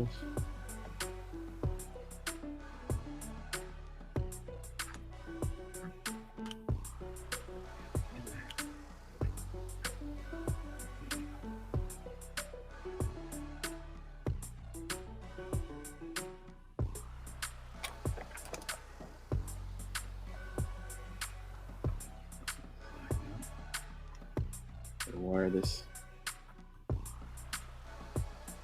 Channel this VTX wiring where it needs to be, or camera wiring, I should say. This has just got to get moved. That's it. Wires put away.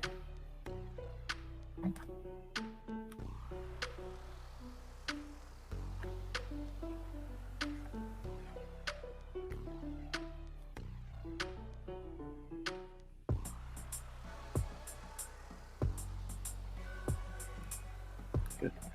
Nice. Moved in there. All right, let me check the management on these. So I got to lift this up this time.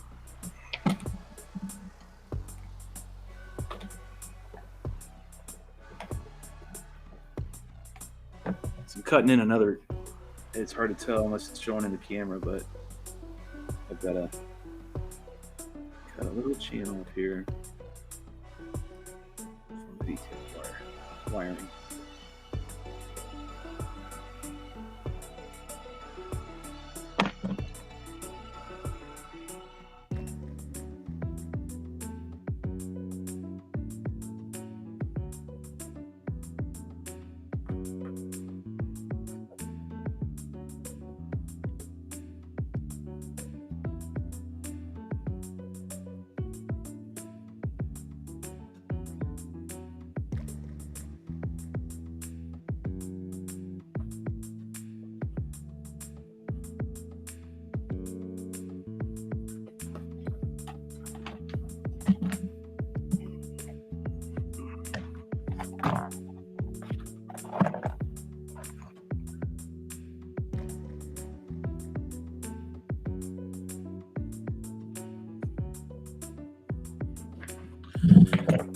See this? Again. Not good. I don't like this heatsink coming off, like how easily it's coming off. That is not good. It's not really lending a sense of confidence in me already. And we have put a lot of time into this frame.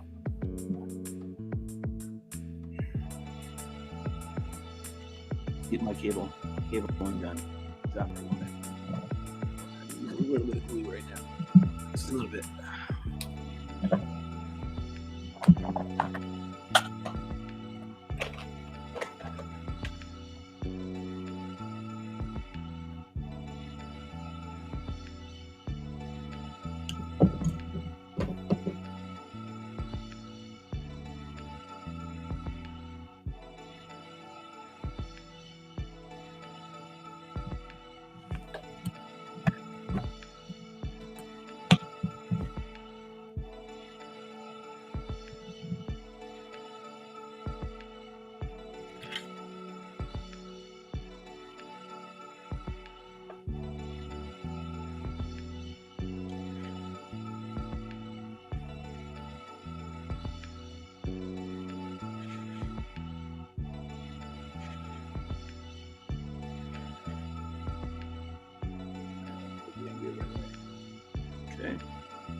together.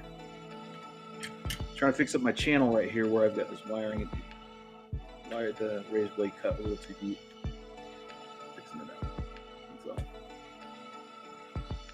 Good now. Trying to make sure my battery can go in and tons of times without grabbing anything. Okay.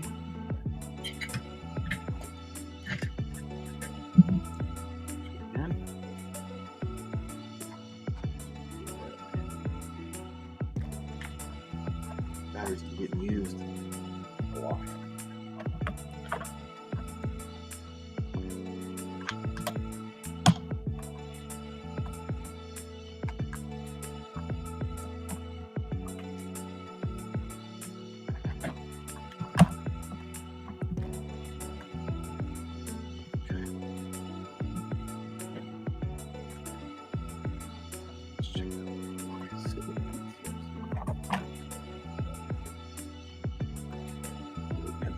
Situation now.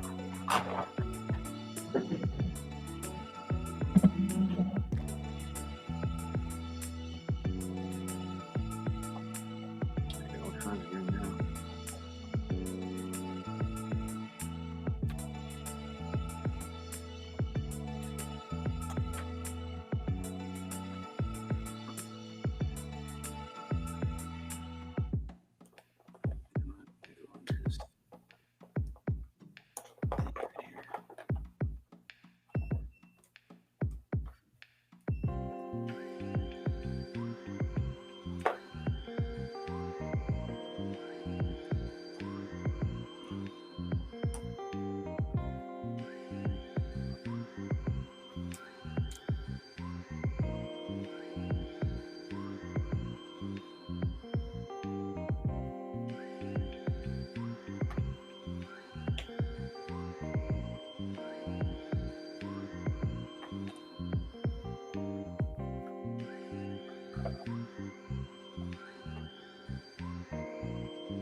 Start closing it.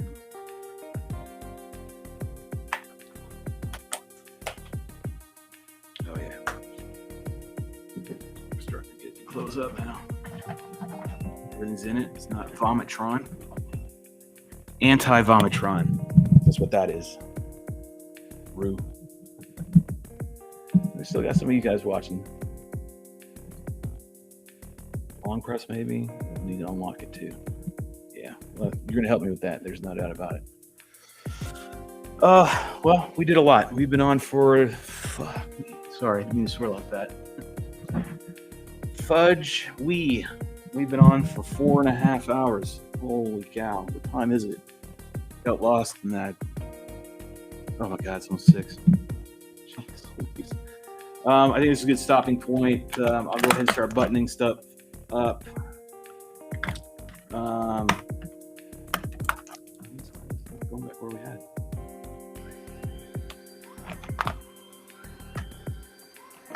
I will continue to do some more, finagling here and adjustments, wire adjustments, whatever I need to do to clean this up. Make sure it's on the proper amount of wiring. I don't need to have just a plethora of it, right? We just need some. Looking better, looking much better. We use Rue as his standard of Vomitron, meaning he had so much wiring in his. It just vomits out a bunch of wiring every time you open it up. So that's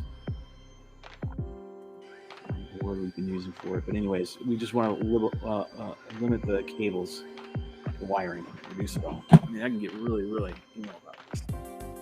I can chop these wires down and I can make it smaller and yada yada yada. But I'm not going to do that.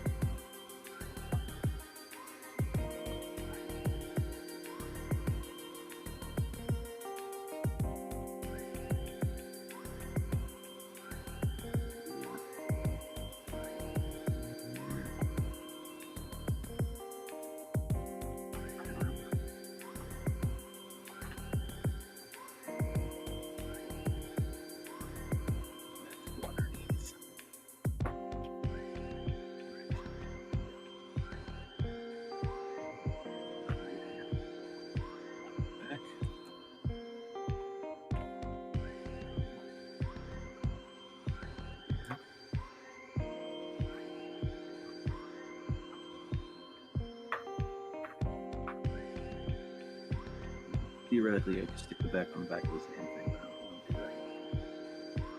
that. I'm so happy with the no noise, no digital noise, no nothing, or motor noise or ESC noise. Pretty clean right there. Get these green wires where they need to be, and then we keep it done. Green wires over here. Where's the power? The VTX, that's really it. And then this.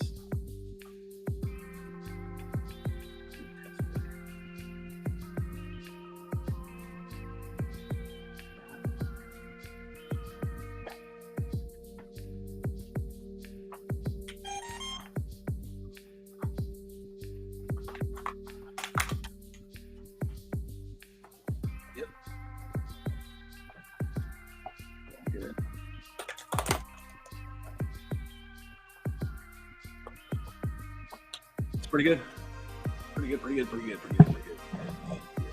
Very happy with that. With some more touch-ups by tomorrow, this is ready to go. Let's see where we sit. So put a stop to our long, ridiculously long live stream. Let's get an assessment of where we're at and where we're going. Just trying to clean up a little bit here. It's getting a little late. It's definitely time for me to call it quits here. We have a life outside of FPV. And drones, believe it or not. My whole life is consumed by drones. My job is drones. This, everything. I don't mind. But I do need to take a break from time to time. This looks like a clean build for me. Once I get this all buttoned up, it will look even nicer. Just a function of, I've got a little debate going on with either the Memorial T or the wispy antenna, which I actually am starting to like more, just because of the form factor, and we can line this up on my vertical stab much better.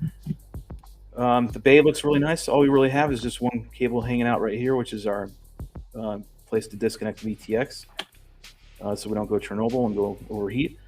And then I have some little bit of wire for my BEC, and all their other wires will just get, they're already zipped up for the most part, except for one, and we'll do that once I'm finalized putting everything in. And then so that's that for the bay. So we can seal it up. Say, there you go. We've done talked about that long enough. Take that right out. Make sure that part's good. Good. Nice. Good. So we'll close that up. See if open up a little bit. Nope. Okay. I love that, man. So the last bits are just a little bit in there to tidy up, right? Just this little cable management. Then we got to put the linkages on right here and here. My elevons. Turn everything back on. Reset and put in my reflex to my elevons to make sure we're good to go for maiden. Trim it if need be. You know, trim the actual push rods and or the carbon spars if need be, and get this all locked in and ready to go. Other than that, things are coming along quite nicely. Then once we do that, okay, once we've got those fitted on, then we'll go ahead and glue in everything, meaning below these servos right here. We're going to go ahead and glue the blocks that we cut out earlier 3 hours ago, and then I'll anchor those in place, and then I will go ahead and show you how I glue in the servos in place as well. And that's it. Anchor the antenna. That's it. We're done. Well, sorry. We're holding on this nose mount. I have two options. I can either do it on my own, go willy-nilly, and just cut a little notch here and just put it in and screw it and go, or I can wait for Matthew Smith's nose piece, get it here, and then all I have to do is cut out the nose, drop it in, and then we're good to go. I'll make the determination. You know, if the itch is strong, I might scratch it. I might just cut it out and be like, we're going. Because I'm dying to fly this, and I know Rue wants to see this fly. I want to see this fly. We're really, really hungry to get this airborne. It is such a great frame. Feels so solid. You know, the Smart Spectrum logos just happened to work out. It was not a forethought. Like, we did not plan that at all. It just happened. We found the stickers, and I'm like, oh, wait a minute. That actually kind of matches the color of the actual frame itself, the gray, and they go well. And then the orange just kind of pops. Works out because, you know, it is flying some Spectrum stuff. So, those batteries. So there we go.